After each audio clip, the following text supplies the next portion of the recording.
the case surrounding the murder of Timothy Reynolds. We hear from the family who says Baltimore City State's Attorney Marilyn Mosby blindsided them.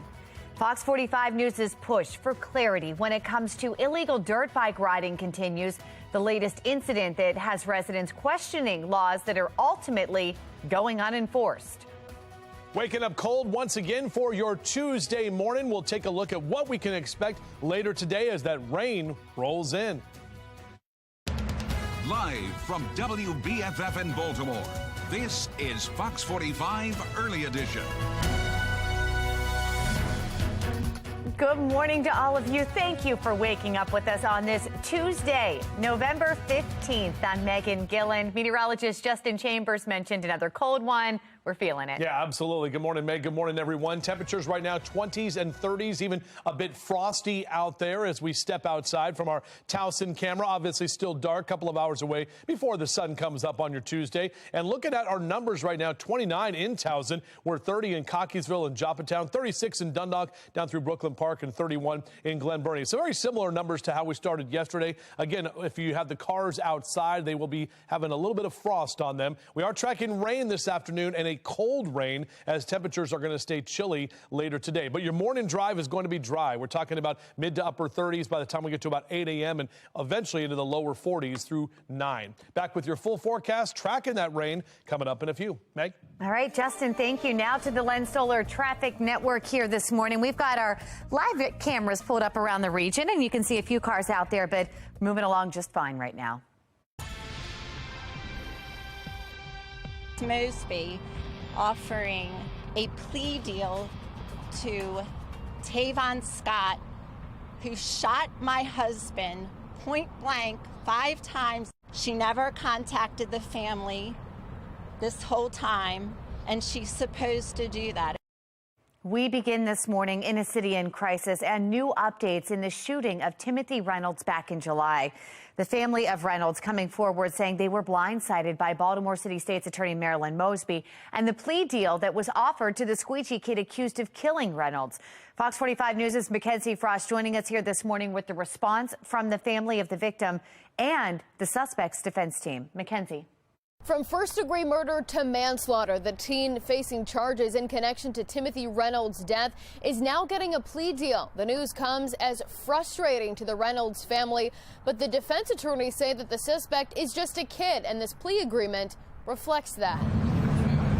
Light in Conway streets, the place where the lives of 2 families changed on July 7th, 2022. We are devastated. My family is devastated. Shannon Reynolds, the wife of Timothy Reynolds, who police say was gunned down by 14-year-old Tavon Scott. Scott, now 15, charged with first and second-degree murder along with other gun charges. But after agreeing to a plea deal from City State's Attorney Marilyn Mosby in her office, Mr. Scott has been offered a voluntary manslaughter plea, which he has agreed to accept once the case is remanded to juvenile court. Defense attorney Jay Wendell Gordon says his client deserves to be in a juvenile center, not in prison with other adults. It is not ideal to have a 15-year-old, someone who was actually 14 at the time of the offense, being housed and detained among men. The Reynolds family voicing their opposition to the plea deal, speaking publicly for the first time since Timothy was shot and killed. I was blindsided Friday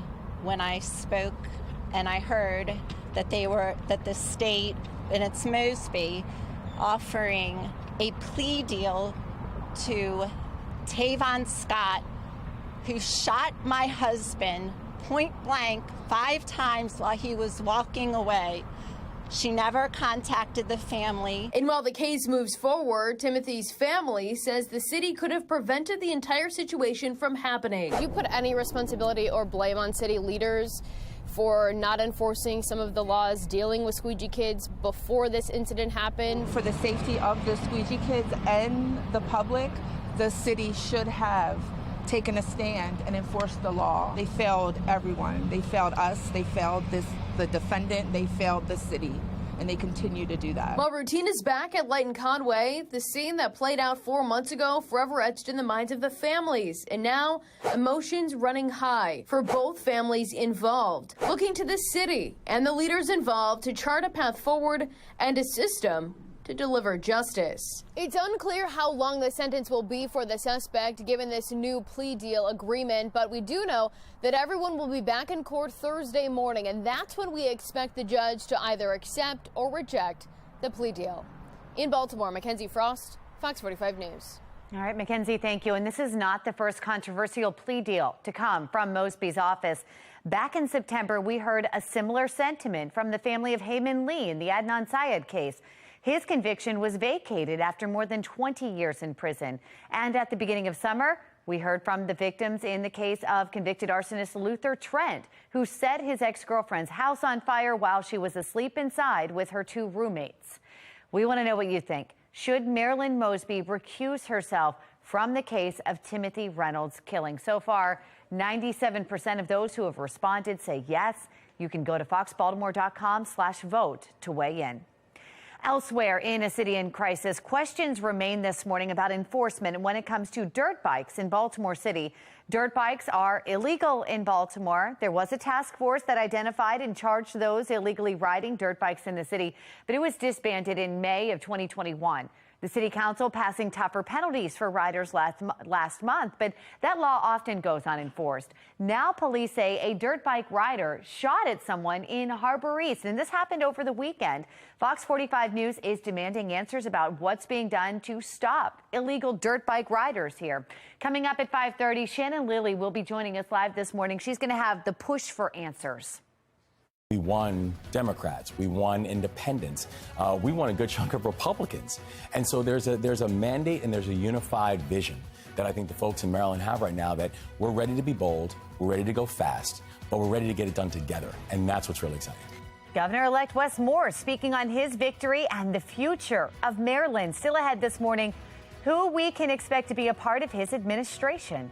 Plus, another cold morning here. Meteorologist Justin Chambers breaking down what time the rain rolls in later today. 4:37, and you're watching Fox 45 Early Edition, all local, all morning.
Welcome back. We are at 20 minutes in front of 5 o'clock on your Tuesday morning. Another cold one statewide. Our temperatures in the 20s out west, out through Hagerstown at 29, 35 in Baltimore City. We're 33 in Bel Air as you wake up early, and definitely some frost on some of those cars out there. So if you want to get out for a run this morning, make sure to get a couple of extra layers on. Temps will stay right near that freezing mark. We have rain on the way later today. We'll talk about the impacts it'll have on your afternoon in just a few.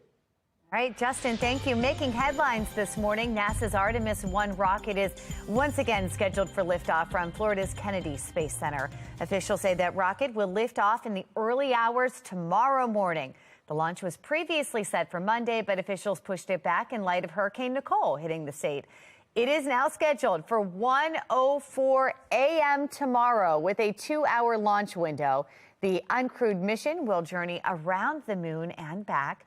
NASA says it will pave the way for Artemis to eventually bring humans back to the moon. The lawsuit, the lawyer, and the legal implications. I'm Angela Brown in Washington, D.C. A new legal tool that could help parents take on school districts. Plus, we are still following a close local race in Anne Arundel County as mail-in ballot counting has resumed. When we could expect a winner. Meantime, here's what's ahead this morning on the National Desk. I'm Jan Jeffcoat. This morning on the National Desk, America's News Now. A new human smuggling operation busted at our southern border. The former head of Border Protection joins us to talk about the ever-expanding border crisis. That's this morning on the National Desk. America's News Now, weekday mornings. You can watch the National Desk on our sister station, the CW Baltimore, weekdays from 6 to 9 a.m. You're watching Fox 45 Early Edition, all local, all morning.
.44 and turning now to the crisis in the classroom as a lawsuit moves forward here in Baltimore alleging the school system has failed its students. It could become a model for parents across the country. Angela Brown looks at the potential national impact. The lawsuit in Baltimore could really happen anywhere because it started with parents suing Baltimore City Public Schools for misusing taxpayer dollars. A judge dealing Baltimore City Schools a blow, ruling the lawsuit can move forward. The city and the school system may have to hand over evidence related to the use of taxpayer dollars. This lawsuit gaining national attention because of who is on the case. A civil rights lawyer some call America's Black Attorney General. Civil rights attorney Benjamin Crump, the go-to lawyer for many black families looking for justice like George Floyd. If the Demetrius don't get it, Crump now moving forward with the lawsuit, taking on Baltimore City Schools he believes is failing black and brown students. You want to believe when a young person graduates with their high school diploma that means they're not illiterate, but as many young people who have come before us in this lawsuit, that is simply not the case. Here's a lawsuit filed by Baltimore City parents alleging Baltimore City Schools misuse tax dollars, shortchanging students already behind. Baltimore City Schools tried to block this lawsuit, a judge denying that request. Hopefully, with this lawsuit, we can get it right. And that way, it can help make not just Baltimore better, but it can help make cities across America better. Our Sinclair reporters uncovering the breakdown in education coast to coast. Just days ago, our team in Rochester, New York, reporting over 40% of RCSD students in K through 8 are 3 or more grade levels behind in reading and math. This translates not into percentages, this translates into actual babies, children, students. These are people in our community. Sinclair reporters in Charleston, South Carolina, uncovering in July 51% of students in grades K through 8 in Charleston County schools are reading below grade level. Our team in Tulsa, Oklahoma, discovering only 16% of TPS students are proficient in math. And then there's Baltimore. Our Project Baltimore team finding hundreds of failing students, including a story going viral about a high school student passing only 3 classes in 4 years, yet ranking near the top half of his class with a 0.13 GPA.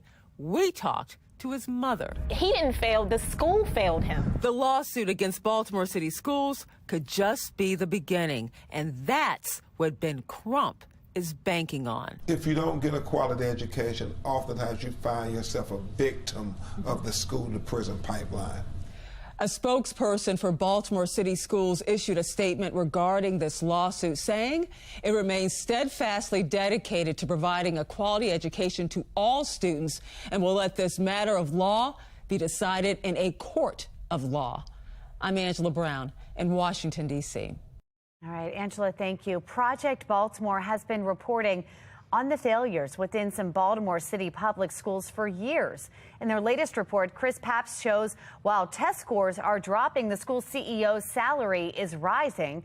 They also found taxpayers are paying more than $100,000 more than they realize. You can find this report, as well as all of Project Baltimore's past reporting, on our website, foxbaltimore.com/Project Baltimore. 4:48, we want to check back in with meteorologist Justin Chambers. Justin, we were walking out from indoor soccer last night, and my girlfriend said it smelled like winter outside. Ooh, interesting. You could smell that. Like winter. Yeah. All right. I can see that. By the way, I have a new song for you. It's the Thanksgiving song. So are you ready for it? I'm ready. 9 days to Turkey Day, 9 days away. It's good. It's a little ditty.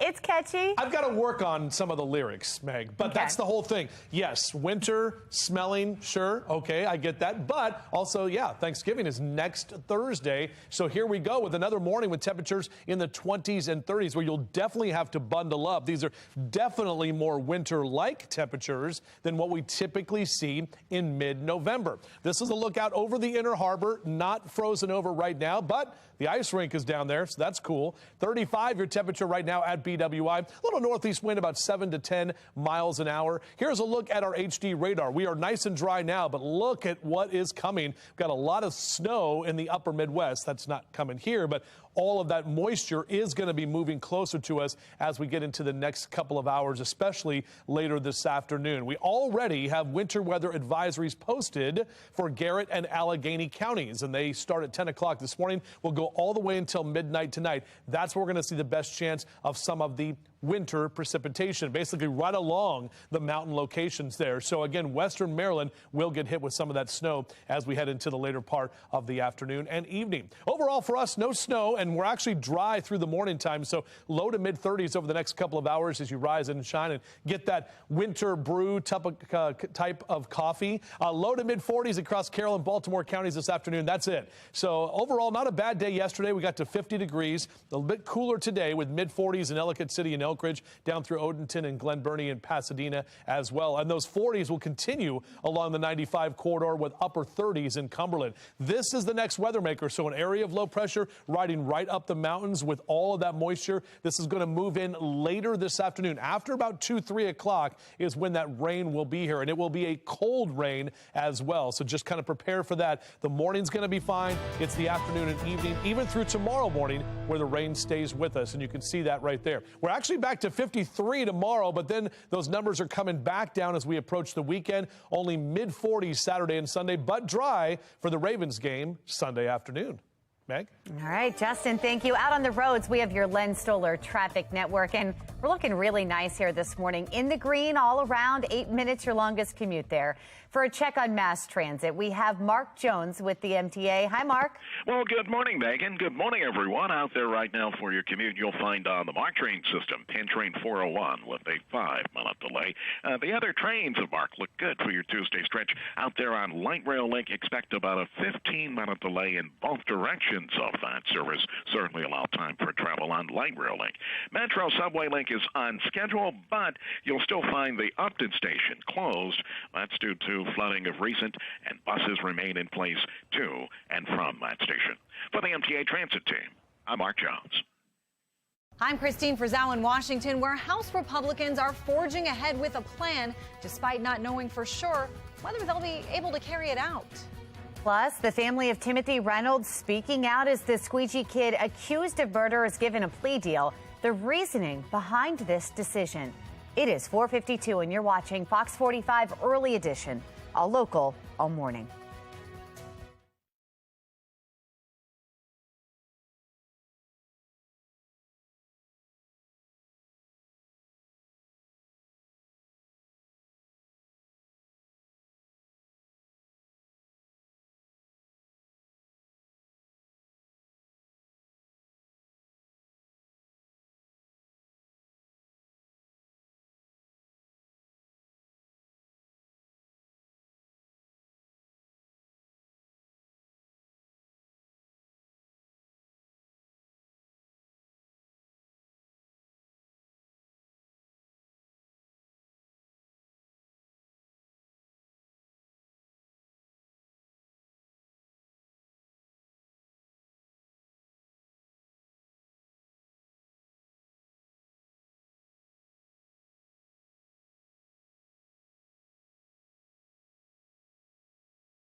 It is 4:55 and turning now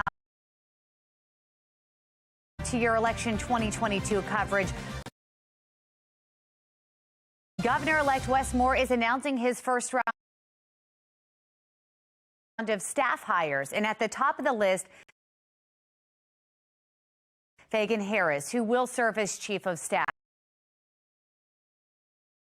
Harris currently leads a nonprofit in Baltimore and has never worked in government. Now, the other positions announced include the legislative officer, the budget secretary, chief counsel, and appointments secretary. Moore says his selections fulfill a campaign promise. Our administration will look like the state of Maryland. That I want for everyone around the state of Maryland, when you look at all of our, eventually the full cabinet and agency heads, et cetera, that they can look up at the administration and say that they see themselves, that they know their voice is going to be heard. Well, you can find more on Wes Moore's administration picks on our website, foxbaltimore.com. In Anne Arundel County, the mail-in ballot counting is set to resume today, but the new vote totals have not been published to the Board of Elections website. Last week, incumbent Democrat Stuart Pittman started closing the gap, nearly cutting the lead in half from election night. Counting could take a few more days. Well, taking a live look now from Capitol Hill early this morning as the Senate reconvenes for the lame duck session. The next session will look very similar, with Democrats holding their narrow majority following the midterm election. Party leaders say the work continues, but what actually gets done remains to be seen in the closely divided government. We can have a great 2 years if we work together. And I am urging Leader McConnell to work with us. I am urging the hopefully large group of non-MAGA Republicans on the other side to work with us so we can get things done. We're going to fight hard for the American families this administration is leaving behind. Democratic leader Chuck Schumer will remain majority leader. Republican leader Mitch McConnell is favored to remain minority leader. Members of Congress have returned to Washington after an in-election in which a major question still looms over the Capitol. Who will be in charge? Republicans appear to be inching closer to the majority, and despite the uncertainty, are forging ahead, crafting an agenda they say centers around oversight and accountability. National correspondent Christine Frizzell bringing us a look at what this will mean.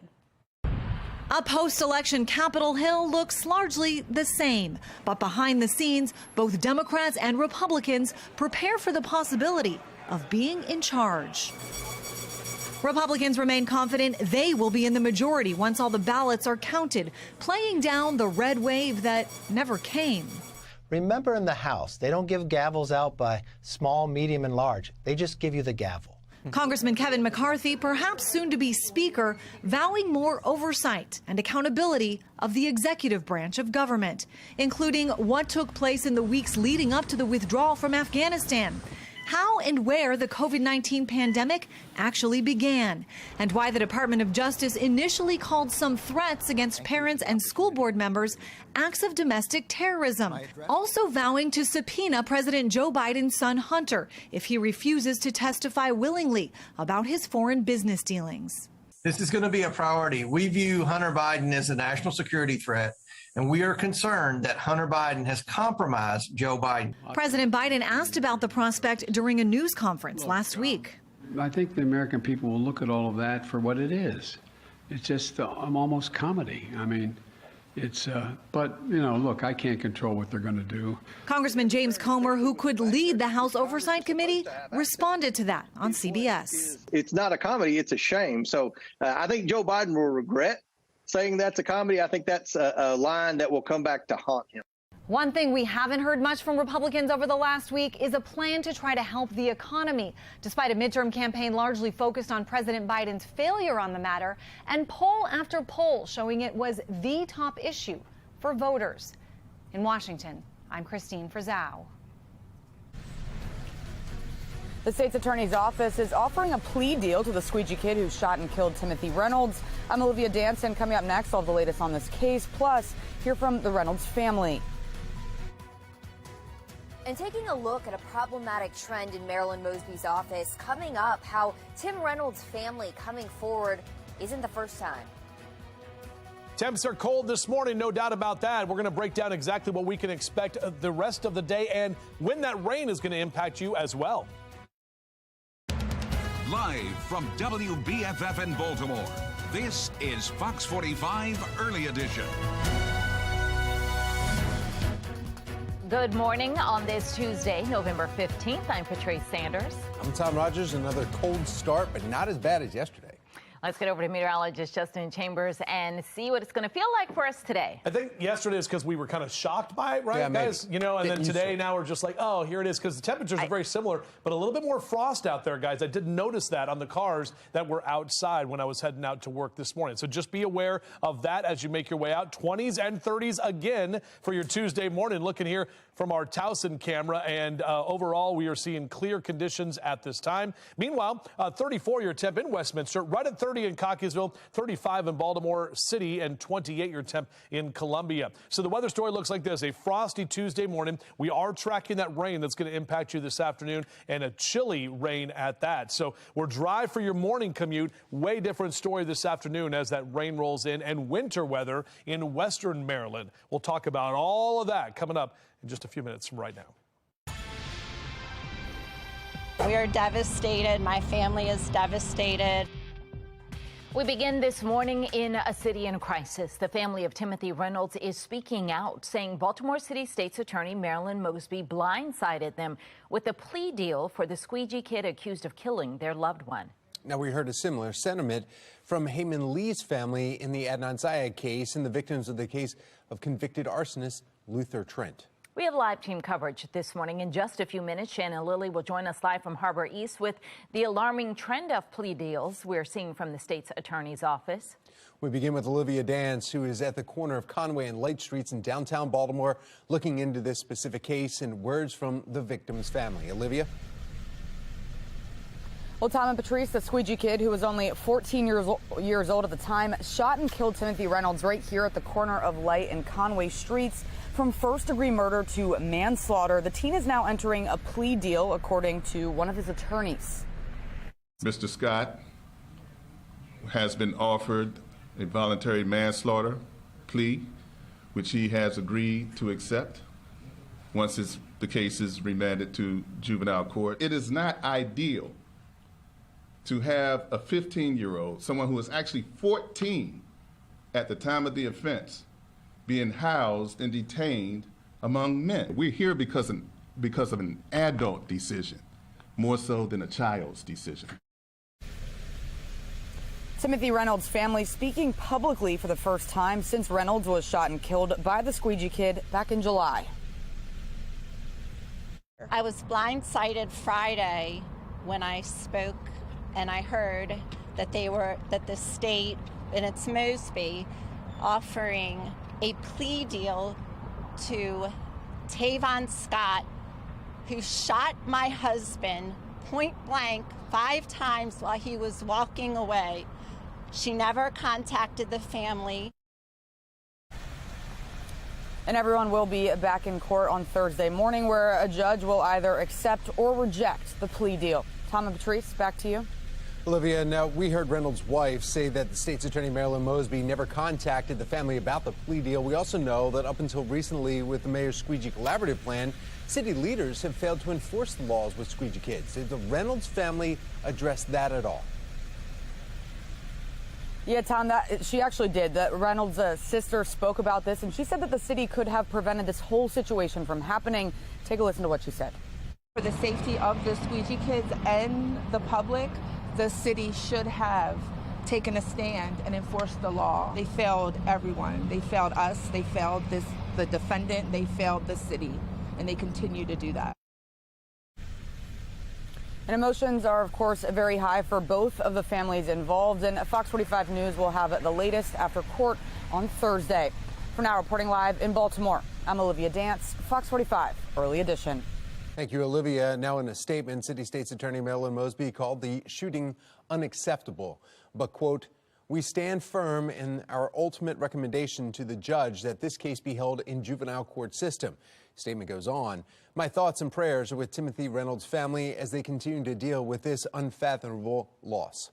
The Mosby team mentioned it made similar arguments in another case, that of a juvenile who was charged in a Memorial Day weekend murder at the Inner Harbor. In that case, the court decided to keep it in the adult system. Now, this plea deal in the Reynolds case is just the latest high-profile deal to come out of Mosby's office, and it is raising questions about a potentially problematic trend. Shannon Lilly continues our team coverage this morning from Harbor East, and she's looking into the history of the deals coming from the city state's attorney's office. Shannon? Yeah, we continue to see the same scenarios playing out for the victims, Patrice, in these cases. And here we are once again with the victims speaking out, saying that the system has failed them and that their voices are no longer welcome. Take a listen. We are being further victimized by the Baltimore City State's Attorney's Office, who took an oath to fight for the victim, and the victim is not being fought for here. Yeah, that was Timothy Reynolds' sister you just heard from. And for her, a plea deal for the 14-year-old squeegee kid accused of murdering her brother, well, that's really no deal at all. The complaints seem all too similar to the complaints from the victim's family in the Adnan Syed case. In that case, the family of Heyman Lee felt shut out of the process and complained of receiving only last-minute notifications that a plea hearing had been scheduled. Well, Sean Kennedy with the Maryland Public Policy Institute says a pattern of ignoring victims is developing. Marilyn Mosby doesn't give a hoot about victims. Marilyn Mosby only cares about Maryland. Par for the course with Marilyn Mosby. Once again, she goes lenient on somebody who committed a heinous crime. Yeah, and if a judge approves this case on Thursday, then that teen could be let out of jail as early as the age of 21, depending on how successful he is in the juvenile system. Reporting live in Harbor East, I'm Shannon Lilly, Fox 45 News, Early Edition. Thank you, Shannon. We want to know what you think about this. Should Marilyn Mosby recuse herself from the squeegee murder case? Well, as of right now, 97% of those who have voted say yes. You can still weigh in by going to foxbaltimore.com/vote. Tonight, former President Trump is expected to announce he's running for office again. Megan Gillen is at our live center with what we're learning ahead of that big announcement and what it could mean for the party. Megan. Yeah, taking you live, guys, to our nation's capital, where in what could be the worst kept secret in politics, we are expecting Trump to confirm his bid for the White House tonight. I will very, very, very probably do it again, okay? A move that some in his party see as risky after the midterms failed to deliver the red wave that many expected. And many of the Republicans who lost were endorsed by Trump. In fact, we're hearing former Trump campaign official Jason Miller is even among those in Trump's inner circle, calling for him to delay the announcement until after that Georgia Senate runoff election, fearing that it would dampen turnout and hand Democrats their 51st Senate seat. There's also some personal risks for Trump in announcing this early, and one of them is being that he can no longer receive money from the Republican National Committee for his massive legal bills, some of which stem from the Justice Department's investigation into his handling of documents marked classified. We're going to keep you posted as things expected to unfold here tonight. Again, that's expected to happen around 9 p.m. That's the latest from our live center. Tom? Thank you, Megan. Residents pointing out the flaws within city leadership as the bloodshed continues. What the mayor says about enforcement of the laws already on the books. Cold start once again to your Tuesday morning. Back with your forecast, and we're tracking rain this afternoon. Much different now than it will be later today, as you'll need the umbrellas.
5:11 is your time right now on our Weather Authority forecast. Looking out over our Towson camera. Overall, quiet conditions this morning. Nothing to get in your way on the roads for now, but that rain is rolling in later today. And temperatures, again, in the 20s and 30s as you start off. 30 in Owens Mills, 32 Woodlawn, 36 your temp currently in Brooklyn Park. So definitely a warm beverage here is needed for your rise and shinecast. Numbers stay in the 30s over the next couple of hours. Sun up at 6:50 this morning. Got your full forecast over on that big green wall coming up in just a few.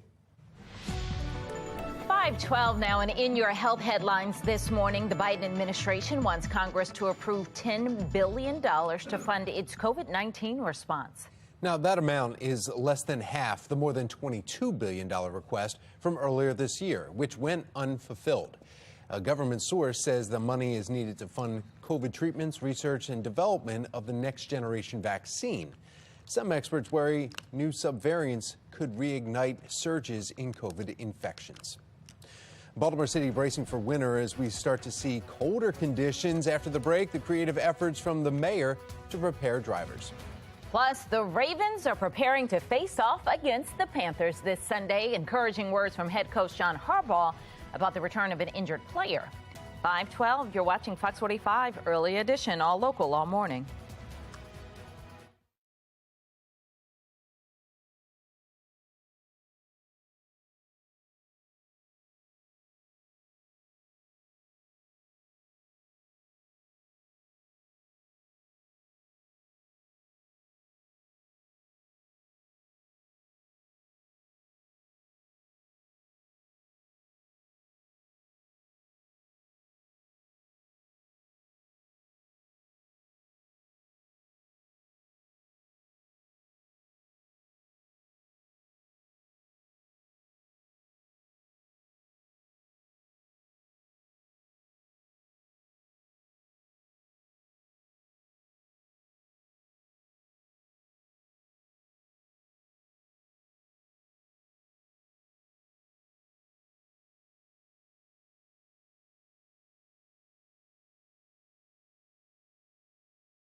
.15, the Ravens back from their bye week and holding an extra practice ahead of the visit from the Panthers. Now, Coach John Harbaugh hints Mark Andrews, Gus Edwards could be returning from injury.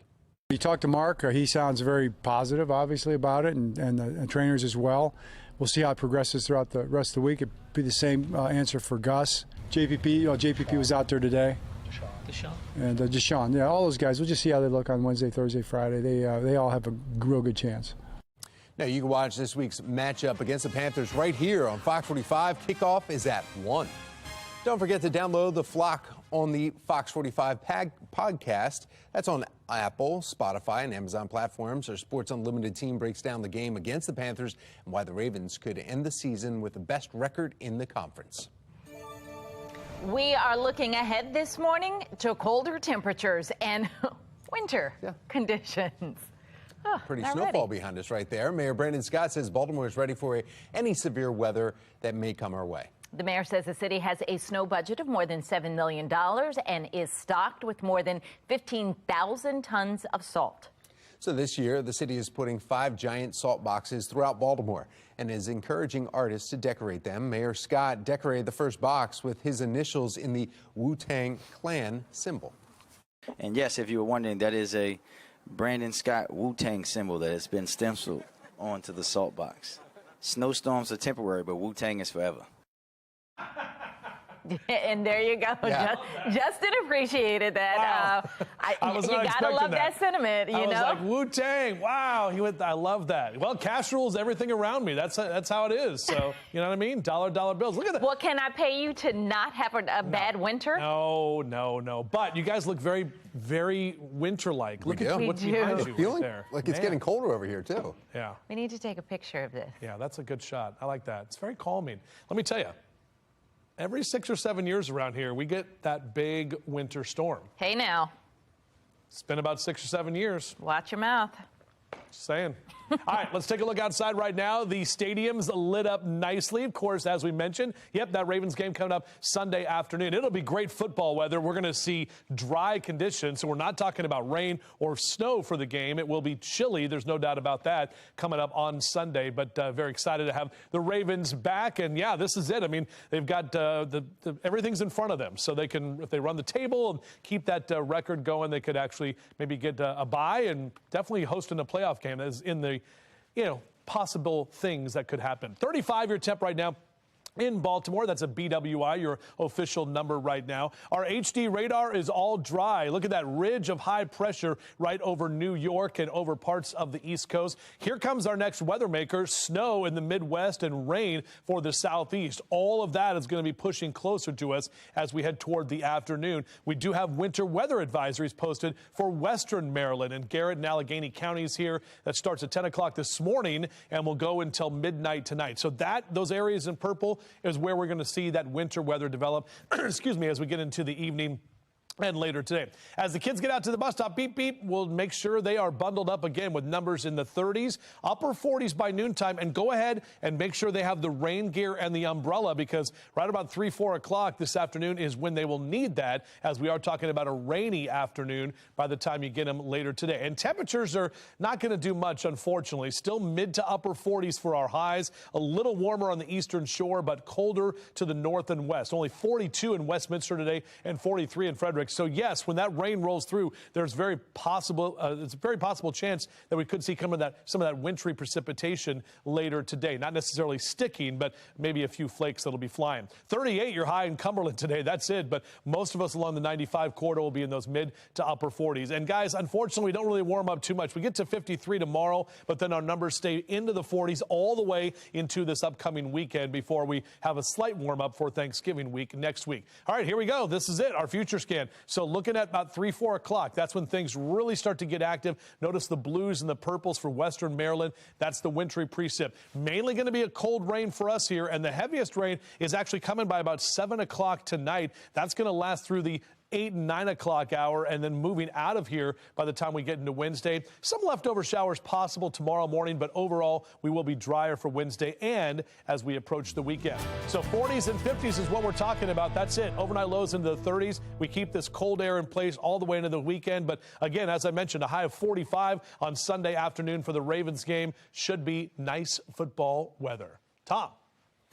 All right, thank you, Justin. Let's take a look now at your Lens Solar Traffic Network and taking a look at some of the cameras around the Baltimore region. Everyone's looking just fine at 5:20 on this Tuesday morning if you're starting your commute early. Now we want to get a check of your mass transit. We have Mark Jones with the MTA. Happy Tuesday, Mark. Well, happy Tuesday, Tom. Good morning, everyone. Out there on the MARC train system, we've got Brunswick 870 train running 10 to 15 minutes late, and Penn train 554 running 5 minutes behind. Allow time for travel there. Light Rail Link has a delay running about 15 minutes late in both directions of that service. Allow a little extra time in your light rail travels this morning. Metro Subway Link on schedule, but the Upton station remains closed with the shuttle buses to and from the Upton station as repairs continue there.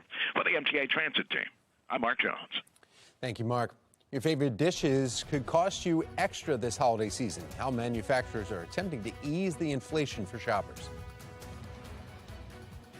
Shots fired right here in Harbor East over the weekend from a dirt biker. Coming up, how members of City Council are calling for action from police.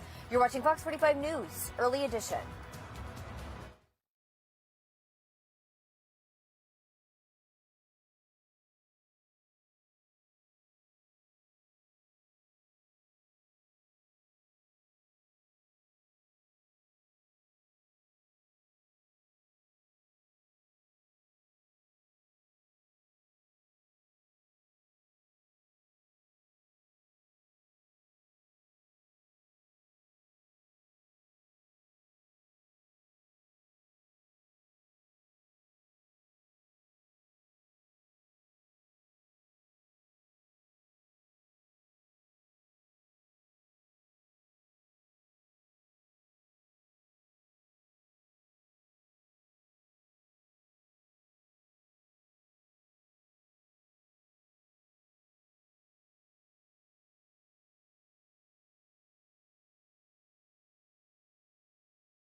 In your consumer news this morning, Wall Street's rally snaps. The Dow, S&P, and NASDAQ all closed lower for the day.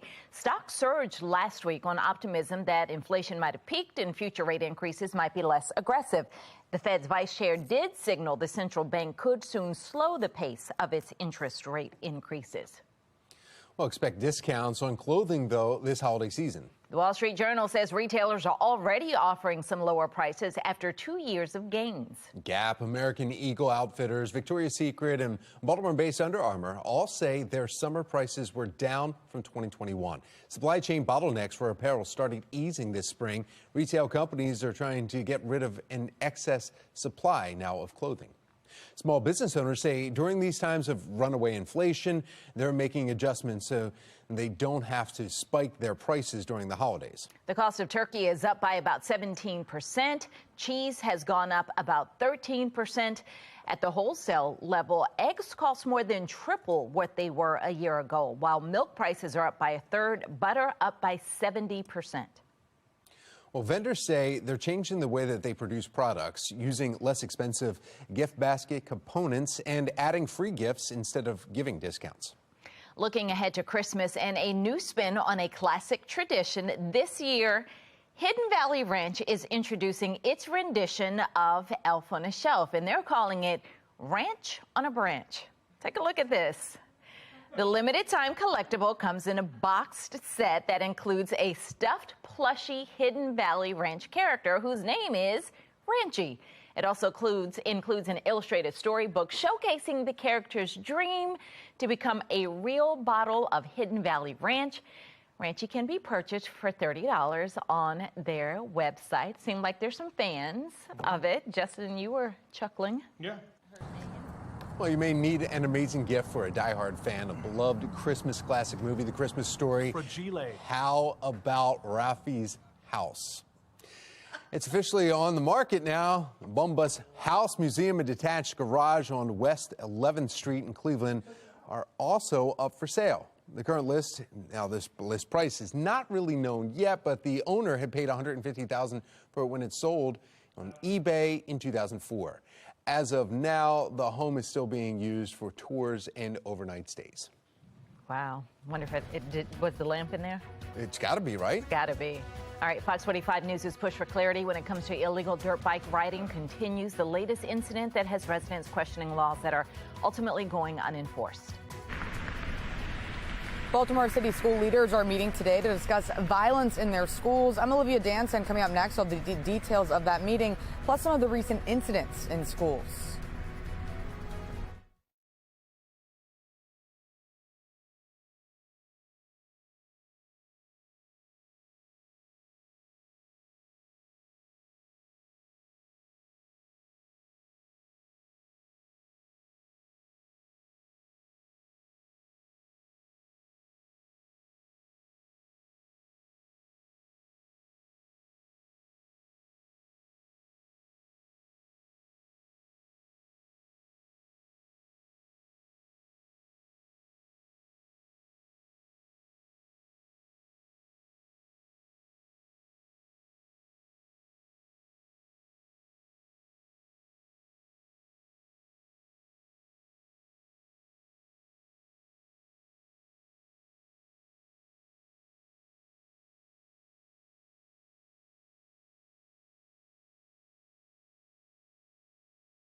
Live from WBFF in Baltimore, this is Fox 45 Early Edition.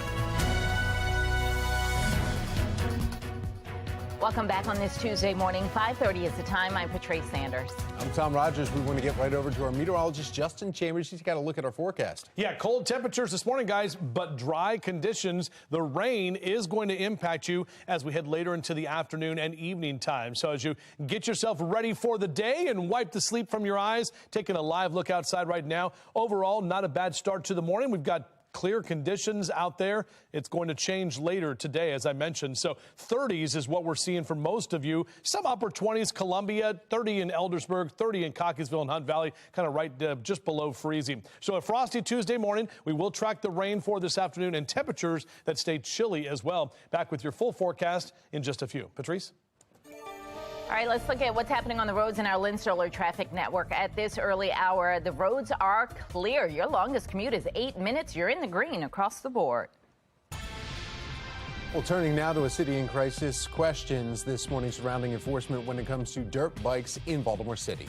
The city council passed tougher penalties for riders last month, but that law is often going unenforced. Shannon Lilly is joining us live this morning from Harbor East with the latest incident and how members of the city council are reacting. Shannon. Yeah, both Councilman Zeke Cohen and Yitzi Schleifer, Tom, are looking for more action from police, especially following this recent incident that happened in the popular, busy Harbor East right here. Police saying that those bikers came down President Street, then sped away off here onto Alisana Street after gunfire erupted. In fact, according to the police report, two men on dirt bikes got into an argument with another man over the weekend. Police say the man grabbed a bag of leaves and threw it at the bikers, then started chasing them. And that's when investigators say one of the bikers pulled a gun and opened fire. Now, this all happening in Councilman Zeke Cohen's district. And in a statement, he says, in part, quote, "It is critically important that the police department fully enforce the law, and that includes illegal dirt bike activity and any form of gun violence." And in the meantime, the new law that does crack down on illegal street racing and dirt bikes just officially went into effect a little over a week ago. And we know, Tom and Patrice, that Councilman Yitzi Schleifer has recently met with police to go over how they're going to enforce this. So, Shannon, what can you tell us about their plan to enforce the new law? Well, we don't have a lot of details right now, Patrice, but we know right now police have a no-chase policy when it comes to these dirt bikes. So Councilman Schleifer says the Foxtrot unit is going to play a big role in this, and here's how. With the Foxtrot unit, they're able to keep eyes in the sky as opposed to chasing on the ground until that bike eventually stops and then takes enforcement action. And remember, the new law carries with it a fine of up to $1,000 and up to a year in jail if you are convicted of this misdemeanor charge. Reporting live in Harbor East, I'm Shannon Lilly, Fox 45 News, Early Edition.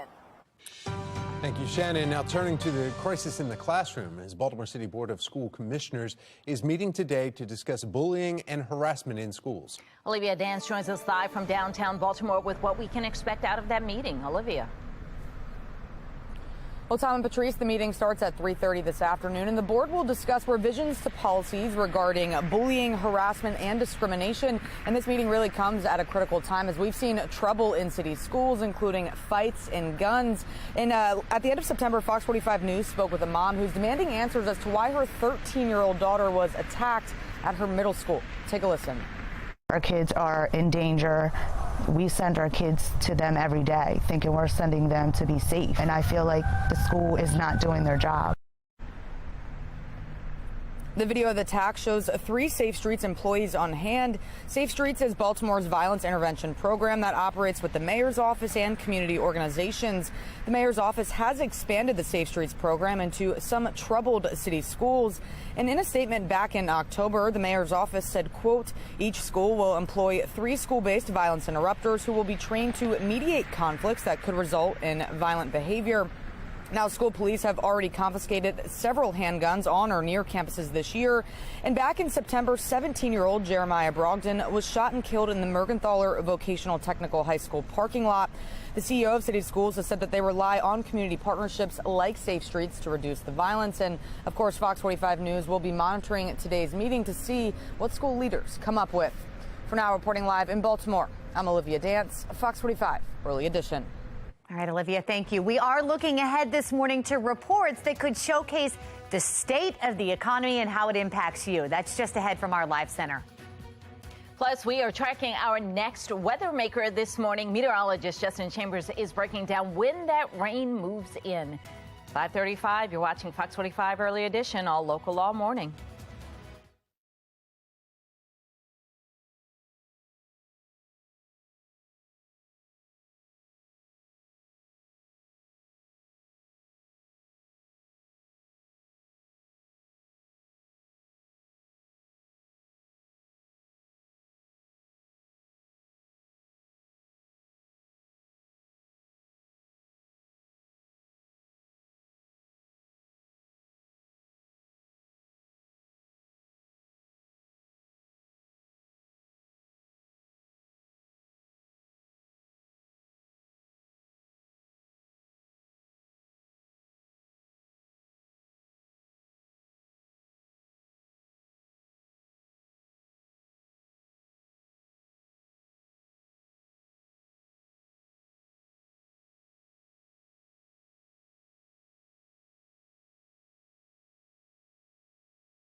Welcome back. Looking at our temperatures, 20s out west. We're in the 30s for a lot of us in Hagerstown. Over to Westminster and 35 in Baltimore City, 29 your temp in Laurel. Your out the door cast looks like this. Grab a jacket, grab the umbrella as well, because if it's not raining now, but it will be raining later this afternoon and especially later tonight. Could see some heavy rain at times. So your morning commute is dry. Temperatures are cold in the 30s through 8 a.m. 5:38 now, and the producer price index is expected to come out this morning.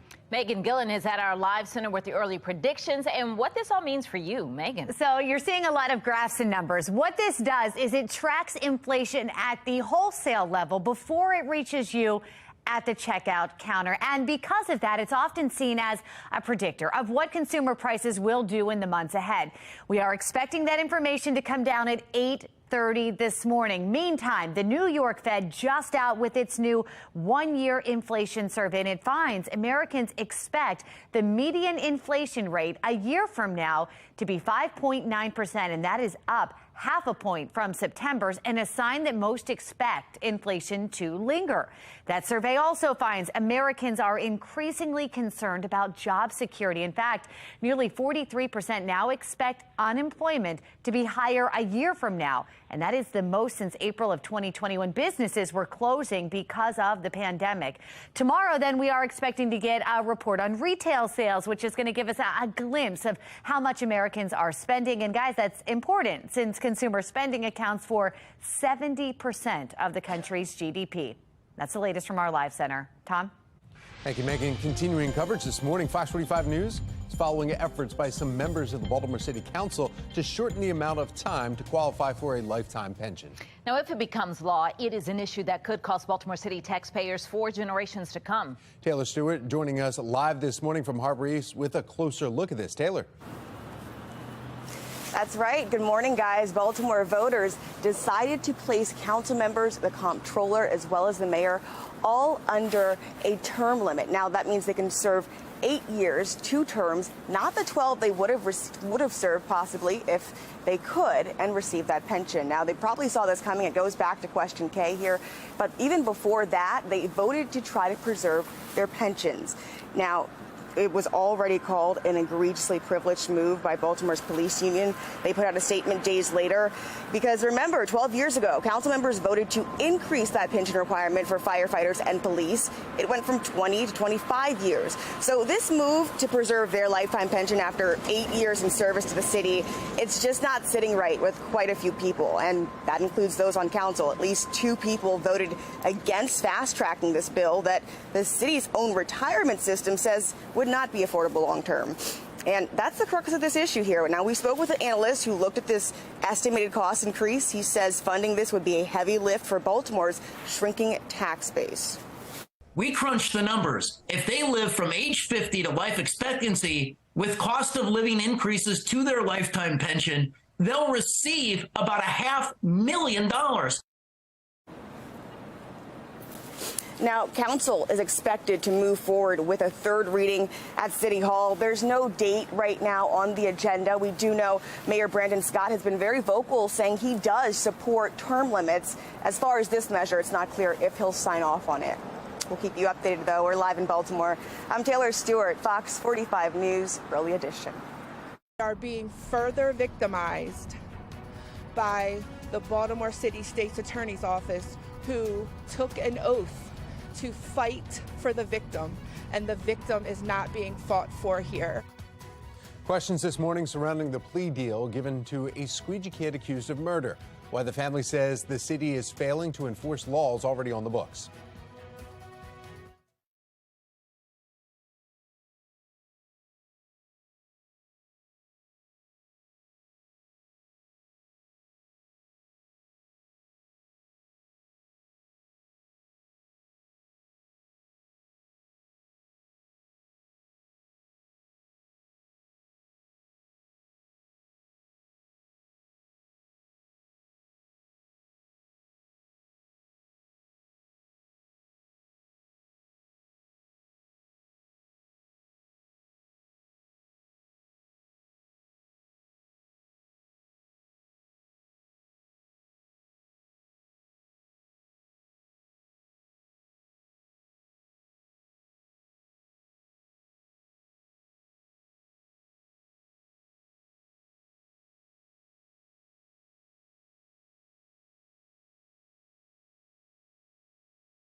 Fox 45 News, winner of 17 2022 Regional Emmy Awards, more than all other Baltimore news stations combined. 545 trending this morning. My mind is completely boggled at this, but they're telling me this is a real story. There's a group of researchers in training.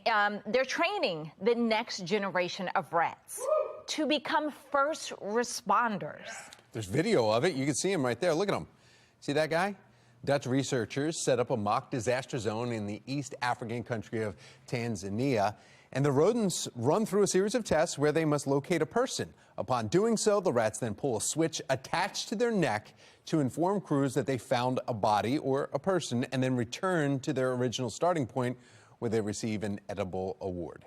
The species of rat that we work with are called the African giant pouched rat. Our rats can live up to 8 to 10 years in captivity, which means that even after the training, which can take 9 months to a year, they still have quite a long working career ahead of them. Rats expected to undergo more testing in Africa before moving to Turkey, where they will train with real search and rescue teams. So we started thinking about the movies. Yeah. I mean, it's incredible that they can do that because there's a need. We were saying they can get into the small crevices, but just who knew? Secret in them. I'm telling you, it's coming to reality. I mean, that's what I said. I knew the rats can cook. I saw Ratatouille, but who knew? Oh, all right. Another big name is coming to Baltimore. Grammy Award winner Lizzo is bringing her tour to CFG Bank Arena next year. She's set to perform in May, and tickets go on sale this Friday. Lizzo now joins an exciting lineup for the renovated arena downtown. Blink-182 also performing next year. Anita Baker's coming, and then Bruce Springsteen. They will all be playing there as well.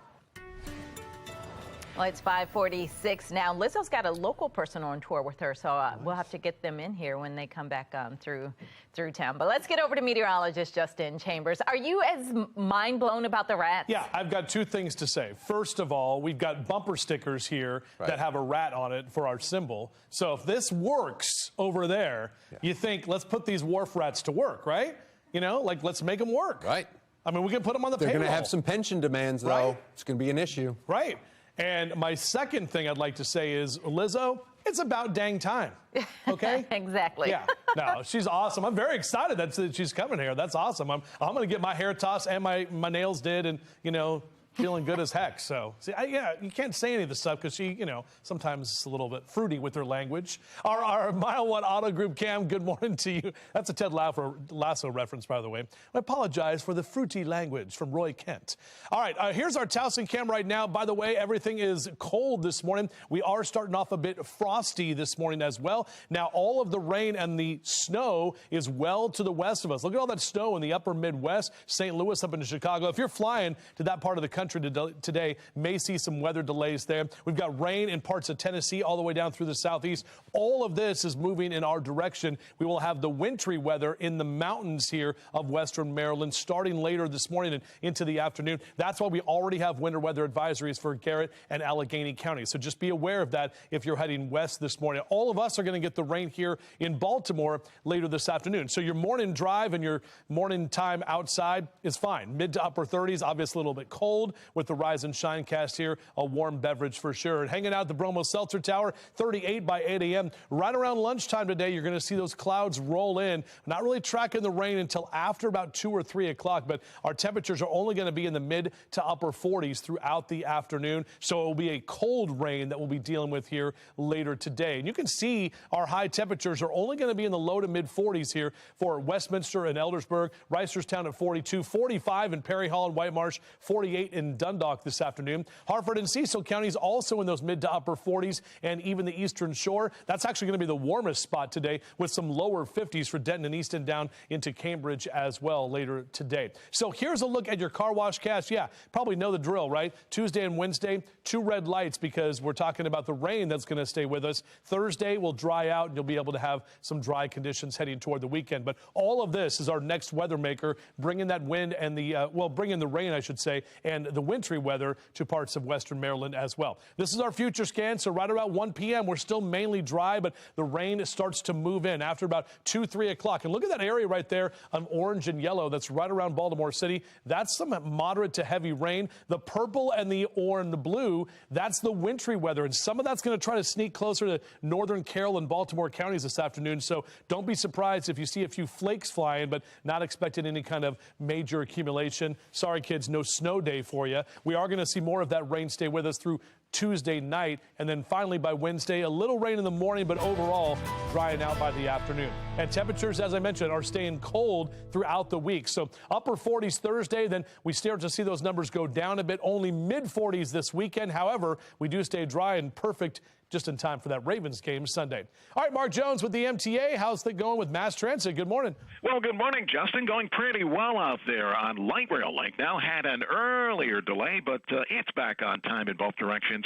Out there on Metro Subway Link, no delays, but the Upton station remains closed with the shuttle buses still in place there to and from the Upton station. Mark Train showing a couple delays in the mix. Camden Train 843 with a 5-minute delay, along with Penn Train 511. Allowed time there. For the MTA Transit Team, I'm Mark Jones. Conservatives finding success in school board races, flipping districts from blue to red from coast to coast. I'm Kayla Gaskins in Washington.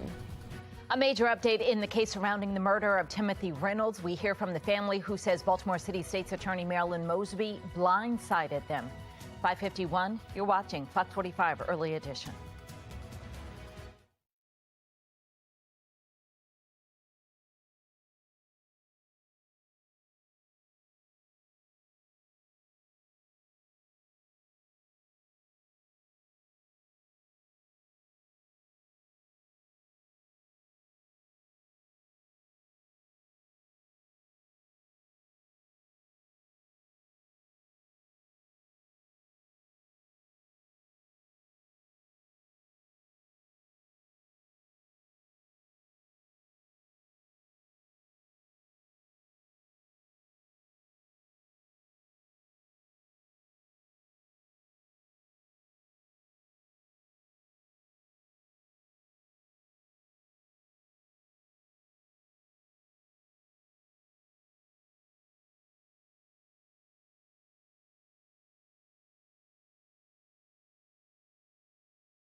5:54, and turning now to your election 2022 coverage. Governor-elect Wes Moore is announcing his first round of staff hires. At the top of the list, Fagan Harris, who will serve as chief of staff. Harris currently leads a nonprofit in Baltimore and has never worked in government. The other positions announced include the legislative officer, budget secretary, chief counsel, and appointment secretary. Moore says his selections fulfill a campaign promise. Our administration will look like the state of Maryland. That I want for everyone around the state of Maryland, when you look at all of our, eventually the full cabinet and agency heads, et cetera, that they can look up at the administration and say that they see themselves, that they know their voice is going to be heard. You can find more on Wes Moore's administration picks right on our website, foxbaltimore.com. President Joe Biden says the voters rejected election deniers in the U.S. midterms. Now, Biden made the comments at the G20 summit in Indonesia yesterday. He says the election showcased the strength and resilience of American democracy. And the American people prove once again that democracy is who we are. And there was a strong rejection of election deniers at every level, from those seeking to lead our states and those seeking to serve in Congress, and also those seeking to oversee the elections. And there was a strong rejection of political violence and voter intimidation. The results show some candidates who question the legitimacy of the 2020 elections lost in their swing states, like Stacey Abrams in Georgia. Still, the Washington Post reports at least 150 election deniers were projected to win their House races. Democrats will maintain control of the Senate, while control of the House remains undecided. Control of the House of Representatives is down to some 18 races still being counted, with 13 considered toss-ups. Democrats clinched the Senate at 50, while Republicans won 49 seats. One Senate race is headed to a runoff. Now, according to CNN, Republicans are currently closer to gaining a majority in the House, winning 215 seats over Democrats' 204. The GOP needs 218 seats for a majority, though, but it will likely take days for the final results. 25 Republicans have won gubernatorial races versus 23 Democrats. A conservative mother upset over education policies officially flipped a school board seat in the deeply blue Loudoun County, Virginia. National correspondent Kayla Gaskins takes a look at how recent school board races played out across the country. Some of the hardest fought races last Tuesday were for seats on school boards across the country. While a red wave didn't hit congressional races, many local candidates did find success, flipping at least 9 districts from blue to red nationwide in places like Michigan, Maryland, North Carolina, and Florida. Candidates inspired to run over hot-button issues like COVID policies and what critics call woke curriculums. It is failed leadership, and it is time for us as a community to turn this ship around. Baltimore City, at the center of a high-profile civil rights lawsuit filed by civil rights attorney Ben Crump, elected their first school board members. Previous positions were mayor-appointed. There is essentially a generation of children in Baltimore who are unable to function in society because they cannot read or write. In Dearborn, Michigan, a highly contentious race focused on the board's banning of 7 books for sexually explicit and LGBTQ content. In Virginia, where there was a heated school board race in Loudoun County. Hello, everybody. Republican Glenn Youngkin overhauling school curriculum, overruling his Democratic predecessor's plan for teaching history and social science. I want us to teach all of our history in Virginia, the good and the bad. The new plan includes teaching kindergartners about patriotism, 4th graders about George Washington, and 11th graders about Christopher Columbus and the enslavement of Africans. Nearly a week after Election Day, and we're still waiting on a number of too close to call races across the country, with some now heading for recounts. In Washington, I'm Kayla Gaskins. The state's attorney's office is offering a plea deal to the squeegee kid who shot and killed Timothy Reynolds. I'm Olivia Danson. Coming up next, all the latest on this case, plus hear from the Reynolds family. And taking a look at a problematic trend in Marilyn Mosby's office. Coming up, how Tim Reynolds' family coming forward isn't the first time. Former President Donald Trump expected to launch another run for office. How both sides of the aisle reacting to the possibility of a third Trump presidential bid. Temperatures are definitely cold again this morning. We're tracking rain in our immediate future. We're going to break it down on how it's going to impact your day. It's all on Fox 45 Morning News. Let's go.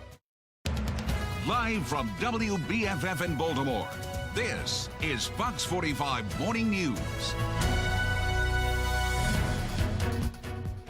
Good morning on this Tuesday, November 15th. I'm Patrice Sanders. I'm Tom Rogers, and it is another cold start this morning. A little bit more scraping of windshields.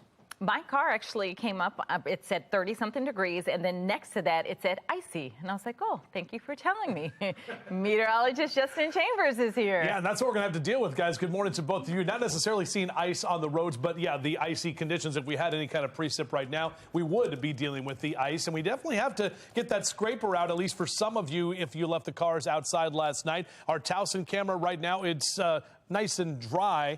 This will be different about 12 hours from now as more of that rain will roll in. Temperatures in the 20s and 30s, 29 in Towson. We're 35 in Baltimore City and Brooklyn Park, 32 in Glen Burnie and Pasadena, and 36 your temp in Dundalk right now. So a frosty Tuesday morning. We are tracking rain later today and temperatures staying chilly, so it's going to be a cold rain this afternoon. Your morning drive, Mr. Bo says, yeah, get the defroster and the heaters going with temperatures staying in the 30s over the next couple of hours. We're back with your full forecast in just a few minutes from right now. Tom? All right, thank you, Justin. 6 o'clock right now, and looking at your Lenstoller Traffic Network cameras, and this is about what our highways look like throughout the Baltimore region. Wide open if you want to start your morning commute. We are devastated. My family is devastated. We begin this morning in a city in crisis. The family of Timothy Reynolds is speaking out, saying Baltimore City State's Attorney Marilyn Mosby blindsided them with a plea deal for the squeegee kid accused of killing their loved one. Now, we've heard a similar sentiment from Heyman Lee's family in the Adnan Zaya case and the victims of the case of convicted arsonist Luther Trent. We have live team coverage this morning. In just a few minutes, Shannon Lilly will join us live from Harbor East with the alarming trend of plea deals that we're seeing from the state's attorney's office. We begin with Olivia Dance, who is at the corner of Conway and Light Streets in downtown Baltimore, and she's looking into this specific case and words from the victim's family. Olivia. Well, Tom and Patrice, the squeegee kid, who was only 14 years old at the time, shot and killed Timothy Reynolds right here at the corner of Light and Conway Streets. From first-degree murder to manslaughter, the teen is now entering a plea deal, according to one of his attorneys. Mr. Scott has been offered a voluntary manslaughter plea, which he has agreed to accept once the case is remanded to juvenile court. It is not ideal to have a 15-year-old, someone who was actually 14 at the time of the offense, being housed and detained among men. We're here because of an adult decision, more so than a child's decision. Timothy Reynolds' family speaking publicly for the first time since Reynolds was shot and killed by the squeegee kid back in July. I was blindsided Friday when I spoke and I heard that the state, and it's Mosby, offering a plea deal to Tavon Scott, who shot my husband point blank 5 times while he was walking away. She never contacted the family. And everyone will be back in court on Thursday morning, where a judge will either accept or reject the plea deal. Tom and Patrice?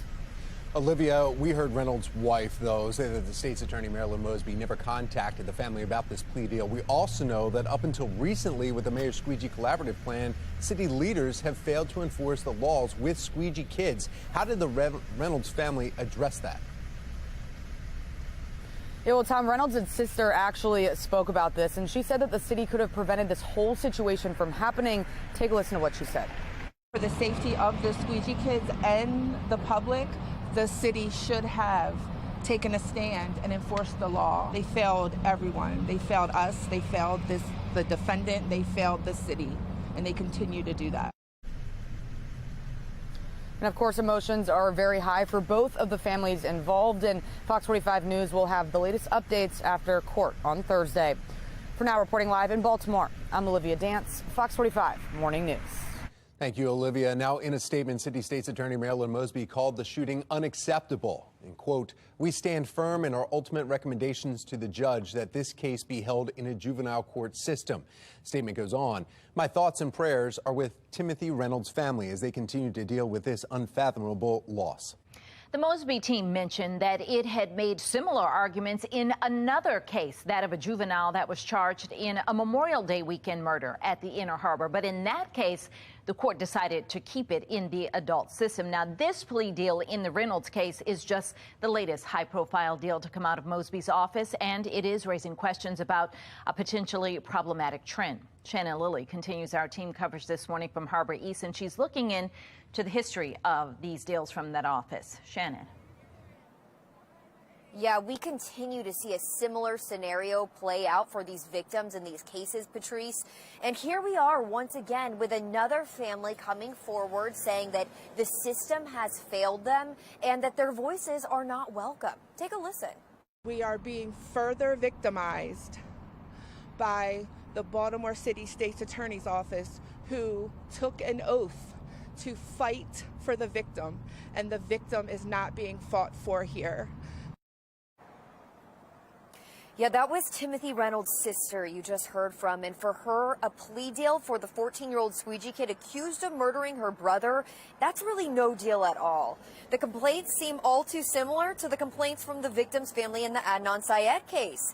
In that case, the family of Heyman Lee felt shut out of the process, and they complained of receiving only last-minute notifications that a plea hearing had been scheduled.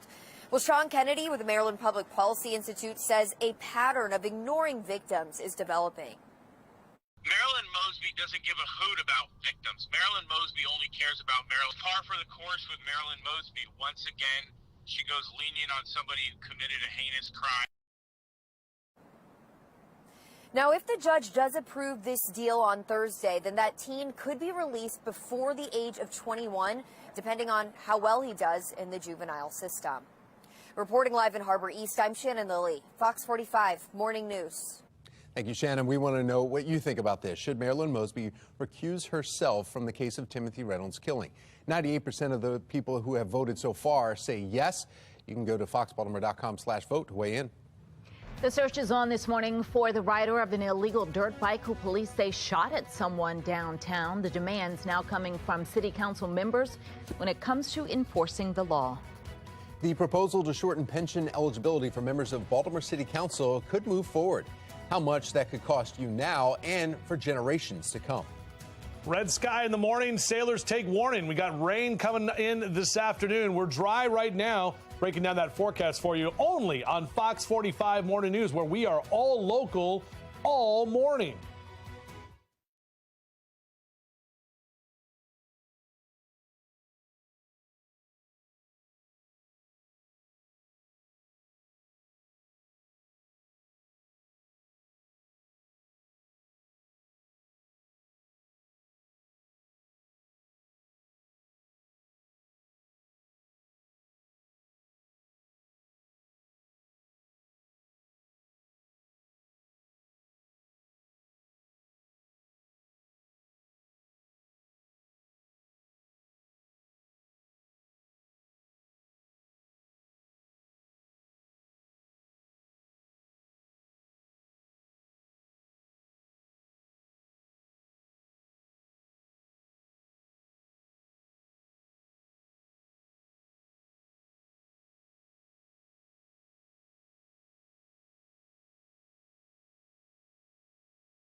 6:09 on this Tuesday morning, continuing coverage for you. Fox 45 News following efforts by some members of the Baltimore City Council to shorten the amount of time to qualify for a lifetime pension.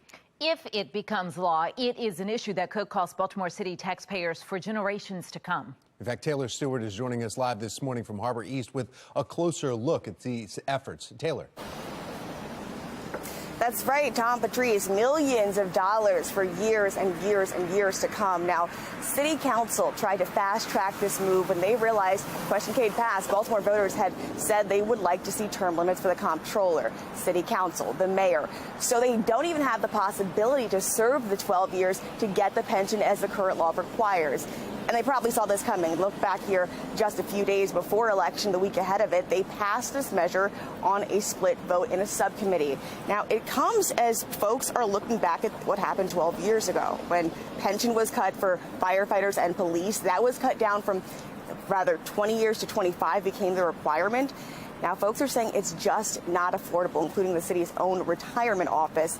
They are asking City Council to slow down on this measure. And we spoke with an analyst who said he's crunched the numbers, and it is not affordable. And that's why some folks would like to see this changed. We crunched the numbers. If they live from age 50 to life expectancy with cost of living increases to their lifetime pension, they'll receive about $500,000. And council's expected to vote on this measure. It's going to move forward. It's not yet on the agenda, but we'll keep you updated. Mayor Brandon Scott has not yet indicated if he will sign off. We're live in Baltimore. I'm Taylor Stewart, Fox 45 News. We want to know what you think. Is it fair for first responders to wait 25 years for a city pension while council members wait 8? So far, 97% of the people who voted say no. You can head to foxbaltimore.com/vote and click on the Pulse tab to weigh in. The 15-year-old boy accused of shooting and killing Timothy Reynolds will enter a plea deal. In about 20 minutes, the Reynolds family spokesman will be joining us live with more insight into this case. The University of Virginia campus is in mourning after 3 football players were killed in a shooting. Just ahead, how they are being remembered by their peers. As you're taking a look there at the suspected shooter, this is one of the victims. 6:12 is the time.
6:15 developing this morning. University of Virginia students mourning the loss of 3 classmates. A UVA student now in custody following the devastating shooting right on the school's campus. Christopher Darnell Jones Jr. will be arraigned today. Joy Wang from our Sinclair sister station in Washington, D.C. spent the night in Charlottesville, and she has reaction from campus. Good morning, Joy. Good morning. To give you an idea of just how well loved these football players were, yesterday at the candlelight vigil, they ran out of candles. And now we are standing just outside a growing memorial just outside the stadium here, where we're seeing all of the flowers lined up all against the wall. But I want to specifically bring your attention to this towel that you're seeing right here. You can see all the jersey numbers, 2 of the 3 football players, 1, 41, and 15. On that towel there. And this is not the only place where we are seeing tributes just like this one. These players are being remembered all across campus. We saw people putting up signs with the players' numbers. I tweeted out a couple photos last night as well, taken just around the corner from where the shooting happened. We've heard from students saying this community is strong and supportive as they come together to grieve the loss of Devin Chandler, Deshaun Perry, and Lavelle Davis Jr.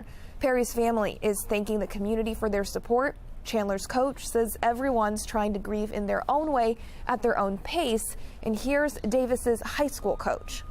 And he was funny. He was a very smart kid, a great work ethic, self-motivated type kid. He is the type of kid you want in your building. You know, he's the type of kid you want to represent your athletic program.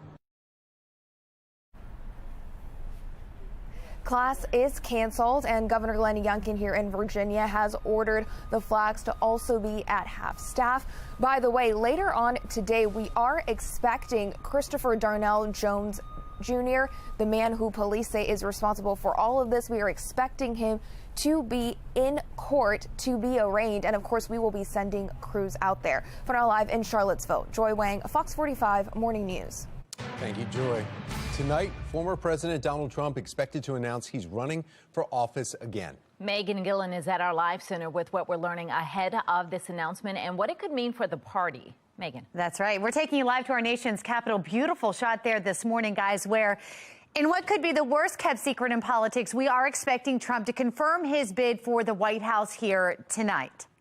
I will very, very, very probably do it again, okay? Move that some in his party see as risky after the midterms failed to deliver that red wave that many expected.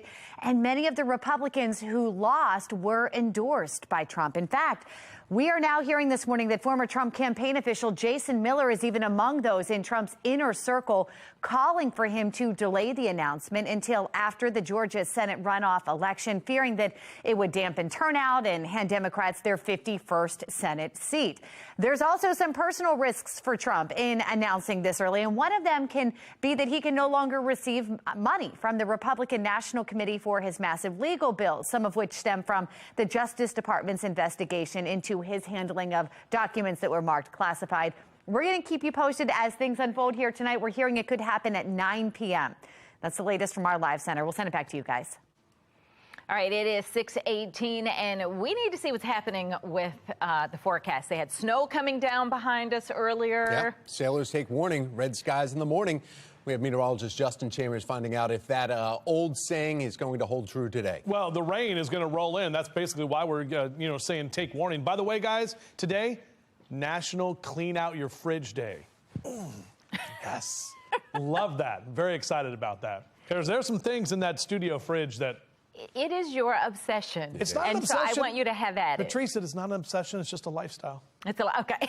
So, looking outside right now, good morning. It is cold if you are looking in your fridge and wanting to get something to throw in that cup of coffee here as we get you out and about. Really pretty shot. Meg had that shot of the Capitol up, and you can really see some of those clouds making for a gorgeous morning sunrise. But, yeah, we are taking a look at a different afternoon with rain and even some snow for the mountain locations. Now, look at our HD radar right now. All of the light blue, that's the snow in Chicago, back into St. Louis. We've got rain in parts of Tennessee. And as we pull this in a little bit closer, you can actually see a few of those showers developing, moving into parts just to the west of Charleston, West Virginia. So all of this is going to be moving kind of right up the spine of the Appalachians and the Alleghenies, and that's where we could see some of the wintry weather as early as this morning, where these areas in purple, Garrett and Allegheny counties under winter weather advisories. That means that we have the potential for some freezing rain and also some light snow accumulation for those areas in western Maryland. Now, we're not talking about that here at home, but it is going to be a cold rain once we get later into the day today. So as the kids get out to the bus stop, beep, beep, make sure they're bundled up this morning. We're dry. They will need the umbrella and the rain gear this afternoon. After about 3, 4 o'clock is when that rain is really going to start to roll in, and temperatures are not doing much. They're staying in the 40s. Now, golfers today, if you do want to get a round of golf in, you can do it in the morning time through about noon, even about 1 o'clock. You're still good to go. After about 2, 3 o'clock, that's when the rain is going to roll in. And high temps are typically in the upper 50s this time of year. Most of us in the mid to upper 40s. The warmest part of our area will be the eastern shore with upper 40s and lower 50s for you there. 48 your high in Baltimore City, but only 44 in Cockeysville. And look how much colder we are just to the west. Upper 30s expected in Cumberland and western Maryland later today. Numbers don't really warm up much this week. Lower 50s tomorrow. That's really about it. But then those numbers stay well below average all the way through the rest of this week and into this upcoming weekend. I quickly want to show you your future scan here. So again, we stay dry through 1 p.m. After about 2, 3, 4 o'clock, that's when that heavier rain is moving in. The blue and the purple indicating some of that mixed precip in western Maryland. Some of that will try to get close to us, so you may see a few of the flakes flying in parts of Carroll and parts of northern Baltimore County and Frederick County later this afternoon into the evening time. But overall, we're just looking at that cold rain. So 40s today, lower 50s tomorrow. We're dry tomorrow afternoon, and Thursday and Friday actually looking pretty nice. We're just colder. In fact, as we head to the weekend, we're talking mid-40s, but we're dry for that Ravens game on Sunday. Tom? All right, thank you, Justin. Now let's take a look at your Lens Solar Traffic Network and looking at some of the cameras around the Baltimore region. Everyone's moving along just fine.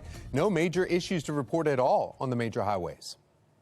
Now we want to get a check of your mass transit. We have Mark Jones with the MTA. Good Tuesday morning, Mark. Well, good Tuesday morning, Tom. Good morning, everyone. On the MARC train system, we've got train 845 and Penn train 511, both running about 5 minutes late. Allow time there, perhaps. Light Rail Link had an earlier delay, but that since cleared up, so we're good for travel in both directions of Light Rail Link service. Metro Subway Link on time between Owings Mills and Hopkins Station, but the Upton Station remains closed with shuttle buses in place due to flooding as they continue to clean up that station and get things back up and running there. For the MTA Transit team, I'm Mark Jones. Thank you, Mark. The season of sugar is upon us. Just ahead, ways you can avoid a sugar spike during the holidays. Busy week for our economic data and earnings reports. Just ahead, the numbers that we're waiting on this morning and what this could mean for the money in your bank account.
625 new this morning. The January 6th committee will get the Arizona Republican Party chair's phone records. The United States Supreme Court rejecting Kelly Ward's request to stop the records exchange while a lawsuit proceeds. Ward alleges that her First Amendment rights would be infringed upon if investigators knew of her communications while trying to challenge former President Trump's defeat in the state in 2020. The committee seeks her records from before the election through the end of January 2021. Well, new this morning, President Joe Biden's plan to erase student loan debt for millions of borrowers hits another legal hurdle. The federal appeals court is halting that program. 6 GOP-led states argue the program harms state revenue and oversteps executive powers. Applications for forgiveness were halted Friday after a Texas judge blocked it, calling it unconstitutional. The White House could ask the Supreme Court to lift this injunction halting the program. Temperatures in the 30s this morning. Meteorologist Justin Chambers. Look at this shot outside. My goodness. Take a moment to look outside of the camera here over the Towson area. The potential, though, for rain in our forecast. Shots fired from a dirt biker right here in Harbor East over the weekend. Coming up, how members of City Council are now looking for action from police.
Live from WBFF in Baltimore, this is Fox 45 Morning News.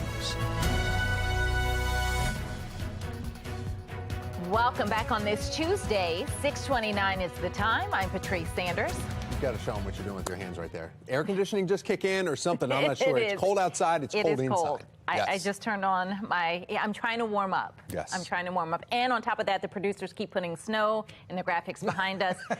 Meteorologist Justin Chambers, no snow for us, right? No, and they're just getting you ready for winter, guys. That's all it is. It's a little preview. I mean, we're, I think, a little bit more than a month away from the winter solstice, even though our winter-like temperatures are here. And they're going to stick around, unfortunately, through most of the week. If you don't like these cold numbers, I'm sorry. But a really pretty shot. If you have a moment, take a look at your TV screen right now. now. Our shot in Towson, just gorgeous there with that morning glow. Sun coming up in just a little bit. Just need to add a few clouds and you've got a beautiful sunrise. 35 your number in Dundalk and Brooklyn Park. Same number in Baltimore City. We're at 29 in Towson and 30 currently in Cockeysville. So if you're out for a run or a jog in the next couple of hours, make sure to get that extra layer on. Temperature staying in the 30s this morning. We're dry this morning, but the rain does move in this afternoon, and we're only going to get to a high of 48. So it is going to be a cold and rainy day today. We're back to the lower 50s tomorrow, but then plenty of sun as we head into Thursday, even though we stay chilly. We'll do that full forecast for you over on that big green wall coming up in a few minutes from right now. Patrice?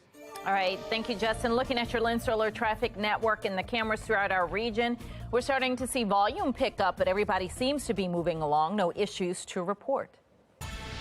Well, not to a city in crisis. Questions this morning surrounding enforcement when it comes to dirt bikes in Baltimore City. The city council passed tougher penalties for riders last month, but that law is often going unenforced. Shannon Lilly is joining us live this morning right from Harbor East with the latest incident and how members of the city council are reacting. Shannon. Yeah, both Councilman Zeke Cohen and Yitzi Schleifer, Tom, are calling for action from police, especially following this recent incident that happened right here in the busy, popular Harbor East area. Police saying that those bikers came down President Street, then went down Alisana Street, speeding away after gunfire erupted. In fact, according to the police report, 2 men on dirt bikes got into an argument with another man over the weekend. Police say the man grabbed a bag of leaves and threw it at the bikers, then started chasing them. And that's when investigators say one of the bikers pulled a gun and opened fire. Now, this all happening in Councilman Zeke Cohen's district. And in a statement, he says in part, quote, "It is critically important that the police department fully enforce the law that includes illegal dirt bike activity and any form of gun violence." Now, in the meantime, that new law that cracks down on dirt bikes and illegal street racing, well, that officially went into effect just a little over a week ago. And we know that Councilman Yitzi Schleifer has been meeting with police to talk about how they're going to enforce it. Shannon, what do we know about their plans to enforce the law? Well, we don't have a lot of details at this point, Patrice, but we do know that at this point, police are not able to chase after bikers as part of their policy. So Schleifer says that the Foxtrot unit is going to play a significant role in this, and here's how. With the Foxtrot unit, they're able to keep eyes in the sky as opposed to chasing on the ground until that bike eventually stops and then takes enforcement action.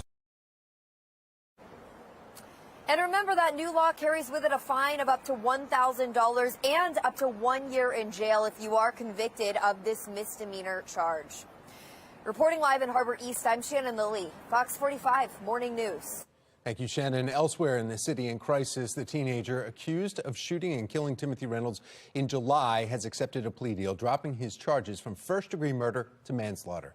That means his case will go to the juvenile justice system if a judge approves the deal in a hearing on Thursday. We heard from both Reynolds' family and the suspect's defense team yesterday.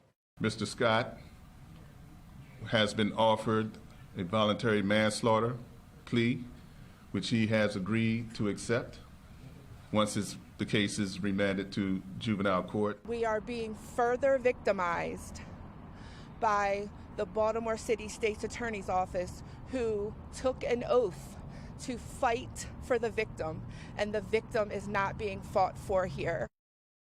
Well, in a statement, City State's Attorney Marilyn Mosby called the shooting unacceptable, saying, quote, "We stand firm in our ultimate recommendation to the judge that this case be held in the juvenile court system." The statement goes on, "My thoughts and prayers are with Timothy Reynolds' family as they continue to deal with this unfathomable loss."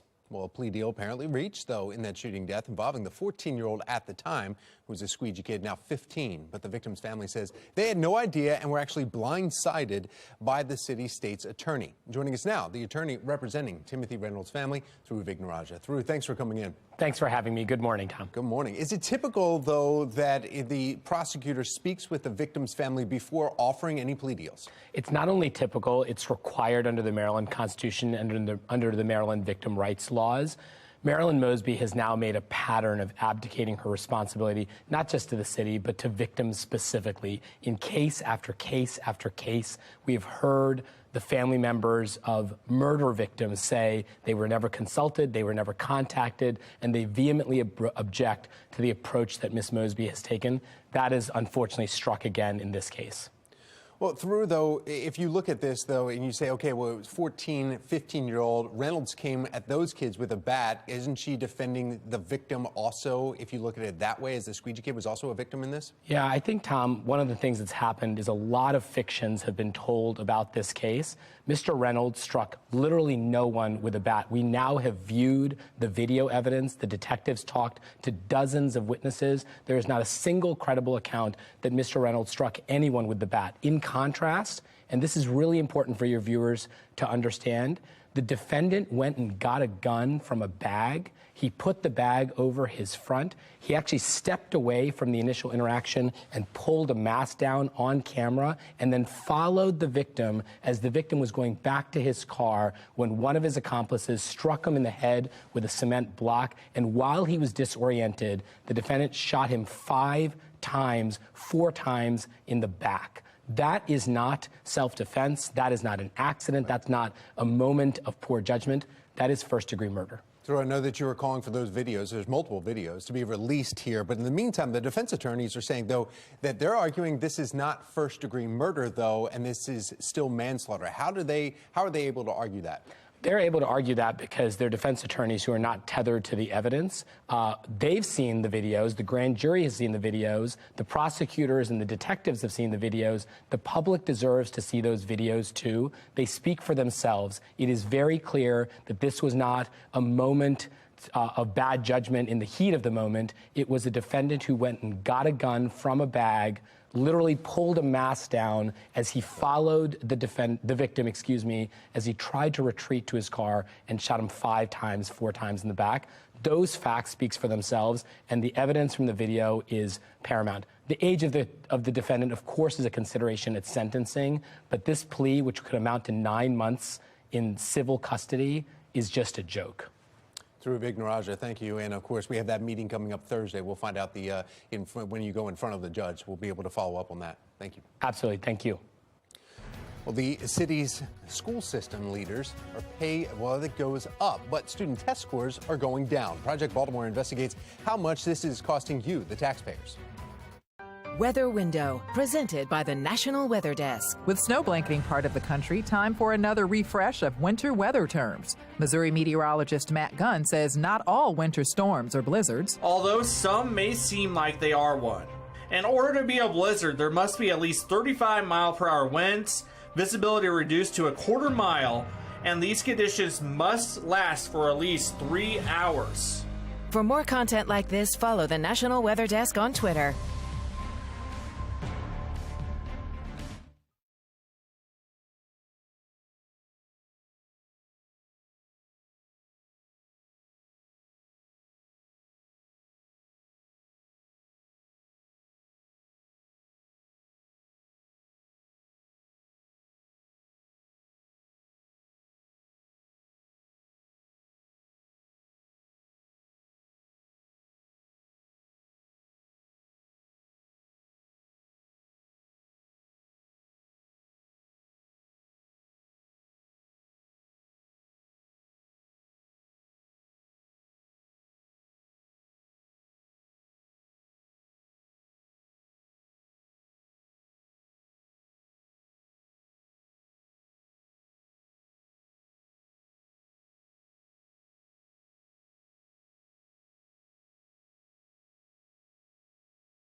All right, 6:41 is your time right now. 19 in front of 7 o'clock. Really pretty shot. I've been showing you these sunrise shots here this morning from our Towson cam, our Mile 1 Auto Group cam. Now, we definitely have those clouds that are kind of hanging around. We'll be dry for the first half of the day, and your morning commute, no issues here, just cold with temperatures in the mid to upper 30s, maybe doing some frost scraping off of your windshield. However, this afternoon, it is going to be wet for your drive, and especially later tonight. We're tracking some pretty decent amounts of rain.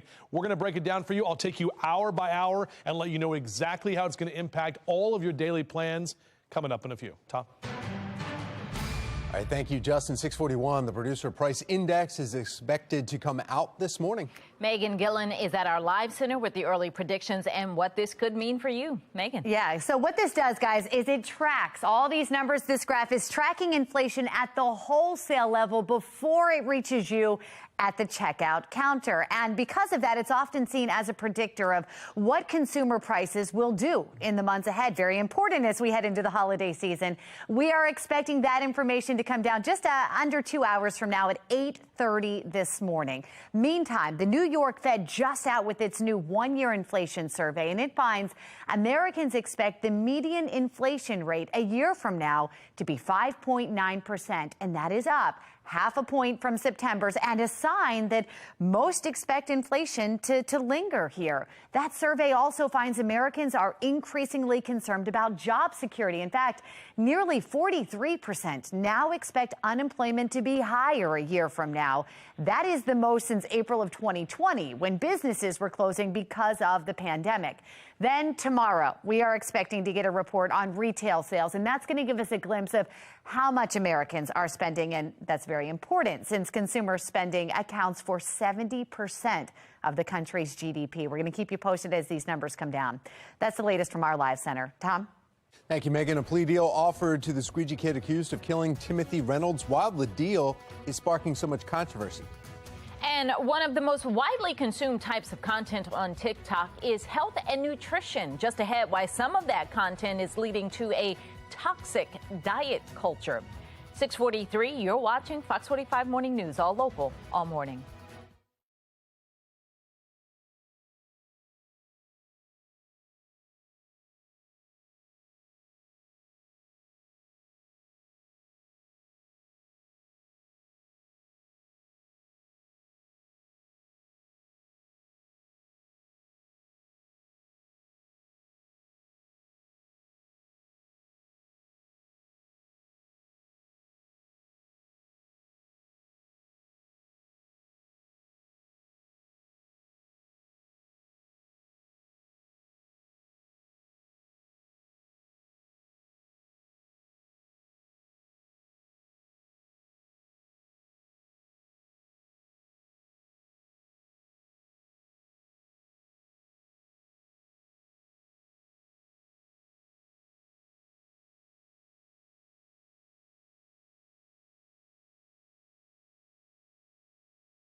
The city state's attorney's office offering a plea deal to a 15-year-old boy accused of killing 48-year-old Timothy Reynolds in July. Olivia Dance is joining us live now on the latest of the plea deal and how the Reynolds family is reacting. Olivia.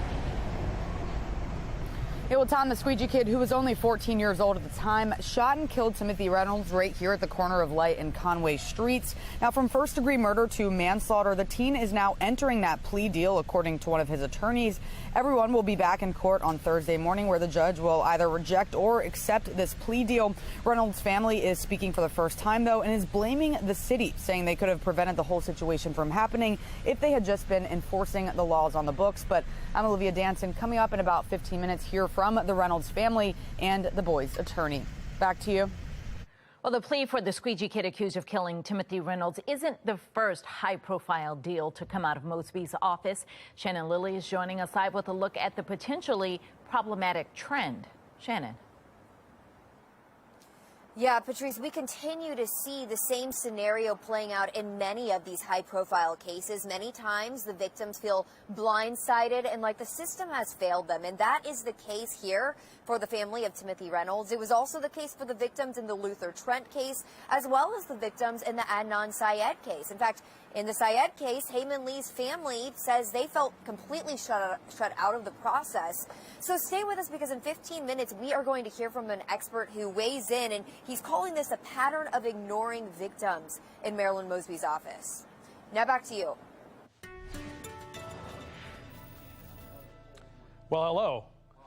Hi, guys. Yeah, taking a look at our Weather Authority forecast. Time right now is 6:48. There it is. I'm going to step out and let you watch that sun rise. We can all watch it rise together.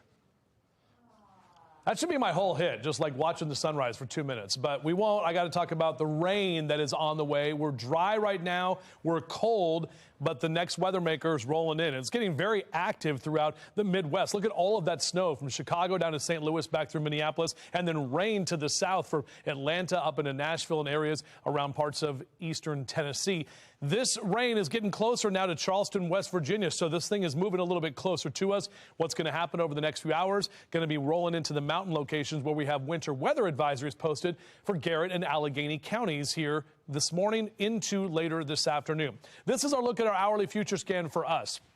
As we take you through middle of the morning into the early afternoon, we may get a stray shower or two around lunchtime, but overall, most of those models are showing that the real heavy rain starts about 2, 3, and into the 4 o'clock hour. Now, watch what happens as we take you to about 5 p.m. Notice that blue right there for Carroll and Northern Carroll and Frederick counties. We could see a little bit of kind of wintry mix there with some of that cold air and that precip mixing in. You may see a few flakes flying, probably just enough to run outside like Peppermint Patty and try to catch them on your tongue. But as we get into that 6 o'clock hour, notice that blue's still kind of there. We're dealing with heavy rain through Baltimore City into that 7 and 8 o'clock hour. A decent amount of rain here, even into the 9 and 10 o'clock hour tonight. Look at all of the areas here with that orange and the yellow. That's all going to be some pretty significant rain rolling through as we head into the afternoon and evening time. Temperatures don't do much. Unfortunately, only staying in the upper 40s through the afternoon. So it will be a cold rain for sure. Here's a look at your 7-day forecast. We'll keep some showers early tomorrow with temperatures that will get to the lower 50s tomorrow afternoon as we dry out. Back to the upper 40s on Thursday and Friday. Overall, looking nice for this weekend with temperatures back to the mid 40s, and we're dry for that Ravens game on Sunday afternoon. All right, and then next Thursday, we're talking about Thanksgiving, because the Thanksgiving countdown is ticking away. We're looking to see what are the most popular Thanksgiving side dishes. Some say stuffing or dressing, macaroni and cheese, mashed potatoes, green bean casserole, cranberry sauce, a whole lot. We can keep going. So the question this morning is, what is your favorite side dish or dish, or what makes it unique? Do you do anything different? The sides are my favorites. Yes. Even over the turkey, I will eat all the sides first. Not green bean casserole. Never. No? Nah. With I'm the with French you. onion? I eat the onions and that's it. I don't like the green beans. My grandma always made these baked carrots, and it had like bouillon cubes and onions. My mom makes it. That's my favorite. But I think it's probably more sentimental than any taste. Right. It's good, but I think it's sentimental. You?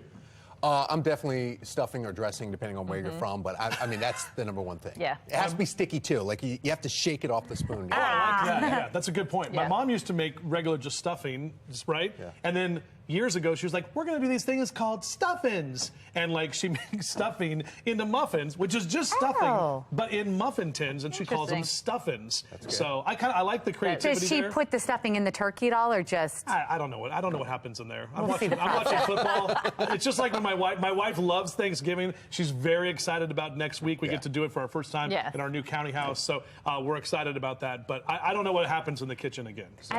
It's the sides that I always fill up on my plate. The greens, the lima beans, the mac and cheese, the sweet potatoes, the stuffing, the cranberries. I like all of that. And mac and cheese won Maryland again this year. You know how they do the sides of what state? And Maryland, mac and cheese won. All right, good stuff. It's next week. It's next week. Crazy. Yeah. What, like 9 days away? Yeah, 9 days from right now. So 8 days till my birthday. Yay. All right, well, you know what? We want to sizzle your Thanksgiving side dishes. If you want to try something non-traditional, just ahead in our 9 o'clock hour, what you need to do if you want to add some flair to your Thanksgiving table. And with Thanksgiving approaching quickly, so is Christmas. Be More Lifestyle host Mark Clark will be live from Green Spring Station with some local ideas for gift giving. Now, of course, this holiday season is flying by, right? It's getting even closer and closer, and we're starting to feel the stress from it all. So maybe let's just slow things down for a bit. Let's have a coffee break. And let's get some Rofo holiday mugs, please. Oh, that would be nice. Oh. This will work.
.55 making headlines this morning. Two tragedies unfolding at two different universities across the U.S., one in Virginia, the other in Idaho.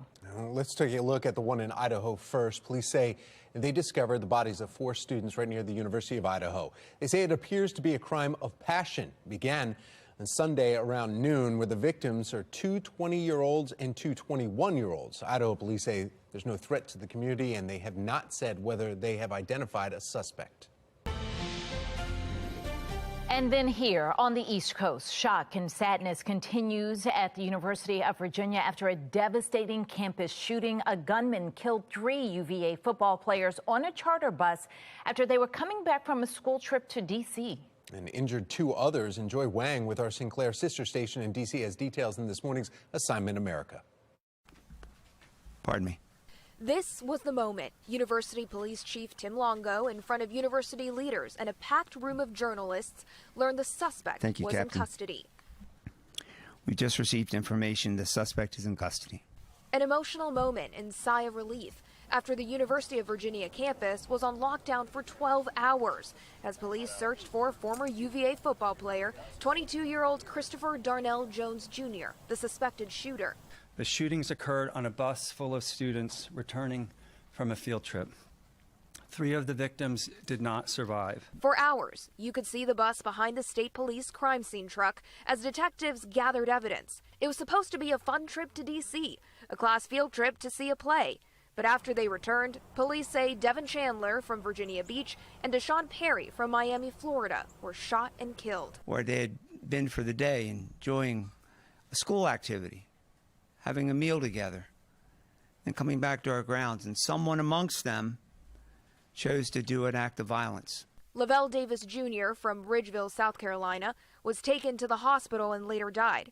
2 other students were injured. My heart is broken for the victims and their families and for all those who knew and loved them, and they are all in my prayers. But were there warning signs? University police said Jones was brought to the attention of the threat assessment team at the Office of Student Affairs this fall.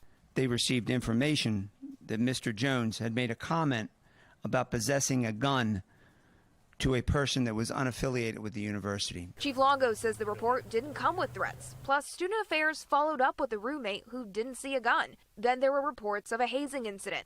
That case, police say, was also closed because witnesses wouldn't cooperate. But through the course of the threat assessment team's investigation, we learned of a prior criminal incident involving a concealed weapon violation that occurred outside the city of Charlottesville in February of 2021. Now, Jones is facing more charges, 3 counts of second-degree murder and 3 counts of using a handgun in the commission of a felony. I'm Joy Wang. Download the Fox 45 News app for breaking news, up-to-the-minute traffic conditions, school closings, and weather anytime. Just search WBFF in your app store. The state's attorney's office is offering a plea deal to the squeegee kid who shot and killed Timothy Reynolds. I'm Olivia Danson. Coming up, I'll have the latest on this case, plus hear from the Reynolds family. You can't educate children gainfully in the classroom if you're funding an expensive education bureaucracy. Teachers in Baltimore City getting paid more while student test scores decrease. The investigation underway by Project Baltimore. Well, temperatures are still cold this morning. We're tracking rain moving in later this afternoon. We'll talk about how long these temperatures stay with us. It's all coming up on Fox 45 Morning News. Let's do this. Live from WBFF in Baltimore, this is Fox 45 Morning News.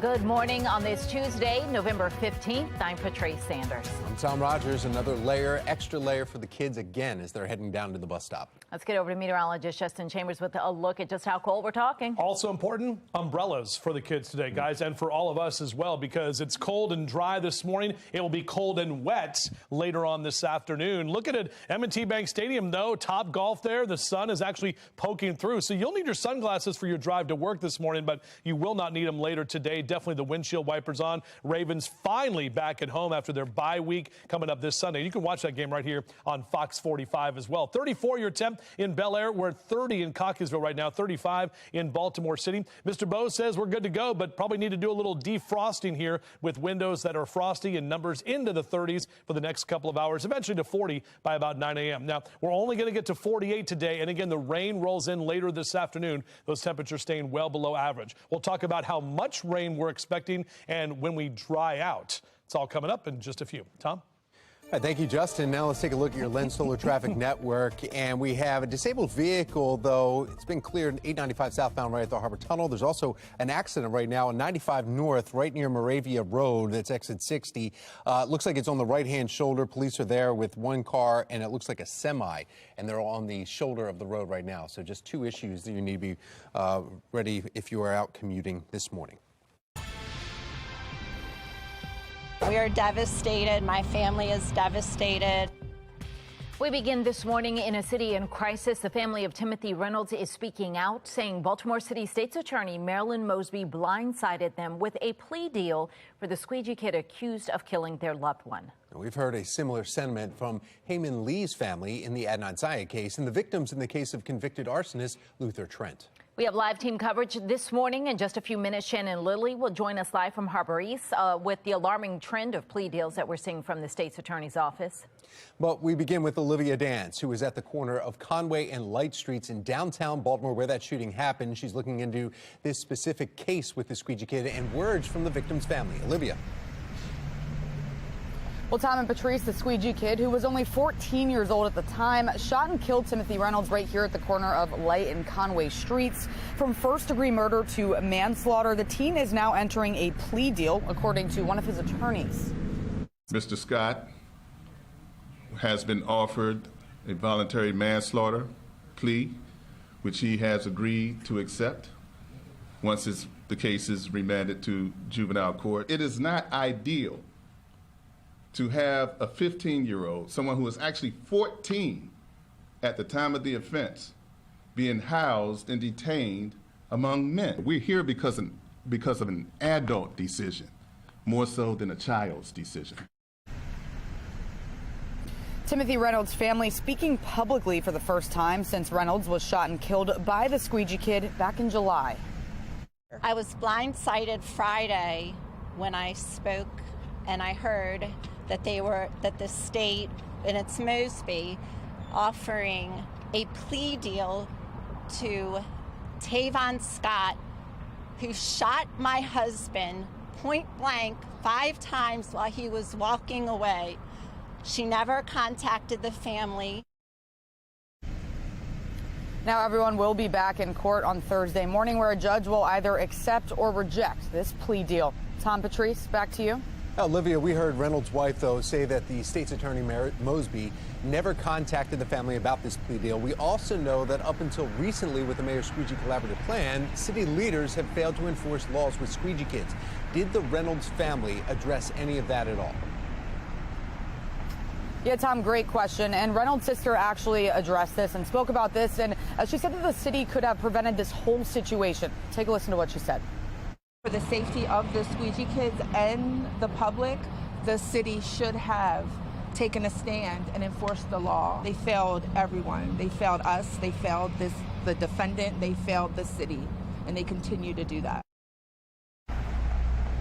And of course, emotions are very high for both of the families involved, and Fox 45 News will have the latest updates after court on Thursday. For now, reporting live in Baltimore, I'm Olivia Dance, Fox 45 Morning News. Thank you, Olivia. 7:04 now, and in a statement, City State's Attorney Marilyn Mosby called the shooting unacceptable, saying, quote, "We stand firm in our ultimate recommendation to the judge that this case be held in the juvenile court system." Statement goes on. "My thoughts and prayers are with Timothy Reynolds' family as they continue to deal with this unfathomable loss." The Mosby team mentioned that it made similar arguments in another case, that of a juvenile who was charged in a Memorial Day weekend murder at the Inner Harbor. In that case, the court decided to keep it in the adult system. Now, the plea deal in the Reynolds case is just the latest high-profile deal to come out of Mosby's office, and it is raising questions about a potentially problematic trend. Shannon Lilly is continuing our team coverage this morning from Harbor East, and she's looking into the plea deals coming out of that office. Shannon. Yeah, and we continue to see a similar scenario, Patrice, playing out for these victims in these cases. And here we are once again with another family coming forward saying that the system has failed them and that their voices are not welcome. Take a listen. We are being further victimized by the Baltimore City State's Attorney's Office, who took an oath to fight for the victim, and the victim is not being fought for here. That was Timothy Reynolds' sister you just heard from, and for her, a plea deal for the 14-year-old squeegee kid accused of murdering her brother, well, that is really no plea deal at all. And the complaints seem all too similar to the complaints from the victim's family in the Adnan Syed case. In that case, the family of Heyman Lee felt shut out of the process and complained of receiving only last-minute notifications that a plea hearing had been scheduled. Well, Sean Kennedy with the Maryland Public Policy Institute says a pattern of ignoring victims is developing. Marilyn Mosby doesn't give a hoot about victims. Marilyn Mosby only cares about Marilyn. Par for the course with Marilyn Mosby. Once again, she goes lenient on somebody who committed a heinous crime. Now, if the judge does approve that deal on Thursday, then that could mean that the teen could be released before the age of 21, depending on how well he does in the juvenile system. Reporting live in Harbor East, I'm Shannon Lilly, Fox 45 Morning News. Thank you, Shannon. We want to know what you think about this. Should Marilyn Mosby recuse herself from the case of Timothy Reynolds' killing? 97% of those who have already voted say yes. You can still weigh in by heading to foxbaltimore.com/vote. Tonight, former President Donald Trump is expected to announce he's running for office again. Megan Gillen is at our live center with what we're learning ahead of that announcement and what it could mean for the party. Megan. Yeah, we're taking you live to our nation's capital here this morning, guys, where in what could be the worst kept secret in politics, we are expecting Trump to confirm his bid for the White House tonight. I will very, very, very probably do it again, okay? You heard him right there. It's a move that some in his party see as risky after the midterms failed to deliver the red wave that many expected. And many of the Republicans who lost were endorsed by Trump. In fact, we are now hearing this morning that former Trump campaign official Jason Miller is even among those in Trump's inner circle calling for him to delay the announcement until after the Georgia Senate runoff election, fearing that it would dampen turnout and hand Democrats their 51st Senate seat. Now, there's also some personal risks for Trump, guys, in announcing this early, and one of them being that he can no longer receive money from the Republican National Committee for the massive legal bills, some of which stem from the Justice Department's investigation into his handling of those documents marked classified. We're going to keep you posted as things unfold tonight. We're hearing it could happen at 9 p.m. That's the latest from our live center. Back to you. Trending now, another big name is coming to Baltimore. Grammy Award winner Lizzo is bringing her tour to CFG Bank Arena next year. She is set to perform in May. A lot of people excited. Yeah, tickets go on sale this Friday. Lizzo now joins an exciting lineup for the renovated arena downtown. Blink 182, they'll be performing. Anita Baker also coming, and Bruce Springsteen will all be playing there next year as well. All right. I already know Lizzo's like high on your list. Yeah, you love her too, right? I do too. My daughter and I love Lizzo. I wish that they would have a censored concert because she's only 6, and I feel like I probably can't bring her to a Lizzo concert just yet. Maybe not. Maybe not. Because she is a rapper that plays the flute. But it's so fun. The music is just dance. I love her. And one of the people that's on tour with her now, so hopefully she'll still be there, is from Baltimore. Really? And she's the guitarist. And she, you know, I see her all over my timeline. Her family's very excited. They watch. So we've got to get her daughter in here. What's her name? I'm trying to think. A Baltimore native, though. Yes. Like that. That's awesome. And she was right out of high school. I mean, young, and now on to her career. You I'm should going to have the Lizzo name come in. in She just can a sit on the second. couch with us. That would be I mean, come amazing. on, let's do it. There we go. Well, I think it's that cool, though, happen? guys. I mean, because we talked about CFG Arena, you know, when they renamed it and all these kind of bigger names. I mean, Bruce, the Boss, that's a small, like, venue for the Boss to play. He plays stadiums usually. So People are a little upset there's no T Swift yet, though. Oh, really? Yeah. Who are these people? Wait, I was going to say. Our producer, some of my friends. It's cold I've outside heard right about now, it. but don't worry, we're going to warm up with all that great music coming up as we take a look out right now from our forecast. You can see those clouds. I just stepped outside a moment ago. Woo! I mean, it cuts through you just a little bit. It's not like really windy, but you know, I've only lived here like a year and a half, but I mean, a lot of you who live here are like, yeah, and when it's cold, it's just different. It's a different cold for me because I'm from out west where it's dry and it's like all this moisture where we are. And because we live, you know, by the water, it's the cold that just like gets into your bones. So that's what I'm feeling when I step outside. So It's all good. I live here. I love it. Temperatures in the 30s here for Cockeysville down to Baltimore City right now. 35 in Dundalk, 34 Brooklyn Park, right at the freezing mark in Glen Burnie and Pasadena. Now, out for a run or a jog, definitely get the extra layer on, upper 30s and lower 40s, and get what you need to get done outside before the rain rolls in. It's not going to be until about 2 or 3 o'clock this afternoon, so you do have time. Unfortunately, our highs, not very warm. We're talking mid to upper 40s, well below average for this time of year. We're back with your full forecast, which will take you all the way into our Ravens game day weekend. They're back at home. We'll talk about it coming up. All right, let's take a look now at the Lynn Stoller Traffic Network and Jordan Waters, that's her name, from Baltimore. Looking at our traffic map, you're starting to see some yellow, some slowdown spots. So give yourself some time if you're just about to get up and out. You don't want to run into any issues. So time now to get up. 7:11, and here's a look at the stories making your headlines this hour. Baltimore City student test scores dropped to some of the lowest in our country, but Project Baltimore uncovered taxpayers are paying a lot more than they may realize to school system leaders. A city councilman is calling on city leaders to rev up enforcement of dirt bikes, the changes that he is hoping to see when it comes to illegal dirt bike racing. 7:12, you're watching Fox 45 Morning News, all local, all morning.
Mosby offering a plea deal to Tavon Scott, who shot my husband point blank 5 times. She never contacted the family this whole time, and she's supposed to do that. The family of Timothy Reynolds is speaking out about a plea deal they said they knew nothing about and do not agree with. In a news conference yesterday, they say justice for their family is not being served. Lawyer and former congressional candidate Yuripsi Morgan is joining us with a look at this case. Good morning. Good morning, Patrice. So there are several angles to what's happening here. First, the family says that they were blindsided by the city state's attorney's office offering that plea deal to the defendant without first consulting them. Why wouldn't that have been done? You know, it's interesting that you bring that up because this is now, I believe, the second family in just a matter of weeks who has felt similarly and has said so to the media. The family of Heyman Lee, of course, also made similar statements after the state's attorney decided in that case, in the case of Adnan Syed, to vacate his conviction. I think what you're seeing is that the state's attorney's office, particularly Marilyn Mosby, has decided that she's going to make these decisions with or without the family's consent. The family's lawyer, Thuru Vignarajah, who we had on earlier, says this was not a case of self-defense. Video will show that the defendant went and got a gun and pulled on a mask and then fired at Reynolds. And he says that the grand jury saw that and said it's first degree, so there's no reason to go against what they determined from the evidence. Why would we see this lessening of, charges against the defendant? I can't think of a logical reason why you would see the lessening of these chances other than political reasons or even emotional reasons. I understand that the person who did this squeegee worker, was very young. I believe he was 14 at the time. And there is a part of us, I think, that wants to look at that and say, okay, like his defense is saying, he deserves rehabilitation. But you also have to look at the nature of the crime that is alleged here. Given the amount of evidence that Thuru Vignarajah and others are claiming to have seen and what the grand jury is claimed to have seen, if there is real video evidence showing that, if you recall, when we first heard about this incident, it was a man wielding a baseball bat and then he gets shot. Well, Maryland does not have a stand your ground law. Maryland has a duty to retreat, which means that when you're in a situation, particularly when you're outdoors, you have a duty to retreat. It means just that. But as more information has come out, particularly about this video that the public has not seen, if that video does in fact show that Mr. Reynolds was walking away and then was approached by the squeegee kids, and the squeegee kids then become the aggressors and then get struck in the head with a rock, then they're really the aggressors. And then you hear about what is alleged to be in this video, that this young man put on a mask. I mean, think about the time and the thought that it takes to put on a mask, to take out a gun, and then to shoot someone in the back. You're talking about a completely different scenario that does not include self-defense. 10 seconds here. How do you see this playing out when it goes before the judge on Thursday, especially now with all this attention? Look, I hope that the judge makes the right decision and looks at the facts of this case and looks at the law rather than the emotion. All right, Uripsi, thank you. Thank you. 7:18 is the time now. Another cold start to your morning as your kids are heading down to the bus stop. That's right. Bundle them up. Meteorologist Justin Chambers is here with the forecast, and he says send them with umbrellas as well. Yeah, very good point. Patrice, Tom, good morning to both of you. We're dry right now, and we're going to stay dry through a good portion of the morning into the early afternoon. Later this afternoon and evening, about 12 hours from right now, it is going to be pretty much some heavy rain and cold rain as well. So that's what we're looking at as we check out M&T Bank Stadium, as I've been mentioning all morning, and we'll continue to mention all week. Ravens are back in town. That's awesome. They had that bye week, and they're still in first place in the AFC North. We got that game right here on Fox 45 Sunday afternoon. All right, so here's the snow that's rolling through Chicago, Minneapolis, down through St. Louis. Rain to the south of that with the warmer temperatures in parts of Tennessee, down through Atlanta and Georgia, as well as in Alabama. All of that is pushing a little bit closer to us, and you can start to see some of the rain moving in to Charleston, West Virginia, even picking up a few light snow showers to the east of Columbus. That's going to track a little bit closer to western Maryland, and that's actually where we have winter weather advisory. So Garrett and Allegheny counties are expected to get at least some of the snow, possibly some freezing rain as well. The temperatures in the middle and upper levels of the atmosphere and at the surface are kind of all over the place. So when this moisture moves in, the timing of what actually happens when the moisture arrives and what the temperature profile of the atmosphere is going to be what type of precipitation folks will see there. Now, for us, we're going to stay mainly above freezing with 40s, even though it's cold. We have the rain that's going to start to move a little bit in from the west right around lunchtime today. Off and on, a couple of scattered showers in that 2 and 3 o'clock hour, but things really get going after about 4 p.m. This is why I say have the kids at the bus stop with the umbrellas, because you can see all of that rain right there. The blues into parts of Frederick and even into into Carroll County. Could see kind of a wintry mix, but overall we're not looking for actual accumulation. And then look at how much rain we're talking about in that 6 o'clock hour. That's going to continue, kind of waves of rain into that 7 and 8 o'clock hour. Pretty good amount of rain, even another round into that 9, 10, and 11 o'clock hour this evening. We will be drier tomorrow, but as I mentioned, get the kids out to the bus stop. Beep, beep. Warm this morning with the umbrellas ready to go for this afternoon. These numbers, guys, not that exciting. We're talking about mid to upper 40s. That's all we're going to see for our highs later today. And 58 is typically where we are. The warmest part of the state will be in the eastern shore, where you'll see some upper 40s for Chestertown down through Stevensville and right about 50 in Easton. But look at those 30s in Cumberland. So up and down the 95 corridor, again, below average temperatures, New York and Philly, down through Baltimore and D.C. Here's a look at your 7-day forecast. So we'll start with a few showers left over tomorrow. Overall, we're drier tomorrow afternoon, but highs will be in the lower 50s. Back to the mid to upper 40s into Thursday and Friday, and then mid 40s. That's it for our highs this weekend, but we are dry for the Ravens game day on Sunday. Job of the Day is sponsored by Antwerpen Auto Group. 7:21 now, and getting Maryland back to work. It's time for our job of the day. The Henderson Webb Incorporated is hiring a maintenance painter, drywall mechanic. If you'd like some more information about this position, just head to our website, foxbaltimore.com. If you're an employer with jobs that need to be filled, please send your information to news@foxbaltimore.com. Annual gift guide is out. We're Green Street facing this morning. We'll tell you all about it coming up.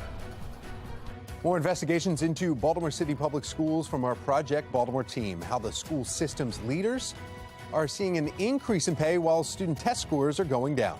7:22 is the time. You're watching Fox 45 Morning News, all local, all morning.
$7.25. It's so Baltimore. Get a head start on shopping for Christmas and cross some of the items off your list. The Baltimore Magazine has your 2022 gift guide. Be More lifestyle host Mark Clark is live at Green Springs Station, checking out all the things on the list and the things that are currently on their shelves. Mark. That's right. Janelle is the gifting queen. Janelle, take us through this wonderful table of gifts we have here. All right, so every year Baltimore Magazine does its annual gift guide. I have the pleasure of getting to go to all these great local shops. This year we decided to do it by neighborhood. Okay. And so we're in one of those areas today. We're at Green Spring Station, where there is like so many options for gifting. And so you can just come here and kind of hit up all the stores.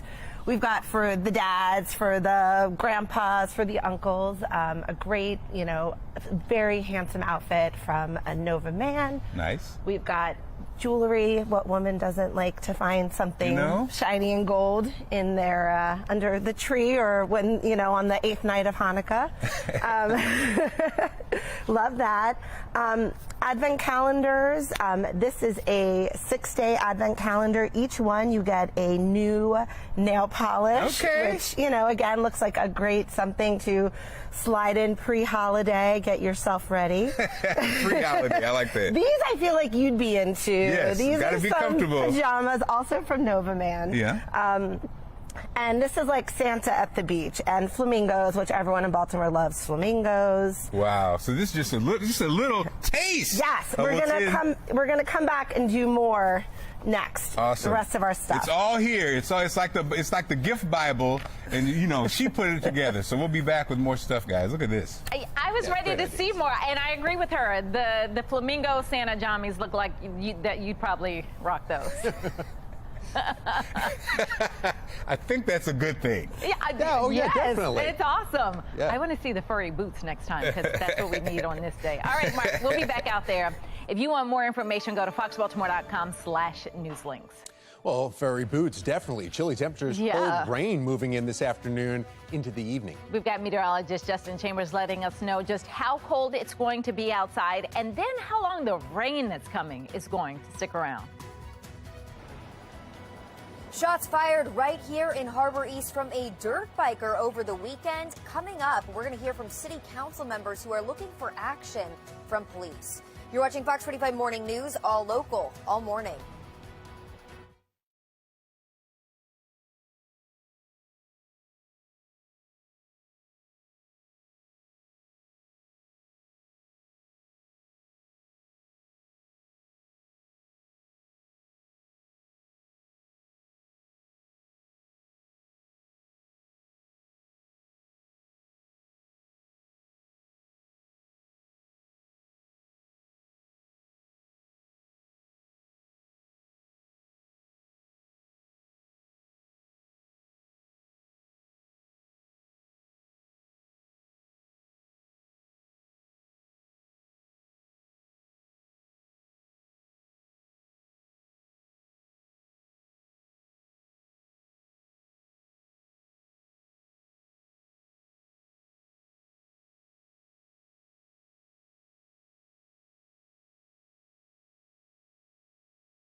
Project Baltimore is sponsored by the Snyder Law Group. Call 410 the Firm.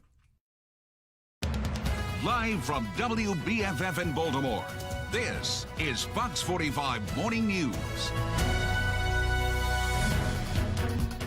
Welcome back on this Tuesday morning. 7:30 is the time. I'm Patrice Sanders. I'm Tom Rogers. We just had our 7:30 stretch. I'm feeling a little bit warmer right now. It's cold. I'm not. Meteorologist Justin Chambers looking at the forecast. Got to get the blood flowing. Yeah. Teddy always tells us that, right, guys? And it's definitely a morning where maybe you want to do the exercises indoors only because it is pretty cold outside right now. And it also has some of that moisture to go along with that. So it feels even colder as we're looking out right now from our Towson camera, kind of those high, thin clouds with the sun that is now up. So maybe the sunglasses this morning, definitely your rain gear for later. After our frosty Tuesday morning, we'll see rain this afternoon and temperatures that will stay chilly. And chilly sounds good with chili, right? I mean, you know, it's chilly today and eat some chili to warm up. We're talking about low to mid 40s for Westminster and Cockeysville and Bel Air. These are your high temps. Upper 40s in Baltimore City this afternoon. Again, those are about 5 to 10 degrees below average for this time of year. We have a little relief coming up, especially as we get to Thanksgiving, but we'll talk more about that coming up in just a few minutes from right now. Thank you, Justin. 7:31 is the time on this Tuesday morning as Baltimore City school students, their test scores dropped to some of the lowest in our country. The CEO of the school system continues to see her earnings hit new highs. Project Baltimore dug into Dr. Sonia Santelisa's employment contract and found that taxpayers are paying for a lot more than they may realize, over $100,000 more. This is the employment contract for Baltimore City School CEO, Dr. Sonia Santelises.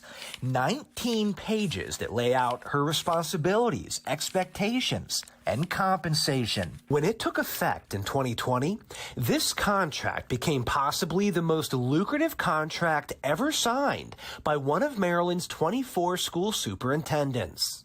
But it's not until you read all 19 pages that you begin to understand how lucrative it really is. What you've dug out is significant taxpayer cost that has never had sunshine on it in the past. Adam Angieski is the founder of OpenTheBooks.com, a government watchdog organization that tracks public spending. He has spent much of his career reading government employment contracts, and he is stunned by what we found in this one. I think taxpayers will rightfully be upset about what you've uncovered when you've followed the money. During Dr. Santelises' contract year that ended on June 30th, 2022, she earned a base salary of more than $333,000, which for a school leader is the highest in the state among those 24 public school districts. But if you continue to read through her contract, you'll see there's a lot of added compensation. Every year, she gets nearly $10,000 for a car allowance. She also gets more than $53,000 in deferred compensation towards retirement, which is in addition to her state pension retirement. I mean, we all knew about the gold-plated public employee pension plans, but who knew that taxpayers were funding tens of thousands of dollars into a second retirement plan. But that's still not all. According to the CEO's contract, she gets 59 paid days off a year, 38 vacation days, 18 sick days, and 3 personal days. That's nearly 12 weeks of taxpayer-funded paid time off, which does not include the 13 paid holidays throughout the year. It's 25% of the year. 1 out of every 4 days, she's paid to stay home. But what if the CEO doesn't take 12 weeks off? Well, her contract says she can cash out much of what she doesn't use. During her last contract year, she cashed out more than $48,000 in unused paid leave. Add that to the rest of her compensation, and Dr. Santelises collected a total of nearly $445,000. It's milking taxpayers like dairy cows. We put a premium on those leaders locally that say they're going to educate our children. And so we need to hold, at the end of the day, we need to hold them accountable. And her contract does hold her accountable. Page 13 says the board will evaluate the CEO in part on how she demonstrated improvement in the academic performance of students in the city schools. But is that happening? Graduation rates, attendance, and college enrollment are all lower than when the CEO took office in 2016. And the most recent federal test scores released last month show Baltimore City students scored an all-time low since testing began in 2009 when compared to the large city national average. You know, the ship is taking on water. There's no question about that. Anaban Basu is an economist who served on the Baltimore City School Board from 2005 to 2011. When Project Baltimore interviewed him earlier this year, Basu defended the CEO's earnings, saying Baltimore City is the hardest school system in the state to run. And in her time, the city as a whole has struggled, especially after the riots following the death of Freddie Gray. Since 2015, Baltimore City has been in socioeconomic disequilibrium. Sonia Santelises has been presiding over that school system during this period. It's tough. It's tough to make improvement when times are like this. And so what I'm suggesting to you is that it is conceivable that what she has done is stemmed decay that otherwise would have transpired. Dr. Santelises' contract was approved by the school board. We reached out to the board for comment and received this statement, which says in part, Dr. Sonia Brookings Santelises has been an incredible champion for city schools for nearly 6 years. Our CEO is worth every cent of her salary, aligning with her experience, skills, and education. The statement also pointed to several areas of success, including an increase in pre-K enrollment and a decrease in the dropout rate. You can't educate children gainfully in the classroom if you're funding an expensive education bureaucracy, as the rising taxes and the declining student test scores clearly illustrate. I'm Chris Pabst, and this is Project Baltimore. According to the CEO's contract, the school board must evaluate Dr. Santelises' performance every year. Project Baltimore filed a public records request to see those evaluations and is waiting to hear back. Now, if you would like to read the entire statement from Baltimore City Public Schools, you can go to FOX45.com. Timothy Reynolds' family continues to demand justice. Joining us in studio is a political commentator to discuss why the family believes the city state's attorney needs to step aside. Oh, it's frosty and brisk as you head out the door this morning. Meteorologist Justin Chambers will tell us what you can expect for the rest of your day, and he says grab the umbrella. You're watching Fox 45 Morning News, all local, all morning.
7:40 and turning now to a city in crisis. Questions this morning surrounding enforcement when it comes to dirt bikes in Baltimore City.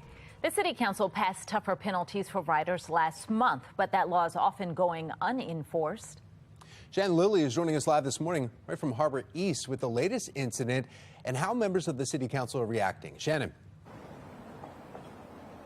Well, both Councilman Zeke Cohen and Gitzi Schleifer, Tom, are calling for more action from police, especially following this most recent incident that happened right here in the busy, popular Harbor East area. Police saying that those riders came down from President Street, then they sped away off onto Alisana Street after gunfire erupted. In fact, according to the police report, 2 men on dirt bikes got into an argument with another man over the weekend. Police say the man grabbed a bag of leaves and threw it at the bikers, then started chasing them. And that's when investigators say one of the bikers pulled a gun and opened fire. Now, this all happening in Councilman Zeke Cohen's district, and he's responding to it. He says in a statement, in part, quote, "It is critically important that the police department fully enforce the law. That includes illegal dirt bike activity and any form of gun violence." Now, in the meantime, the new law that cracks down on these illegal street racers and dirt bikers, well, it officially went into effect a little over a week ago. And we know Councilman Gitzi Schleifer has been meeting with police to discuss how they're going to enforce it.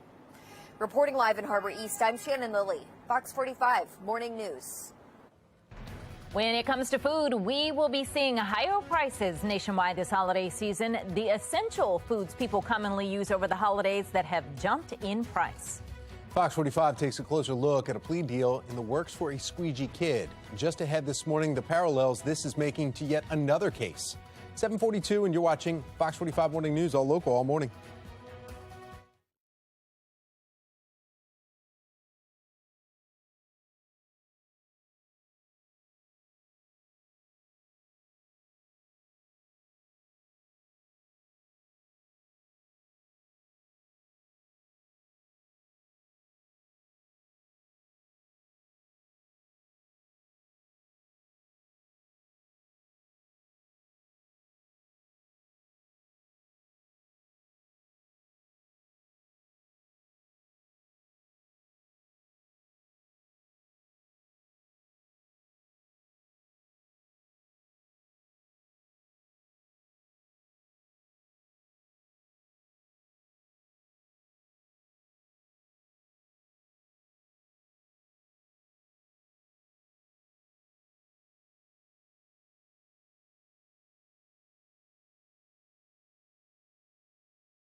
Safety of the squeegee kids and the public, the city should have taken a stand and enforced the law.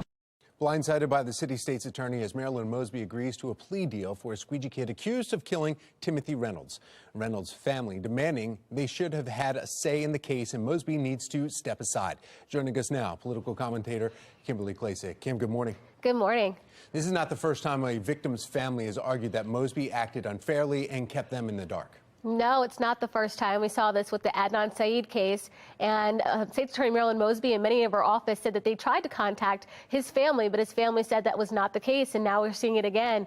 You know, I understand that State's Attorney Marilyn Mosby's on her way out the door, and possibly she's trying to make herself look like a hero as she's walking away, but I do think that she should recuse herself from this case. State's Attorney Ivan Bates will be taking over in January. This case will still continue to go on, and I think that he should take the reins here.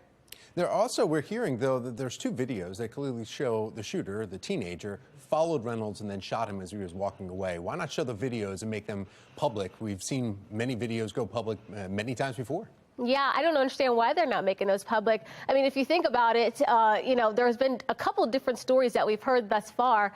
We've heard that Timothy Reynolds was walking away as he was shot. We heard from the attorneys that Mr. Scott has that he was not walking away when he was shot. We heard different stories from so many different people. The public should be able to see the video. I know that this is going to be very, you know, bringing up the tragedy again for that family, and I don't want them to have to go through this. But I think the public needs to know exactly what happened at this point. And I still feel bad for the young man that's in this situation, right? We hear so much about Timothy Reynolds getting out of the car with the baseball bat. We're still not talking about the fact that this 14-year-old had an illegal handgun on him and used it. This is another reason why squeegee workers should not be on the streets of Baltimore.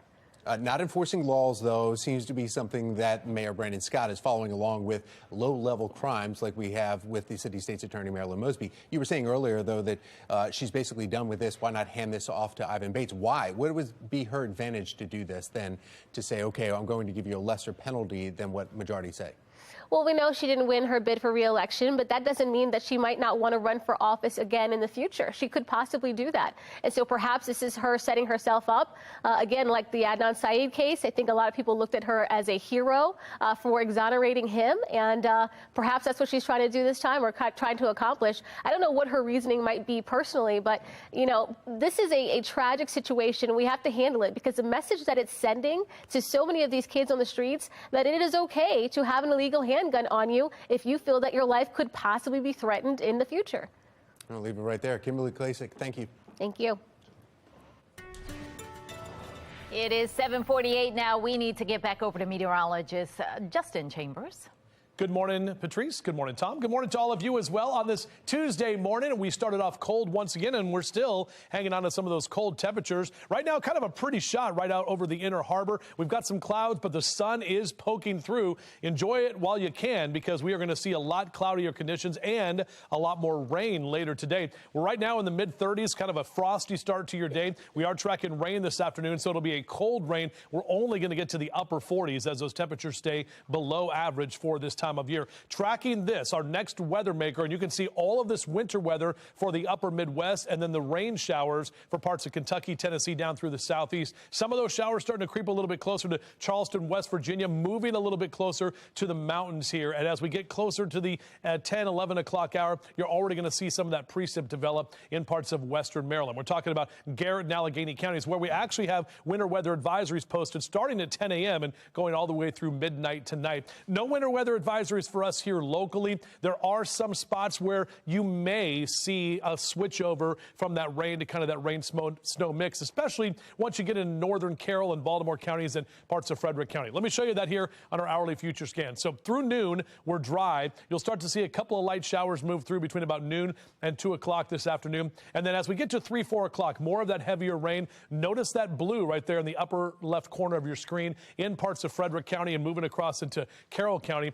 But it's kind of the overrunning precipitation that'll be more of the rain and temperatures that are going to stay above freezing throughout most of the layers of the atmosphere. As we get to about 6 o'clock, still a lot of more moderate rain rolling through, not only in Baltimore, but out toward the eastern shore, down through Annapolis. And this is 8 o'clock tonight, where you're seeing The oranges indicating more of those heavier pockets of rain, still with some more of that heavy rain left over for the eastern shore by about 11 p.m. So it's definitely going to be wet, and unfortunately, we're going to stay chilly. 37 next hour, hanging out downtown. Not the day for lunch outdoors today. Upper 40s. We're dry by noon, but again, it's later this afternoon that rain is going to be impacting you, and highs only getting to about 48 for Baltimore City. Other places, you'll actually stay in the low to mid 40s. That's why Carroll and Frederick counties, where we'll see some of the colder temperatures, kind of that rain snow mix will be possible. At least it's on the table for today. Overall, as we head down to the south, we'll see Howard and Anne Arundel counties in the mid to upper 40s. Eastern Shore will actually be the warmest spot today, with upper 40s and even some lower 50s down toward Easton and Denton. Here's that 7-day forecast for you. Tomorrow we'll start off with a few leftover showers. We dry out by tomorrow afternoon. Tomorrow is actually going to be the warmest day of the week at 53, which is not that warm. And then back to the upper 40s on Thursday. We've got mid 40s this weekend. It's going to be a cold weekend, but we do stay dry. Great weather, great football weather for the Ravens game coming up on Sunday afternoon. And Baltimore Magazine's gift guide is out. It's on stands. We'll get into the gift you want to get for the person that's hard to buy for coming up. Indulge in your favorite treats without worrying about sugar spikes. Still ahead in our next hour, we're taking a look at what you need to do to keep your levels in check. Uh-oh, whether you like your coffee with a lot of sugar or no sugar at all. Yeah, Fine. It's time for a coffee break. Black, way to go. Cream, lots of cream.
.754 and continuing coverage this morning. Fox 45 is following efforts by some members of the Baltimore City Council to shorten the amount of time to qualify for a lifetime pension.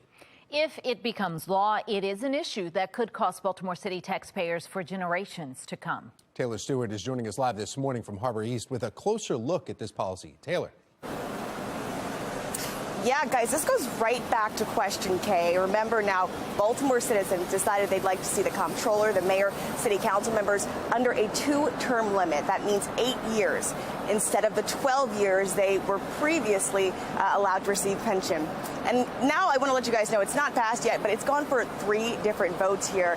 And the issue being it could cost taxpayers a lot of money. We spoke with an analyst who says not only does the city's retirement office have an issue with this, it could be millions of dollars for people who pay taxes here in Baltimore. We crunched the numbers. If they live from age 50 to life expectancy with cost of living increases to their lifetime pension, they'll receive about $500,000. Now, it's headed for a vote. It's not quite clear when the council will vote on this measure. The mayor has said he is in support of term limits, but has not spoken on this particular matter. He's not let us know if he will sign off. But we'll keep you updated. We're live in Baltimore. I'm Taylor Stewart, Fox 45 News. All right, Taylor, thank you. We want to know what you think. Is it fair for first responders to wait 25 years for a city pension while council members wait only 8? So far, 98% of the people who voted say no. You can head to foxbaltimore.com/vote and click on the Pulse tab to weigh in. We are staying cold today, and we're not staying dry either. Just ahead, meteorologist Justin Chambers tracking when we can see some rain falling in your neighborhood. 7:56. You're watching Fox 45 Morning News, all local, all morning.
Live from WBFF in Baltimore, this is Fox 45 Morning News.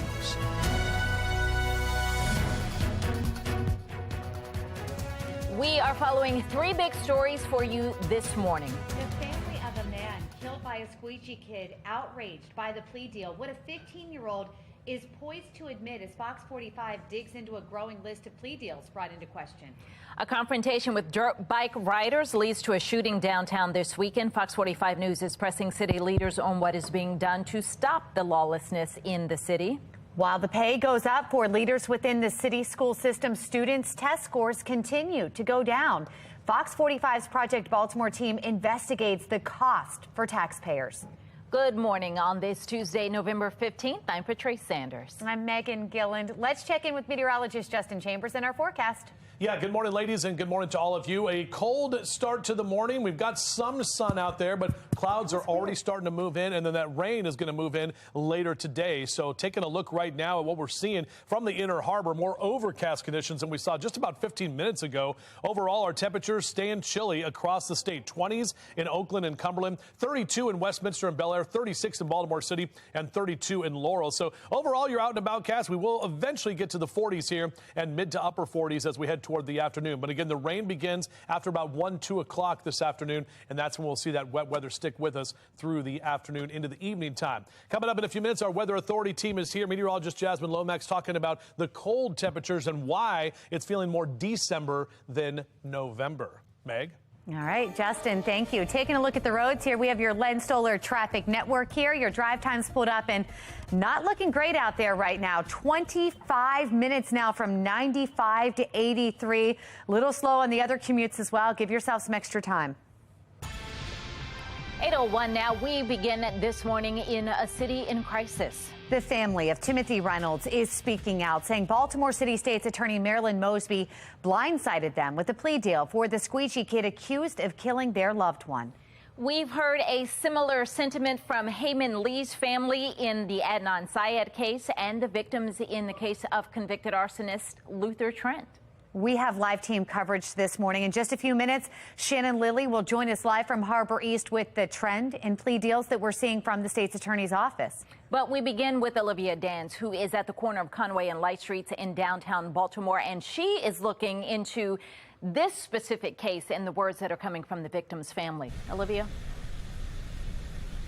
Well, Megan and Patrice, the squeegee kid, who was only 14 years old at the time, shot and killed Timothy Reynolds right here at the corner of Light and Conway Streets.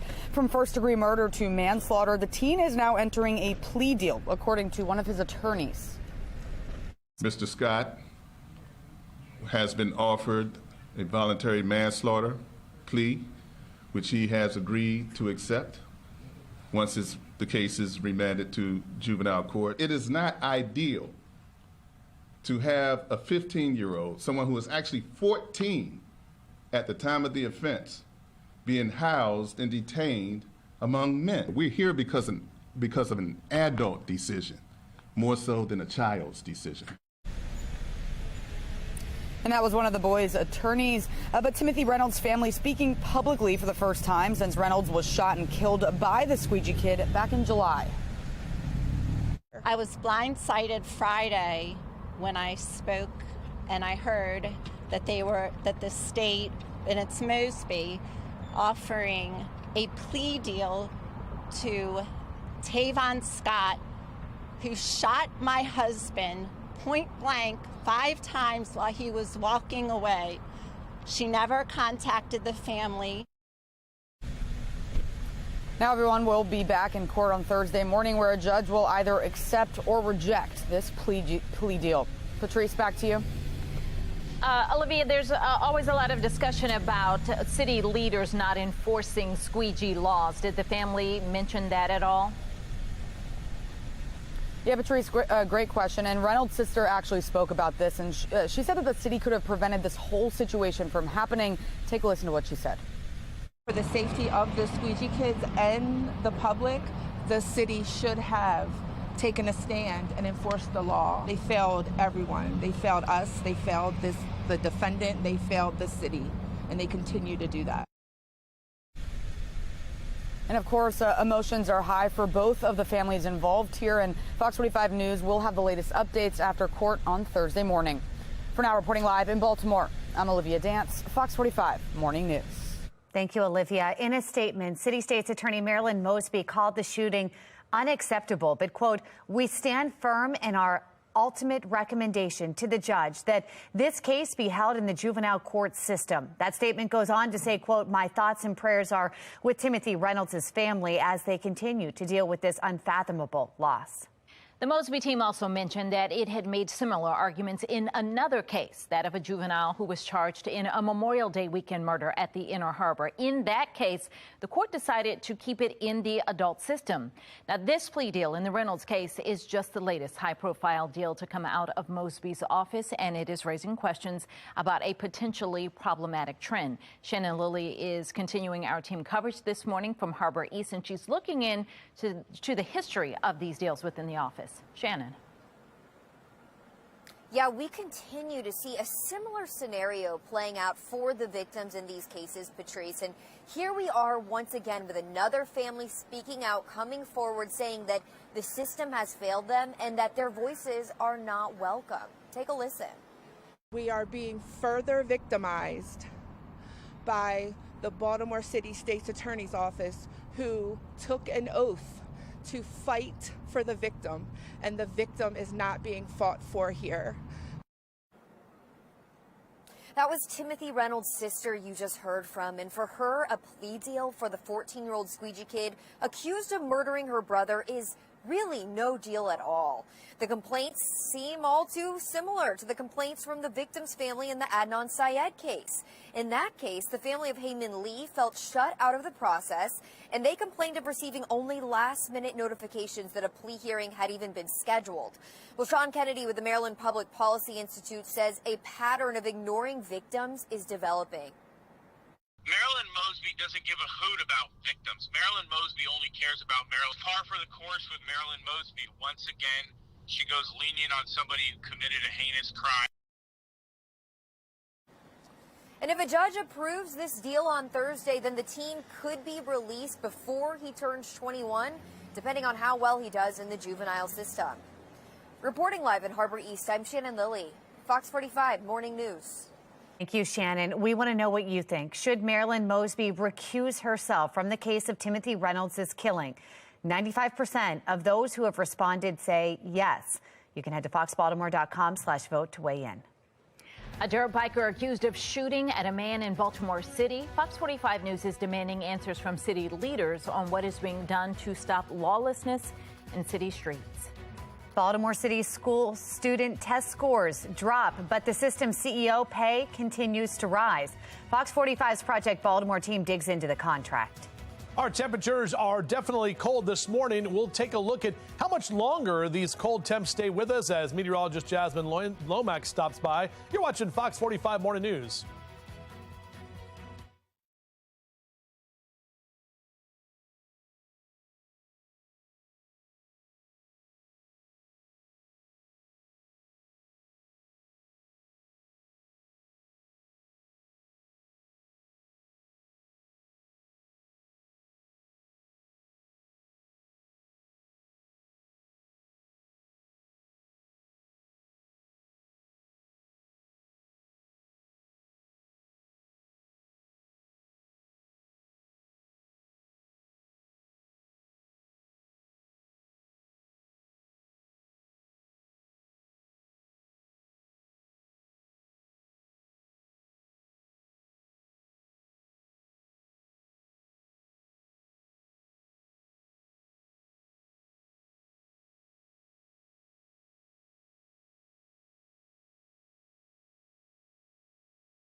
We are more than a month away from the official start of winter, but it felt like winter in our region recently, with average temperatures in the 30s and 40s. It's always hard when you wake up and come to work and you see that 30. Oh my gosh. Well, meteorologist Jasmine Lomax joining us here. I saw people writing on their Facebook page they'd like to cancel their winter subscription. They're done. Don't want to see it anymore. Yeah, understandably so. This is not where we should be around this time of year. We are well below average. In fact, it's going to get even worse over the weekend. 58 is the average high for November 15th. So we're not even close to that number today. We're actually going to be about 10 degrees lower than that. 48 for Tuesday. Then tomorrow, temperatures around 53. That's going to be our high for the week, and that is still below that average of 58. But it gets even worse as we move into the weekend. 48 on Thursday, 47 Friday, then on Saturday, 44. That's actually our average temperature for December 31st. So it truly does feel like winter. Hopefully you do have the layers, you've got the gloves, the heavy winter coat and the mittens. You're not just going to need them this week, but it looks like we have an extended period of below average temperatures. This is from the Climate Prediction Center. Over the next 6 to 10 days, we're still staying below average. Coming up, we'll have a closer look at the weekend forecast and just how low temperatures get. Back to you. And Baltimore Magazine's gift guide is out. We'll tell you about all the great gifts you can look at as the holidays approach. Coming up. But first, a confrontation with dirt bike riders leads to a shooting downtown this weekend. We're going to speak to a law enforcement expert on what needs to be done to stop lawlessness in the city. It is 8:12 and you're watching Fox 45 Morning News, all local, all morning.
Ultimately, what's going to happen is until someone gets hurt, they're not going to change the policy.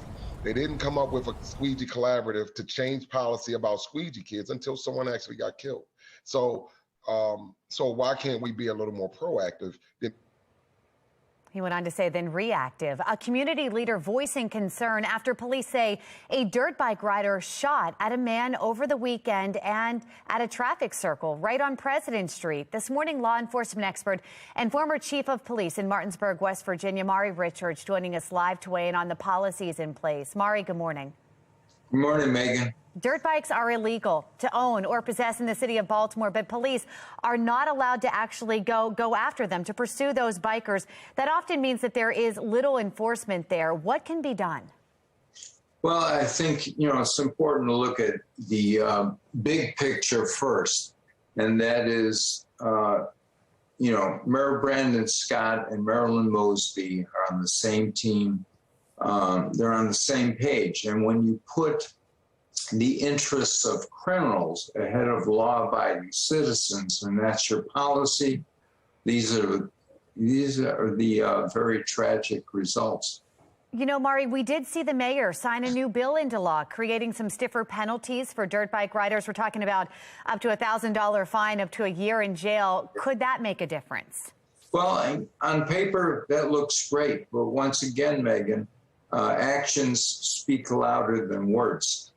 How many months did Mayor Scott wait to sign that? That bill was ready in July, and he just signed it last week. That doesn't show real urgency.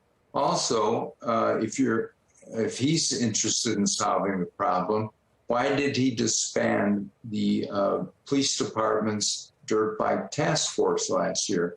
So actions speak louder than words. It's great to have that on paper, but once again, his attitude and policy is not to punish criminals, but to make it easy for them. Mari, as a former police chief, what would you do? What should he be doing? Well, the right thing to do would be, number one, reinstitute that dirt bike task force, because you have to really focus on this problem, and then implement this new law. If you can put someone in jail for 12 months, that's the type of message that needs to be sent. And if you have that task force, they can monitor. I know they're talking about getting the helicopter up there, Foxtrot, that's fantastic. But you have to do more than that. And if you had a task force, you'd be monitoring social media, when these dirt bike riders are forming up, and you could make mass arrests. Put people in jail. I guarantee the first one that goes to jail for 12 months, that's going to send that message and knock that problem down. All right. Mari, thanks for weighing in. Thanks, Megan. 8:18, time to get another check of our forecast. That's right. We've got meteorologist Justin Chambers taking a look at the cold temperatures and, unfortunately, the rain. So Guns N' Roses has a song called November Rain, and then the line in the song is the cold November rain. That's what we get to deal with later today. But right now, we do have the sun trying to break through to the other side, like the doors. So you can actually see right there, that is Fed Hill, where we are seeing a little bit of a light breeze blowing that flag around a bit, a little farther down the road over toward, obviously, Fort McHenry, flag flapping around there as well. Now, here's what's coming. This is the next weather maker. Look at all of that snow in the upper Midwest. That's where the colder area is. And you can almost see that line almost along the Ohio River right there. Areas south are seeing more of the rain showers at this time. And as we push in a little bit closer, Charleston, West Virginia, starting to get some of that precipitation. Some of that in the form of snow is getting closer to western Maryland as we speak. So over the next couple of hours, conditions will deteriorate there, and then we are going to see more of these showers, mainly rain showers, by the time we head toward the afternoon. So it looks like we have a winter weather advisory that continues to be posted for Garrett and Allegheny counties. This is the mountain locations that actually starts at 10 o'clock this morning and will go all the way until midnight tonight, Wednesday. So yes, midnight tonight, Wednesday morning at 12. I'll get it out there eventually. Here's a look at our hourly future scan. So again, we stay dry right around noon, 1 o'clock. You'll start to see a few scattered showers roll in, and those will just be some light showers. The heavier rain starts to move in. Look at this shot right here, 3, 4 o'clock this afternoon. All of those areas in yellow, that's the moderate rainfall. As we get to about 4 or 5 p.m., notice the blues right there, right around northern Carroll County, up into parts of Frederick County as well. That's where we see the potential of seeing a few flakes flying. We're not looking at like like any kind of accumulation, but you may see a few flakes kind of mixed in with some of that cold rain that'll be here. That rain continues into about 7, 8, 9 o'clock tonight, and we're going to see a pretty decent amount of this beneficial rain here moving through, albeit with the cold temperatures to go along with it. Hank the Bird, not a big fan of that. Yeah, but 40 by 9 a.m. Hank and his feathered friends looking for shelter about noon, because later this afternoon the rain is going to roll in. And 58 is typically where we are. Jasmine was just talking about those cold temperatures and how it feels a lot more like December, but we're talking low to mid 40s for Westminster and Cockeysville to Bel Air, a little warmer on the eastern shore, 48 in Baltimore City, up and down the 95 corridor, mid to upper 40s for Philly and Baltimore, down through D.C. for the afternoon. Just leave the rakes in the garage today, Tuesday and Wednesday as well, because we'll have a lot of wet leaves out there. But Thursday, you can get back to getting the yard all cleaned up and ready to go as we get closer to Thanksgiving, just 9 days away.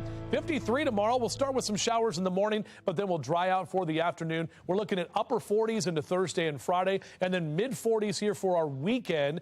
Ravens game, and the forecast looks really good. Just chilly, high of 45 on Sunday afternoon, but we do stay dry. Shots fired right here in Harbor East from a dirt biker over the weekend. Coming up, how members of City Council are now calling for more action from police. Baltimore Magazine's gift guide is out. We'll tell you all about some great gifts for the holidays coming up.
.824, it is So Baltimore. Baltimore Magazine is helping you to prepare for the holiday season. You can get a jump start on gift ideas with their 2022 gift guide. Be More lifestyle host Mark Clark is live at the Green Spring Station checking out what's on the shelves right now. Any good deals, Mark? We do. Janelle, this is the person who put it all together in the magazine. This is the booger with the sugar, the head honcho, Janelle. So we did the first half of the table. Now the second half. What is this? Okay, so this I kind of wish we had right now because it's cold out here. This is from Beckett Hitch. It's a hot water bottle. Oh, that's you heat cool. it up, put it in here, and just lay with it. Perfect for the friend who has everything. Okay, and then look at these cute little booties that kind of match it. These would be are nice today, Tada. too. I wish I had this or these cute socks on. Right now I need like an extra layer out here. But again, like what a great gift to give to someone. So I also am a huge candle fan, and I feel like that candle would probably last. Well, that is a huge candle. A year or two, I don't know. I like all the wicks on it. Panache has that. They, you know, again, like I feel like if you are going to show up somewhere with a candle, that's the one to do. We've got some great purse from Francesca's Atelier. And then, I mean, this is kind of a nice little number to find from Necessary Secrets. So, Janelle, look, okay, Yeah. so you're the gift expert. Now, what is the key? Because, like I say, this is something, the water bottle, the little purse, things that you normally wouldn't get. How do you buy for people? Well, if you wrap things up. I think that the idea of a gift is something that you wouldn't buy for yourself. Something you wouldn't buy for yourself. Okay, Yes, check mark. Yes. Got you. And so it's a, you know, it's such a great time to give something to someone that shows that you either know them really well or that you feel like it's something that they, you know, would want but wouldn't get for themselves. And this is why she's the pro guy. Something they wouldn't normally buy for themselves. Wow. It is a good strategy, but then I was just saying, but then I buy one for them and one for me because I'm like, that is a good idea. It's a good gift. So Make a list. Win-win. Here, Patrice. Oh, thank you, Mark. Although the water bottle, I would have never thought to buy that, but that looks so cozy right now. That would be perfect. All right. Thanks, Mark. We're going to put some information on our website for you as well, foxbaltimore.com/newslinks. A Baltimore student test scores dropping to some of the lowest in the country while the city school CEO salary continues to increase. Fox 45's Project Baltimore team investigates. Baltimore City school leaders are meeting today to discuss violence in their schools. I'm Olivia Danson. Coming up next, all the details of that meeting and some of the recent incidents in school.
Project Baltimore is sponsored by the Snyder Law Group. Call 410 the Firm. Live from WBFF in Baltimore, this is Fox 45 Morning News. Welcome back to Fox 45 Morning News. It's Tuesday, November 15th. I'm Megan Gillen. I'm Tom Rogers. Another cold day greets you when you step outside. Maybe you're heading out to walk the dog. You already sent the kids to the bus stop. They'll be fine. They will be.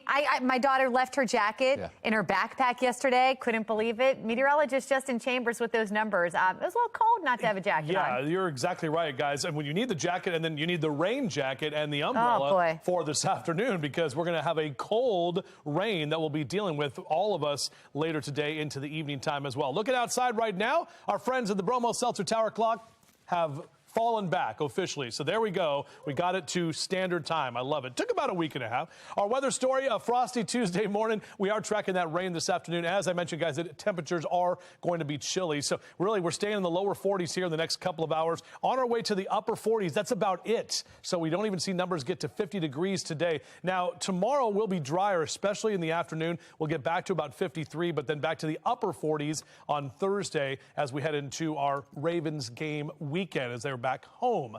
We'll have another update on that in our full forecast for you in just a few. Back to you. As Baltimore City student test scores drop to some of the lowest in the country, the CEO of the school system continues to see her earnings hit new highs. Project Baltimore's Chris Pavs joining us live this morning. Chris, we saw that you were able to dig into Dr. Sonia Santelisa's employment contract. There's 19 pages where you found taxpayers are paying for a lot more than they may realize. In fact, more than $100,000 more. Yeah, Tom and Megan, this is something that, this is our job. Like our job is that Project Baltimore and Fox 45 is to follow the news. And these are things that we didn't know until we acquired her contract, read through all 19 pages and saw what it really said. Now, everybody knew that Dr. Santelisa's had the highest base salary of any school CEO in Maryland at about $333,000. But what we didn't necessarily know were all the other things that she was getting that was increasing her compensation. She gets a car allowance of $800 a month. She gets a pension, like she's in the state retirement pension system, but she also gets a deferred retirement compensation package that last year, her last contract year that ended on June 30th, 2022, was $53,000. We also found out she gets 59 paid days off a year. 59, like 60 would be 12 weeks a year. So the CEO of Baltimore City Schools gets essentially 12 weeks of paid time off a year, which, Tom and Megan, does not include the 13 paid holidays that she gets as part of the calendar. Christmas, Thanksgiving, July 4th, things like that. So we're about, 15 weeks off a year is what she gets paid for. Chris, it seems like a lot. In trying to look at this fairly, do you know how this compares to other CEOs of other school districts? It's the most. So we looked at the contracts of the school systems that are around Baltimore, and she gets the most. In Baltimore County, for example, Dr. Darrell Williams gets what every other school employee gets at his level, which is probably 3 or 4 weeks. So in his particular contract, he gets what every other school system employee in the administrative level gets in terms of paid time off. Dr. Santelisa's gets 59 days, almost 12 weeks, that she then can cash in if she doesn't use them. And last year she cashed it in for almost $50,000. So if you add deferred compensation, you add in the sick leave that she's getting, or the paid time off she's cashing in, and her compensation last year was almost $450,000 for a school system, that is obviously the lowest performing in the state and one that's continuing to severely struggle. And has been since 2009, according to your reporting too there, Chris. We need to go now, but thank you so much. Thank you. Turning now to a crisis in the classroom, as Baltimore City Board of School Commissioners is meeting today to discuss bullying and harassment in schools. Olivia Dance joining us live now from downtown Baltimore with what we can expect from that meeting. Olivia. Well, Megan and Tom, the meeting starts at 3:30 this afternoon, and the board will discuss revisions to policies regarding harassment, discrimination, and bullying. And this meeting really comes at a critical time, as we've seen trouble in city schools, including guns and fights. And at the end of September, Fox 45 News spoke with a mom who is demanding answers as to why her 13-year-old daughter was attacked outside of her middle school. Take a listen. Our kids are in danger. We send our kids to them every day thinking we're sending them to be safe. And I feel like the school is not doing their job. The video of the attack shows 3 Safe Streets employees on hand. Now, Safe Streets is Baltimore's violence intervention program that operates with the mayor's office and community organizations. The mayor's office has expanded the Safe Streets program into some troubled city schools. And in a statement back in October, the mayor's office said, quote, each school will employ 3 school-based violence interrupters who will be trained to mediate conflicts that could result in violent behavior.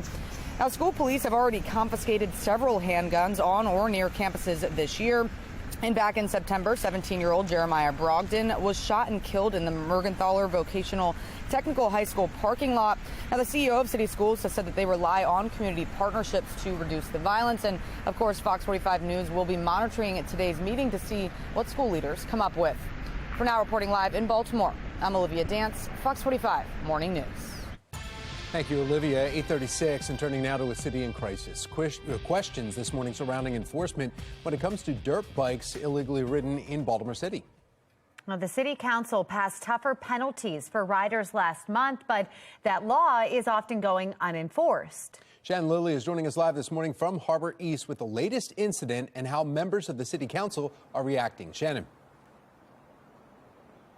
Well, Tom, both Councilman Zeke Cohen and Gitzi Schleifer are responding to this incident and saying that they want to see more of a police presence. And that's especially following this incident that we saw right here in the busy, popular Harbor East area. Police saying that those riders came down President Street. That's when they went off onto Alisana Street, speeding away after gunfire erupted. In fact, according to the police report, 2 men on dirt bikes got into an argument with another man over the weekend. Police say the man grabbed a bag of leaves and threw it at the bikers, then started chasing them. And that's when investigators say one of the bikers pulled a gun and opened fire. Now, this all happening in Councilman Zeke Cohen's district, so he is responding. And in this statement, he says in part, quote, it is critically important that the police department fully enforce the law. That includes illegal dirt bike activity and any form of gun violence. Now, in the meantime, that new law that cracks down on illegal dirt bikes and street racing officially went into effect a little over a week ago. And we know recently, Tom and Patrice, that Councilman Schleifer has been speaking with police, and they're trying to work out how they're going to enforce this. All right, Shannon, thank you. A major update in the case surrounding the murder of Timothy Reynolds. We're going to hear from the family who says Baltimore City State's Attorney Marilyn Mosby blindsided them. Chilly temperatures greet you when you head outside. Cold rain moving in this afternoon and evening. Oh, yeah, it seems like a movie or a book night tonight. Meteorologist Justin Chambers letting us know just how cold it's going to get and how long the rain is going to stick around. 8:38, you're watching Fox 45 Morning News, all local, all morning. How about basketball practice? Ooh, that will work.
The producer price index for final demand increased 0.2% in October. That number just out about 10 minutes ago. And this really tracks inflation at the wholesale level before it reaches you at the checkout counter. And because of that, it's often seen as a predictor of what consumer prices will do in the months ahead. Meantime, the New York Fed just out with its new one-year inflation survey. It finds Americans expect the median inflation rate a year from now to be 5.9%. That is up half a point from September's, and a sign that most expect inflation to linger.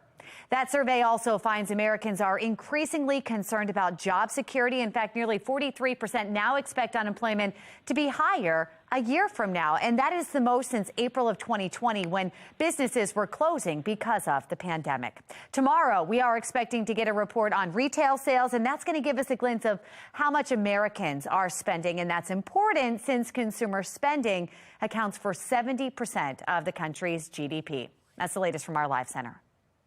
Calling all Christmas lovers, the iconic home now for sale just in time for the holidays. But first, it's almost time to indulge in Thanksgiving dinner. We'll be speaking with the doctor on what you can do to manage your blood sugar levels while enjoying your favorite holiday dishes. 8:42, you're watching Fox 45 Morning News, all local, all morning.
.45 and Thanksgiving, less than 2 weeks away. Many families will be gathering to eat the traditional holiday meal. And it's important for those living with diabetes and prediabetes to be aware of how they can enjoy their favorite dishes while safely managing their blood sugar. Director of Nutrition at Comprehensive Obesity Management Program at GBMC, registered dietitian Jana Wolf explains a little bit more for us. Good morning, Jana. Good morning. Thank you for having me. Sure. You think about it. Okay, tradition, families coming together. We just gorge ourselves with so much food in excess because we're talking about the leftovers the next day. That's also another big common, I guess, focus for families around Thanksgiving. But when we start talking about diabetes, a lot of people think, oh, well, that's just a whole lot of sugar. So how do we limit that while still enjoying the foods?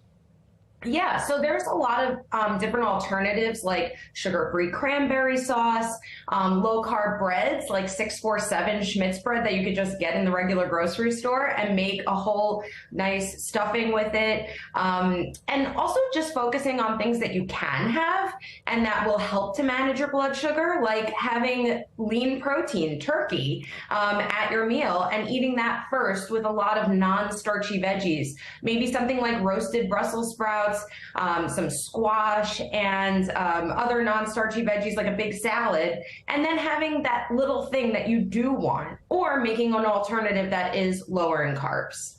All right, so when we look at our plate then for Thanksgiving, and we're going around the table with all the different fixins that are there, and we see something in our mind, how should we label that? So if you're saying if somebody with pre-diabetic or diabetic, they should put a lot more extra turkey on there and certain things, how much of the space on our plate should we save for maybe that one little sweet treat?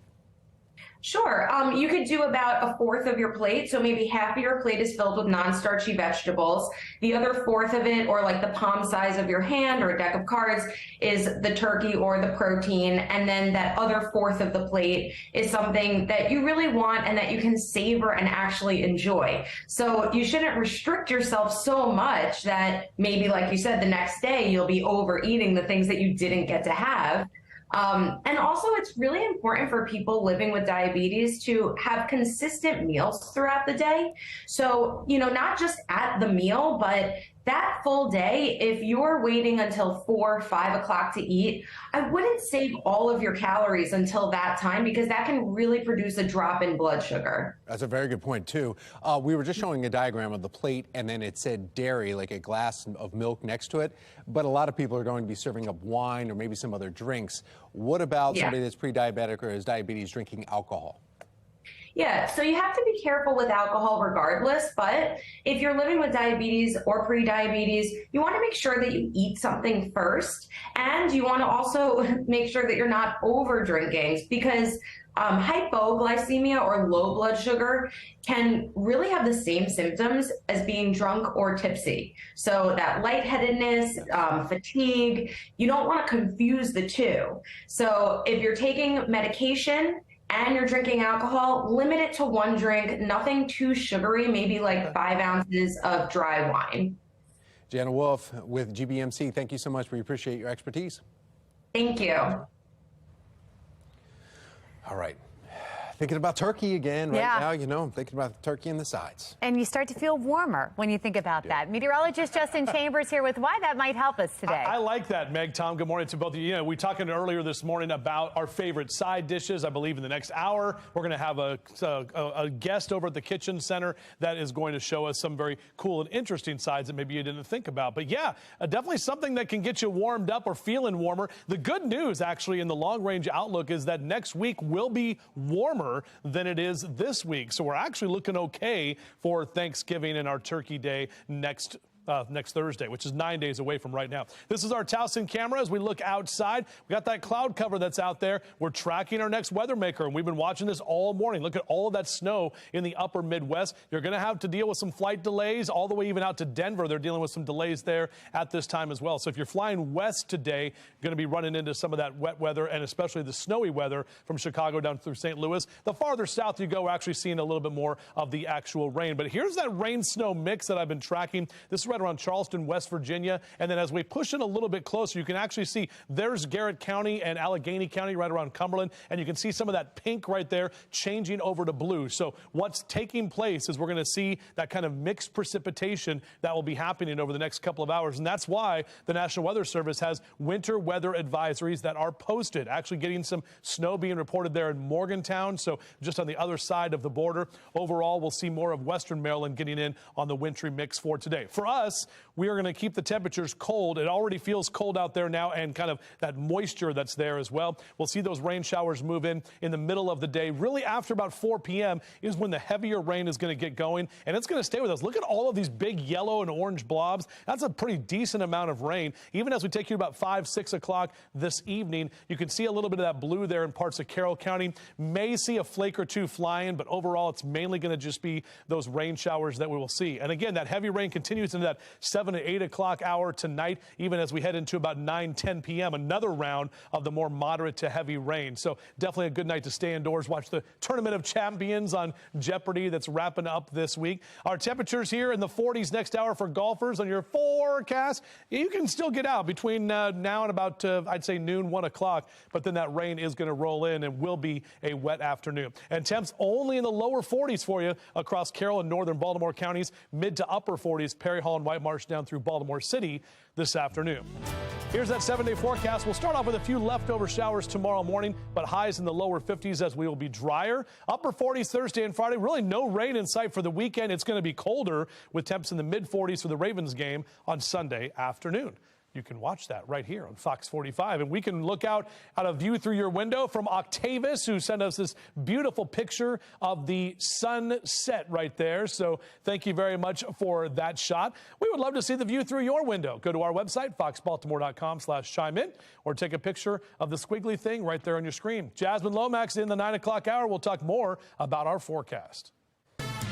All right, thank you, Justin. Well, trending now, Thanksgiving could get a little strange this year. Uh-oh, and that's because green bean casserole, green bean casserole flavored seltzer water. Oh, yes. Oh, gosh, I'm so sorry to even read that. It is now a thing. It's a thing, and we're talking about it more and more. Look at that. They even have it canned nicely. It's Right. introducing its new sparkling water flavor just in time for your holiday enjoyment.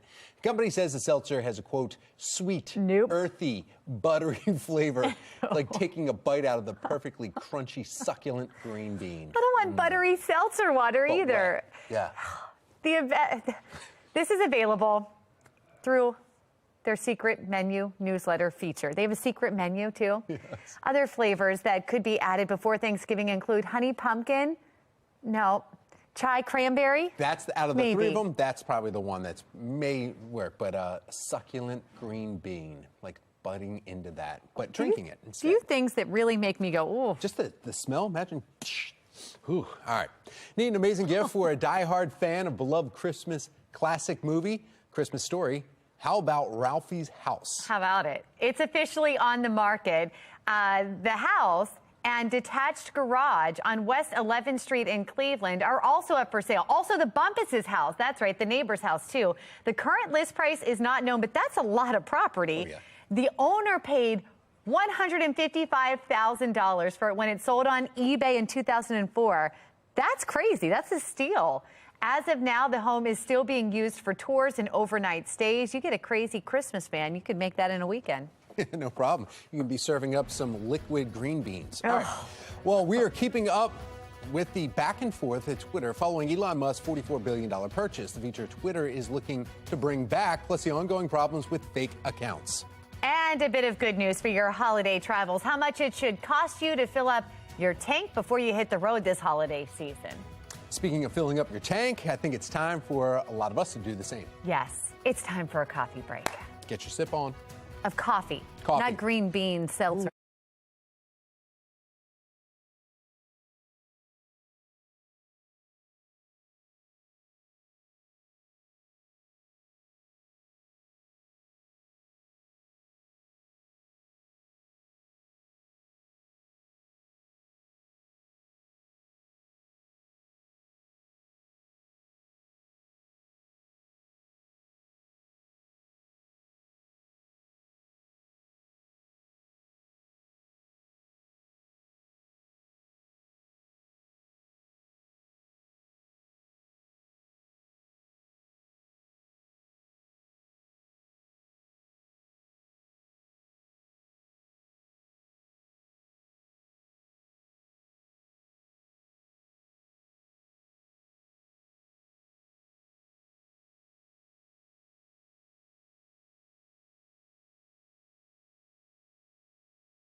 It is 8:57. Topping your morning business report ahead of the busy holiday travel season, gas prices are dropping. AAA says prices declined 3 cents in the past week to $3.77 a gallon. That is 13 cents less than a month ago, but 36 cents more than a year ago. Another tech giant is planning to cut thousands of jobs. The New York Times says Amazon will eliminate as many as 10,000 employees in corporate and technology. The layoffs are starting as soon as this week. They are the largest layoffs in the company's history. After demand jumped in the pandemic, Amazon's growth slowed earlier this year. After a shaky rollout that ended with the new feature paused, Twitter is looking to bring back its controversial blue check mark subscription. Twitter paused its blue checkmark identity verification system Friday in the wake of a rash of fake accounts being posted under the new system. The $8 a month subscription service was rolled out last week to allow any user, not just high-profile people, to verify their identities. Is dining out killing your budget? Genevieve Gorder is here with a money-saving solution to make your fast food favorites at home. Here's today's America Steals and Deals.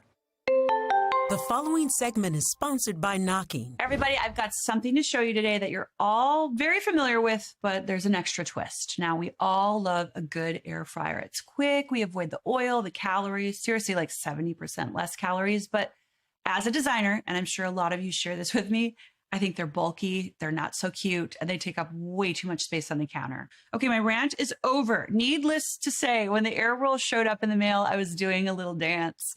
Let me tell you about this solution-based product that is going to solve all your bulky air fryer issues. It's called the Air Whirl Crisper, and it can turn any pan into an air fryer. So you just place this lid on any pan that you already have, and your food will be air fried in a fraction of the time. I used it the same day it arrived. Put the lid on, press the button, done. And then you're winning because you can put it all away in the drawer. The Air Whirl is so easy to use, battery operated. You can store it without any of those tangled wires. And the thermometer is right here in the front of the lid. So you always know what temperature you are cooking at, just like you would on any traditional air fryer. Right now on ASA Deals, we are offering an exclusive 33% off the Air Whirl Crisper. You guys take advantage of this deal because they're not going to last long. Go to asadeals.com.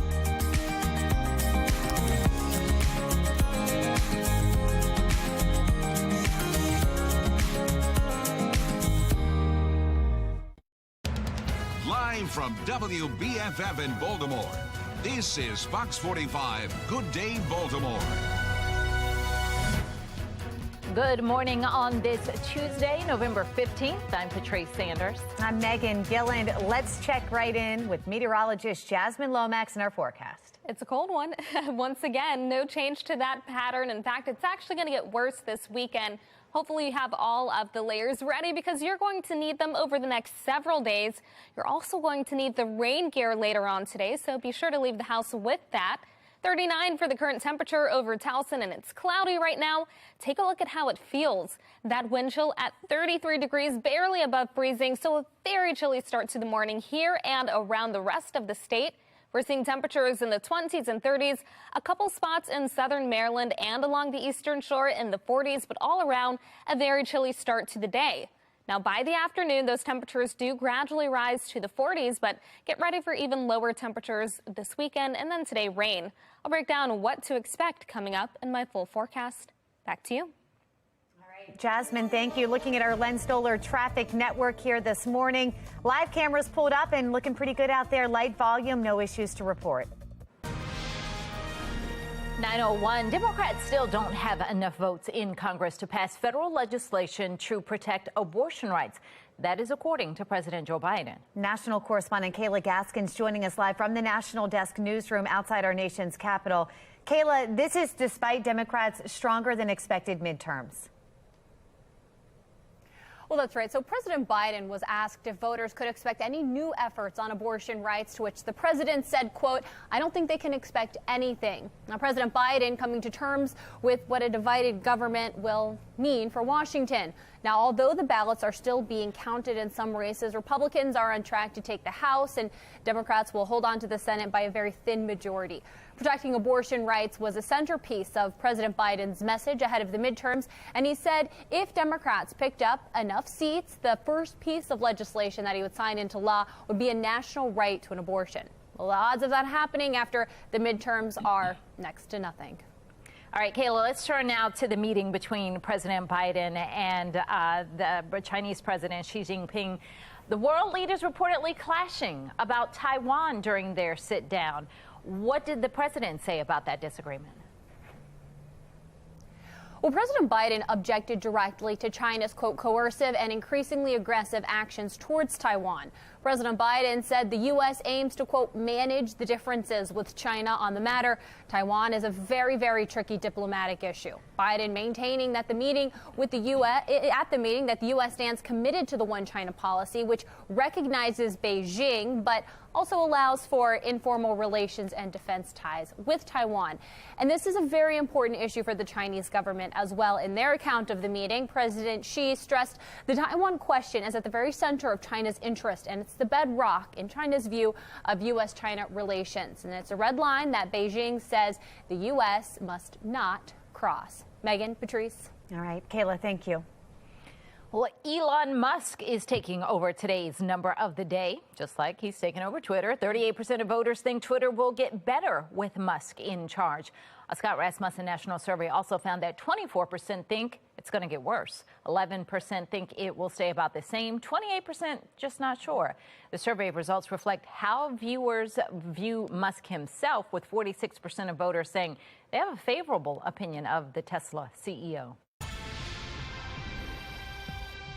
We are devastated. My family is devastated.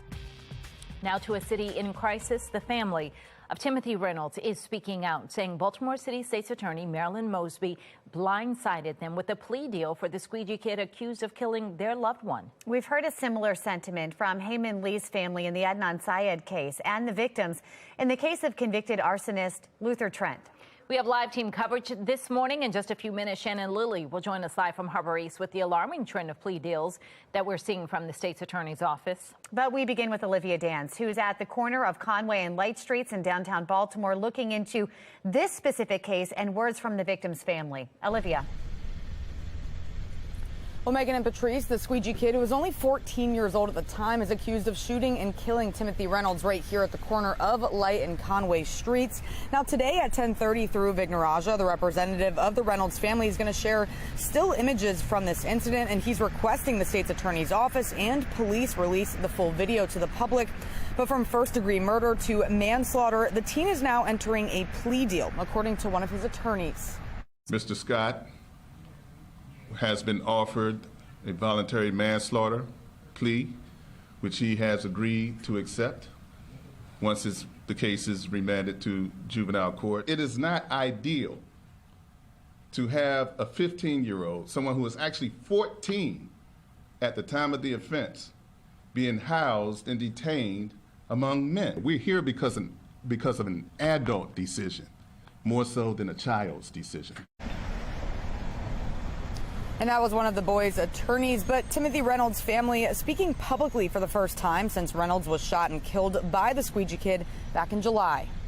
I was blindsided Friday when I spoke and I heard that the state and its Mosby offering a plea deal to Tavon Scott, who shot my husband point blank 5 times while he was walking away.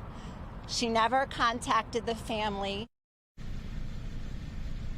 Now everyone will be back in court on Thursday morning, where a judge will either accept or reject this plea deal. Back to you. Olivia, we heard Reynolds' wife say that State's Attorney Mosby never contacted the family about the plea deal. We also know that up until recently, with the mayor's squeegee collaborative plan, that city leaders have failed to enforce the laws with squeegee kids. Did the Reynolds family address that at all? Yeah, Megan, great question. And Reynolds' sister actually did address this, and she said that the city could have prevented this whole situation from happening. Take a listen to what she said. For the safety of the squeegee kids and the public, the city should have taken a stand and enforced the law. They failed everyone. They failed us. They failed the defendant. They failed the city. And they continue to do that. And of course, emotions are high for both of the families involved. And Fox 45 News will have the latest updates after court on Thursday. For now, reporting live in Baltimore, I'm Olivia Dance, Fox 45. Good day, Baltimore. All right, Olivia, thank you. In a statement, City State's Attorney Marilyn Mosby calling the shooting unacceptable, but, quote, says, "We stand firm in our ultimate recommendation to the judge that this case be held in the juvenile court system." The statement goes on to say, quote, "My thoughts and prayers are with Timothy Reynolds' family as they continue to deal with this unfathomable loss." The Mosby team did also mention that it made similar arguments in another case, that of a juvenile that was charged in a Memorial Day weekend murder at the Inner Harbor. In that case, the court decided to keep it in the adult system. Now, the plea deal in the Reynolds case is just the latest high-profile deal to come out of Mosby's office, and it is raising questions about a potentially problematic trend. Shannon Lilly continues our team coverage this morning from Harbor East, and she's looking into the history of these deals from that office. Shannon? Yeah, we continue to see a similar scenario playing out for the victims in these cases, Patrice. And here we are once again with another family coming forward saying that the system failed them and that their voices are just not welcome. Take a listen. We are being further victimized by the Baltimore City State's Attorney's Office, who took an oath to fight for the victim, and the victim is not being fought for here.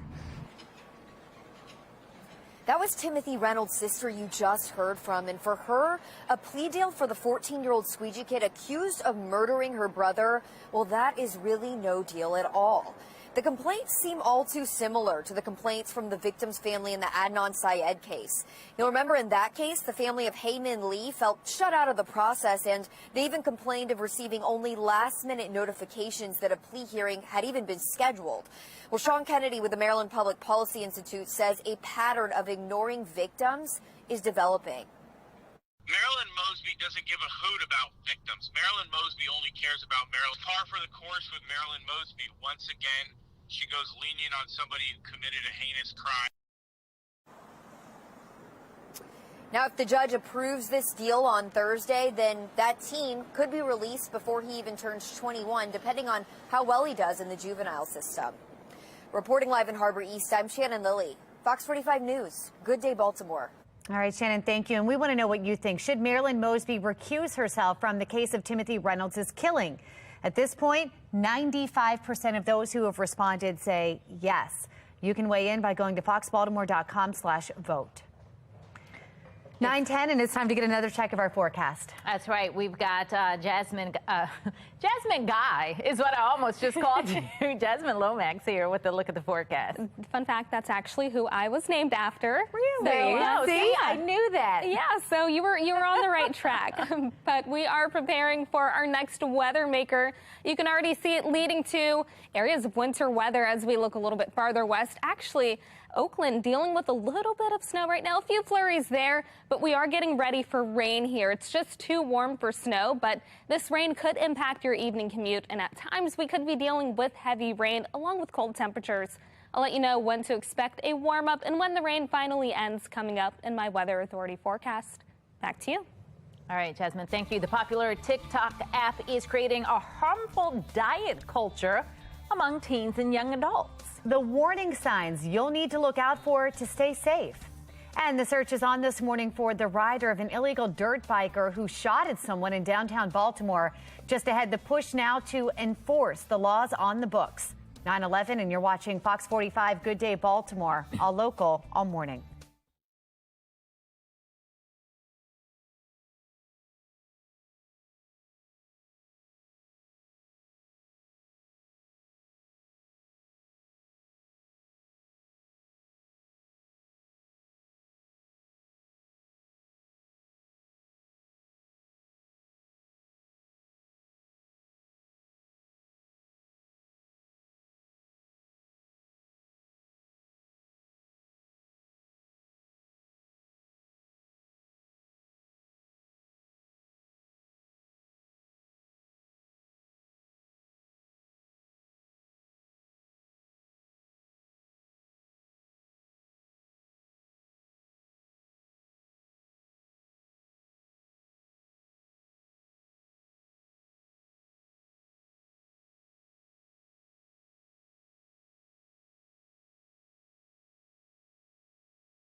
It's 9:14 now. We need to get another check of just how cold these temperatures and how rainy it's going to be today. Meteorologist Jasmine Lomax with a look at our forecast. Jasmine. Oh, yeah, it's going to be another cold one. A good day for staying inside. It's already off to a cold start this morning.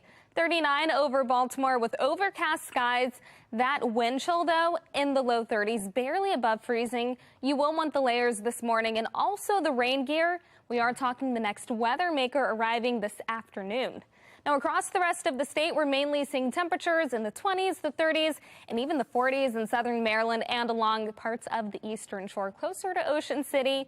But when we take a look at how it feels, it does feel a little bit cooler. We've got more areas in the 20s as we look to the west. The point is that you will want to dress warmly today. Notice what we have going on the HD radar. It's still pretty dry across our area, but as we look west, you can see all of that blue indicating some snow, a little bit of a wintry mix toward West Virginia, and then south of that where there are warmer temperatures, that's where we have rain. Now, all of that is headed our way, but because our temperatures will be above freezing, we are talking rain across parts of the state, so make sure that you are staying weather alert this afternoon.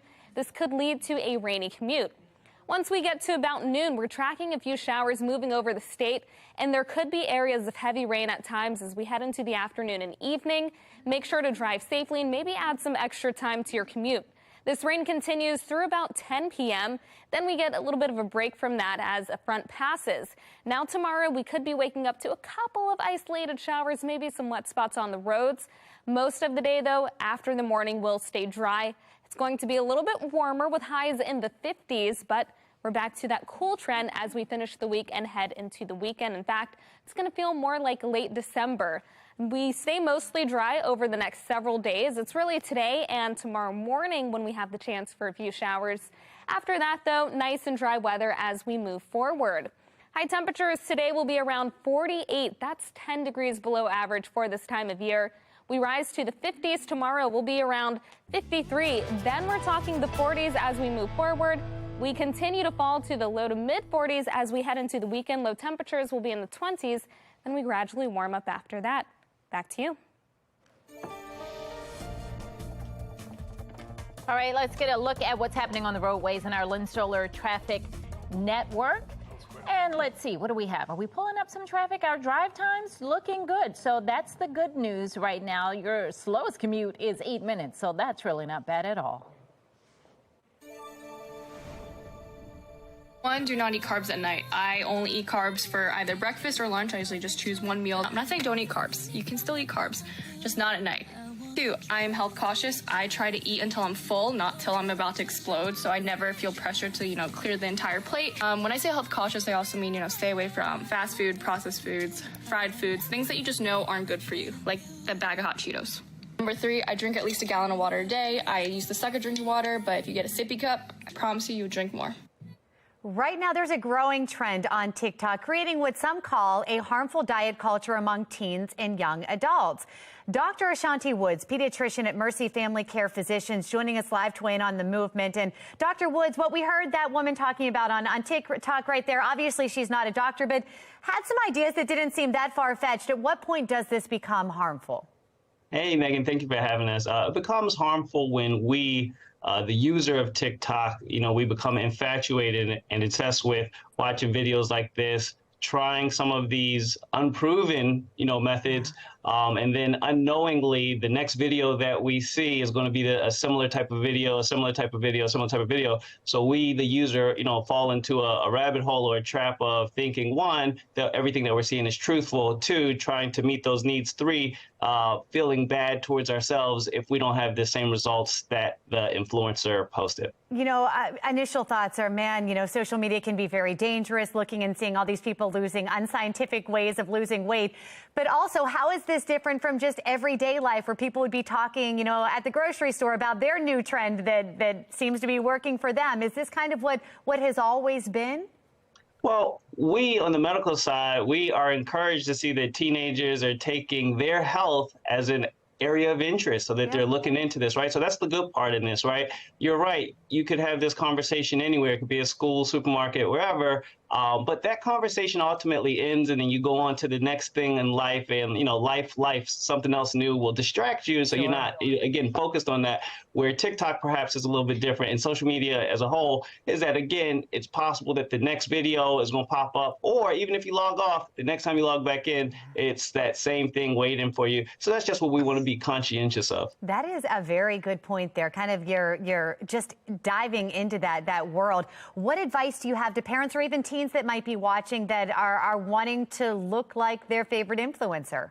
Absolutely. So teens, you just have to be careful of who you're watching. Again, kudos to you even taking a look at what is out there to see how you can perhaps become more healthy. So teens should seek, advice from nutritionists, from doctors. We say this word credentials, but you don't know whose credentials are what on TikTok. Right. But, if they look legit, hopefully they are legit. Parents, have conversations with your teens, see what they're taking a look at. Ask them, what do you look at TikTok? Of course, funny videos, but parents have to, I hate to say snoop, but get involved to see what your children are looking at. So if they're looking at helpful content, and then there's actually a recommendation for the medical side, whether it be nutritionists, dietitians, and doctors, those with credentials, we maybe have to start making these videos. We have to get a TikTok, and we have to make sure it's engaging, make sure it's lit, as the young people say. They don't say that word anymore, but we just have to make sure. All right, Dr. Woods, we're going to see your videos. Right. Yes. Showing my age, right? So, but we have to make sure that there's some good content that teenagers can go to. I want to ask you one more thing too. We heard that influence there just a few seconds ago, leading into this interview, talking about she drinks a gallon of water a day, limits her carbs, again, things that seem, fairly healthy. Does one person's diet look different? Does everyone have their own diet, I guess is what I'm trying to ask you.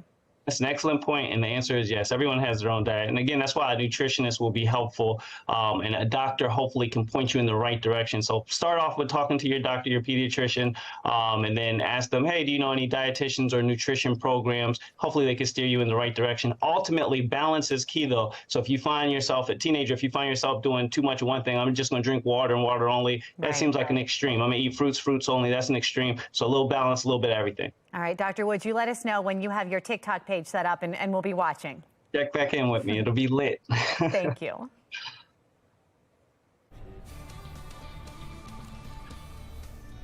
Baltimore Magazine gift guide is out. We got stuff for the kids and the teens. All that coming up next.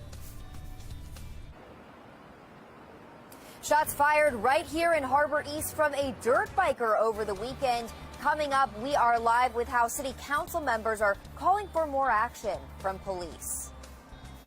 Fox 45 News, winner of 17 2022 Regional Emmy Awards, more than all other Baltimore news stations combined.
I love this song. 9:24. It's So Baltimore. Shop local and cross items off your Christmas list. Whew, and Thanksgiving in 9 days, Christmas right after that. The Baltimore Magazine has a gift guide to help you along the way. And our Be More Lifestyle host, Mark Clark, live at the Green Spring Station. Look at him right there, looking good with that gift guide. What's going on, Mark? Hey guys, so Amber's with us. Now, you know, the young people, the teens, the kids are sometimes the hardest to shop for. Amber has a solution. Break it down, Amber. Yeah, so we are two sister companies. On one end, we are We Chic. So we have everything from your kids, newborns, all the way up to tweens. And then on the other side, we are Girl Hero. So we have Gen Z all the way up to young adults. Once that kid turns into a teen and goes to college and, you know, everything like that, we definitely have the Gen Z market tapped in, figured out. We have everything from gifts. On the We Chic side, we do have toys. We have clothes. So everything from a newborn size all the way up to a size 16. And then over on the Girl Hero side, we have the same thing. Similar with the clothes, we do have little stocking stuffers, things like that. So I have the Gen Zs, and so I see you got the little pop there, the little pop fashion. Yeah, Is that definitely. when you're doing the Gen Z boys and girls, and you know, you need the pop? What's the key? Definitely the pop. So we definitely have the nice bright colors. We have the sparkle. We got a little bit of bling. If it goes down to more on the flannel side, the shackets, those are definitely the cool in. hats. Cool bucket hats, things like hats. that. Yeah, fashionable. Look at that. See? Yeah. And even the babies. I mean, look at this. You got the little. Yeah, little babies. We actually have an event coming up on December 10th. It is the Makers Market, so curated gifts and different things, little holiday cocktails, kind of like a sip and shop, basically, here at Green Spring Station. So we'll definitely be involved in that as well. Well, sip and shop, guys. You know, when you say sip and shop. See, there you go. So good stuff. You know, Justin, you see anything, you know, Justin? It looks like, yeah, we got the bucket hats. We got the hot chocolate bombs. I like the hat on. Different things that are super cool, super trendy right now. I think the smiley pillow is all Justin. That just is. I can do that for sure. Yeah, baby. All right, that's good stuff, Mark. Thank you very much. For more information on the shop guide, you can go to foxbaltimore.com/newslink. Yeah, check out that Green Spring Station. All right, good day, Baltimore. Baltimore continues as I fumble this weather tease. Next weather maker is on the way. We're tracking rain and those cold temperatures. Jasmine and I are going to talk about it with your Weather Authority team forecast after the break. Baltimore City school leaders are meeting today to discuss violence in schools. I'm Olivia Dance, and coming up next, all the details of that meeting and some of the recent incidents in school.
Live from WBFF in Baltimore, this is Fox 45 Good Day Baltimore. Welcome back on this Tuesday morning. 9:30 is the time now. I'm Patrice Sanders. I'm Megan Gillen. We want to check in with meteorologist Jasmine Lomax and talk about those cold temperatures. Oh, it's just been so brutal these past couple mornings with below freezing temperatures. Still feels pretty cold outside, and by the afternoon, not much better. It's going to be cold, but it's also going to be rainy at times. 39 for the current temperature, overcast over Towson with a wind chill of 33 degrees. Across the state, temperatures are in the 20s, 30s, and the 40s. By the afternoon, we'll reach around 48 here in Baltimore. That's going to put us 10 degrees below average for this time of year. And as I mentioned, we also have rain on the way. We're keeping track of that system that's moving into the state. I'll break down the timing of the rain coming up in my Weather Authority forecast. Back to you. All right, looking at our Lynn-Solo traffic network now, and the drive times, you're looking good across the board. A couple of yellows there, but not a real slowdown because it's still just a 7 or 9 minute drive. Turning now to a city in crisis. Questions this morning surrounding enforcement when it comes to dirt bikes in Baltimore City. The City Council passed tougher penalties for riders last month, but that law is often going unenforced. Shannon Lilly joining us live this morning from Harbor East with the latest incident and how members of the City Council are reacting. Shannon. And Megan, both Councilman Zeke Cohen and Yitzi Schleifer are calling for more action from police, especially following this incident that happened right here in the busy Harbor East area. Police saying that those riders came down President Street and then they sped down Alisana Street right here after shots rang out. And in fact, according to the police report, 2 men on dirt bikes got into an argument with another man over the weekend. Police saying the man grabbed a bag of leaves and threw it at the bikers, then started chasing them. And that's when investigators say one of the bikers pulled a gun out and opened fire. Now, this all happening in Councilman Zeke Cohen's district. And in a statement, he says in part, quote, "It is critically important that the police department fully enforce the law. That includes illegal dirt bike activity and any form of gun violence." And in the meantime, that new law that cracks down on dirt bikers and illegal street racing, well, that officially went into effect just a little more than a week ago. And we know that Councilman Yitzi Schleifer has been meeting with police, Megan and Patrice, and he's been working on how they're going to really enforce this law. And so what do we know about how they plan to do that? Yeah, that's the big question, Patrice. Right now, we don't have a lot of details, but we do know that as it is right now, police cannot chase after these bikers as part of their policy. But Councilman Yitzi Schleifer says that's where the Foxtrot unit is going to come in. They're going to play a big role in this, and here's how. With the Foxtrot unit, they're able to keep eyes in the sky as opposed to chasing on the ground until that bike eventually stops and then takes enforcement action. And remember, this new law carries with it a fine of up to $1,000 as well as a year in jail if you are convicted of this misdemeanor charge. Reporting live in Harbor East, I'm Shannon Lilly, Fox 45 News. Good day, Baltimore. All right, Shannon, thank you. It's 9:33 and turning now to the crisis in the classroom as the Baltimore City Board of School Commissioners is meeting today to discuss bullying and harassment in schools. Olivia Dance is joining us live from downtown Baltimore with what we can expect from the meeting. Olivia. Well, Megan and Patrice, the meeting starts at 3:30 this afternoon, and the board will discuss revisions to policies regarding discrimination, bullying, and harassment. And this meeting really comes at a critical time as we've seen trouble in city schools, including guns and fights. And at the end of September, Fox 45 News spoke with a mom who is demanding answers as to why her 13-year-old daughter was attacked outside of her middle school. Take a listen. Our kids are in danger. We send our kids to them every day thinking we're sending them to be safe. And I feel like the school is not doing their job. The video of the attack shows 3 Safe Streets employees on hand. Now, Safe Streets is Baltimore's violence intervention program that operates with the mayor's office and community organizations. The mayor's office has expanded the Safe Streets program into some troubled city schools. And in a statement back in October, the mayor's office said, quote, each school will employ 3 school-based violence interrupters who will be trained to mediate conflicts that could result in violent behavior. Now, school police have already confiscated several handguns on or near campuses this year. And back in September, 17-year-old Jeremiah Brogdon was shot and killed in the Mergenthaler Vocational Technical High School parking lot. The CEO of City Schools has said that they rely on community partnerships like Safe Streets to reduce the violence. And, of course, Fox 45 News will be monitoring the meeting this afternoon to see what school leaders come up with. For now, reporting live in Baltimore, I'm Olivia Dance, Fox 45. Good day, Baltimore. All right, Olivia, thank you. Continuing coverage here this morning, Fox 45 News is following efforts by some members of the Baltimore City Council to shorten the amount of time to qualify for a lifetime pension. Now, if it becomes law, it is an issue that could cost Baltimore City taxpayers for generations to come. Taylor Stewart joining us live this morning from Harbor East with a closer look at this. Taylor.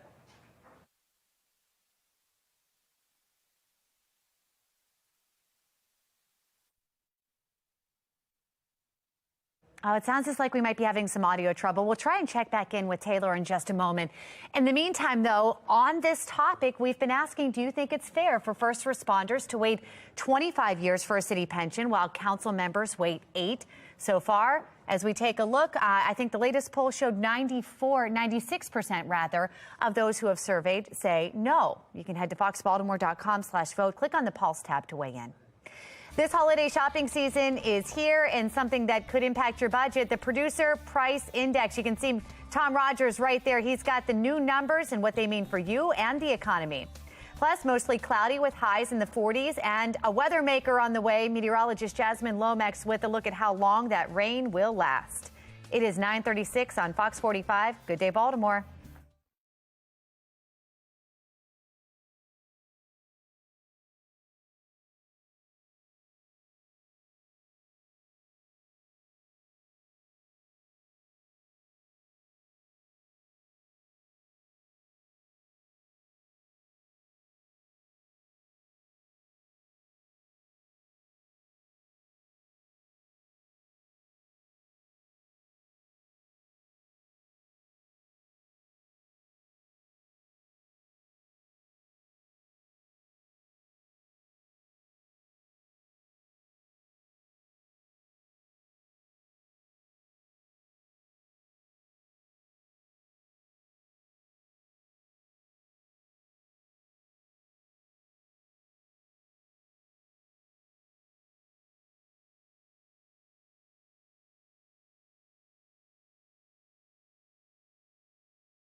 We want to go back to our continuing coverage now as Fox 45 News follows efforts by some members of the Baltimore City Council to shorten the amount of time to qualify for a lifetime pension. And if it becomes law, it's an issue that could cost Baltimore City taxpayers.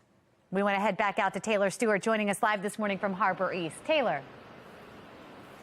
That's right, you guys. Now, city council members, at least some of them, are hoping it does become law because this would give them the chance to get a pension. Question K made it so they could only serve 2 terms. That's 8 years, not the 12 years they could have qualified for that pension, but the FOP already coming out saying this is not fair. Police and firefighters had their pensions cut 12 years ago. They now have to serve 25 years to get that pension. Before that, it was 20. They're saying this isn't fair, and the numbers, frankly, don't add up even to the city's own retirement office. Take a listen to what one analyst told us this could cost taxpayers.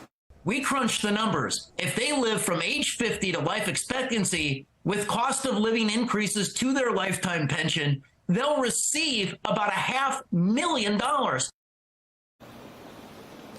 And where does that money come from? Out of the pockets of taxpayers at this point. That's what we're estimating, but we don't know yet if this will come up to a full vote. We don't know if it'll pass. It's not even on the agenda yet, but we'll keep you updated as this unfolds. We're live in Baltimore. I'm Taylor Stewart. Good day, Baltimore. All right, Taylor, thank you. The producer price index is now out. Tom Rogers is at our live center with the early predictions and what it could mean for you. Tom. Yeah, that's right. Megan and Patrice, the PPI is an important indicator as this tracks inflation at a wholesale level. Prices at the wholesale level rose about 8% in October from a year ago, the fourth straight decline, and the latest sign that inflation pressures, if you will, in the U.S. are easing from painfully high levels. It's not over, but it's still lower. Before it reaches you at the checkout counter, though, right as the holiday shopping is about to ramp up. And that's the indicator that we're seeing right here. This is often seen as a predictor of what consumer prices will end up being months ahead of time. Remember, Black Friday is coming up. Also, some other breaking news we want to tell you about this morning here. Walmart announcing $3.1 billion opioid crisis payout. CVS and Walgreens have all contributed to opioid payout due to hundreds of lawsuits filed all across the country. The CVS and Walgreens stating they are not claiming guilt on the crisis, but they are helping families affected by these addicting drugs. Well, that's the latest from the Live Center. Megan Patrice, back to you. All right, Tom, thank you. Discounts are dominating the stores this holiday season, and retailers are already offering some lower prices. What popular stores are offering some of the best discounts this holiday season to get rid of excess supplies of clothing. And it's not just about the turkey on Thanksgiving. Add some flair to your feast with sizzling side dishes that will be sure to impress your family and your friends. 9:42, you're watching Fox 45. Good day, Baltimore.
9:45. Add some flair to your Thanksgiving dinner with sizzling side dishes that are going to impress your family and your friends.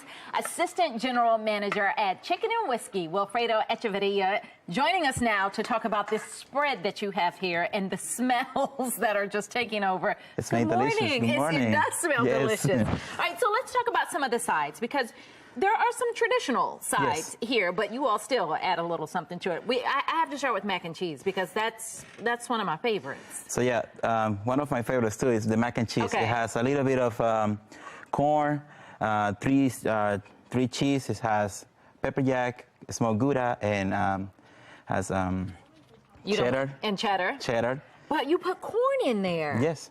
I'm gonna have to taste that because usually I don't like stuff in my mac and cheese, but the way that looks, I'd give that a try. That one is amazing, so It's creamy. All right, and what about some of these other ones? This looks like a slaw. It's a Peruvian coleslaw, yes. Mhm. It has red cabbage, white cabbage, carrots, and pineapple dressing. Oh, that sounds good. See, I don't usually have slaw for Thanksgiving, but that'd be a good one. Then you've got some of the other traditional ones. You've got the rice and the beans. Rice and beans, yes. That's always a good one. Talk As- about the corn one. This looks delicious. It's the roasted corn tomato salad. We made it daily, and we add some red onions, lime, and we roasted in the oven, and we ended up with tahini.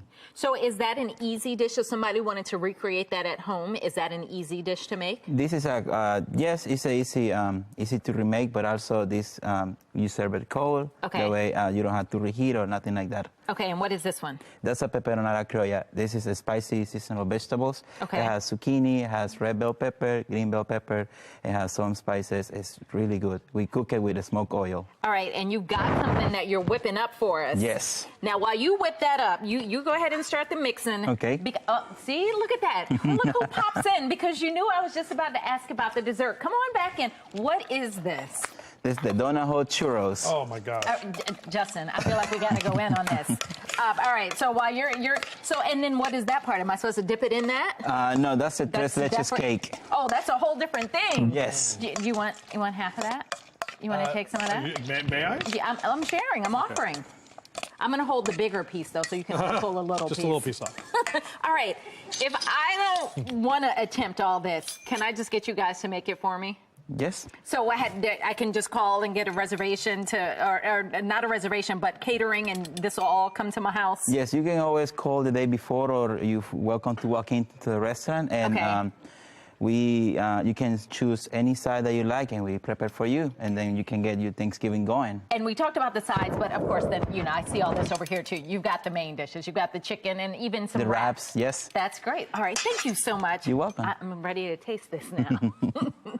It smells amazing there. All right, meteorologist Jasmine Lomax is in our Weather Authority Center here. We've got team coverage. You're tracking the temperatures. Justin, he's not only eating, but he's going to be talking about the cold temperatures as well. Oh, yeah. The cold temperatures are the big story. It's just been brutal just to think a week ago we had temperatures in the 80s, and now we're talking highs reaching the 40s, the 50s.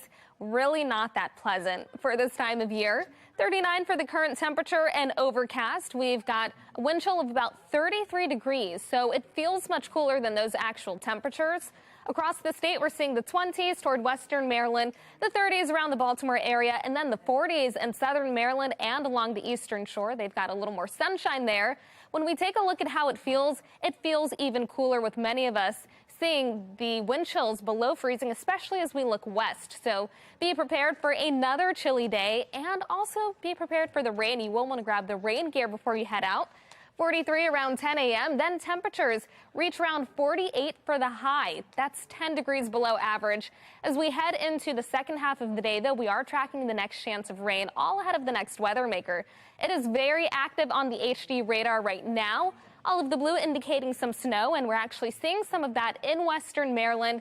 As we move farther south, we have rain, and that's what's headed our way with our warmer temperatures. As we head into the afternoon, we are tracking scattered showers, and there could be areas of heavy rain at times, especially during the evening commute. So make sure to drive safely and maybe add some extra time to that commute. Once we make our way into the night, the rain gradually starts to clear, and we do stay mostly dry as we start the day tomorrow. There could be a couple of spotty showers toward western Maryland, but we'll have a few glimpses of sunshine as we move forward, and we do stay mostly dry as we finish out the work week. So notice we do have this winter weather advisory in place for Garrett and Allegheny counties. That's where we have the best chance for a little bit of snow, and rain chances do decline over the next several days. High temperatures around 48, then notice tomorrow 53. That's actually going to be the highest for the week. 48 again on Thursday. Then as we head into the weekend, we fall to the mid-40s.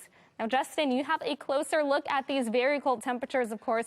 That's been all of our focus. Yeah, and you know, Jasmine, you and I were talking backstage about how, you know, this time of year we are typically in the upper 50s, and typically just means a 30-year average or a seasonal average. So over the last 30 years, we're in the upper 50s by November 15th. But December 1st, the average high and low is 48.32, and December 15th, 44.29. So this weekend's temperatures that Jasmine just talked about in the 40s, yeah, it's going to be dry for the Ravens game, but it'll feel more like a December afternoon game as opposed to a November afternoon game. And you can see that temperature trend. I mean, we do sneak into the lower 50s tomorrow. Jasmine was just talking about it, but that average high, we're nowhere near it, and numbers actually coming down. Some of the long-range models, even though we are below average next week, this is from the Climate Prediction Center, but our temperatures do sneak back up, and we'll actually see some more 50s around. We're also right now looking dry, and I know a lot of folks want to know what's going on for Thanksgiving. Can you have stuff outdoors? Can you put stuff on the patio? Can you have the friends and family out there maybe playing flip cup like some people like to do,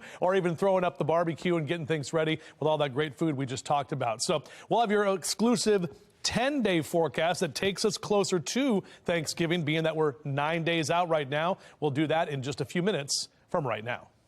I don't know that I've ever done flip cup for Thanksgiving. Little family game right there. Come on over, man. You're invited.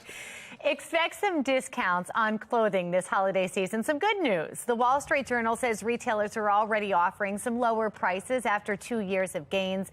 Gap, American Eagle, Outfitters, Victoria's Secret, and Baltimore-based Under Armour all say that their summer prices were down from 2021. Supply chain bottlenecks for apparel started easing this spring, and retail companies are trying to get rid of an excess supply of clothing now. All right, well, the flip side of that, and it's not good, when it comes to food, we're going to be seeing higher prices nationwide this holiday season. For consumers, the cost of turkey is up by about 17%, and cheese, that's up about 13%. At the wholesale level, eggs cost more than triple what they were a year ago. Milk prices up by a third, butter up by 70%. Vendors are changing the way they produce products, using less expensive gift basket components and adding free gifts instead of giving discounts in order to avoid losing their customers. Our next weather maker is moving in this afternoon. After the break, meteorologist Jasmine Lomax letting us know how this impacts the rest of your week in that 10-day forecast. 9:53 on Fox 45. Good day, Baltimore.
I handed Jasmine the silverware, and a big old smile just came up.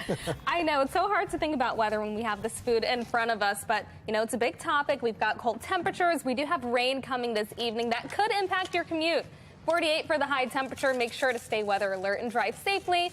We reach the 50s tomorrow, but then it's back to the 40s. It gets even colder over the weekend. We're talking the mid-40s and the 20s. Then for Thanksgiving, looks like we'll be in the mid-50s. So that a turkey? That's Terrence. That's Terrence. You're going crazy. Terrence is very happy about 55 on Thursday next week. Taco Tuesday indoors because of the rain, probably at Chicken and Waffle or Chicken and Whiskey, right? I have to taste this mac and cheese to see if you'll be invited back to the. Yeah. You're coming back. Tom took the chickens. He's gone. The whole plate of chickens. Do we have whiskey? Oh, there's the whiskey. Yeah, there is the whiskey. Right. Sounds good. Yes. Thank you all for being here. It's Tuesday. Let's eat.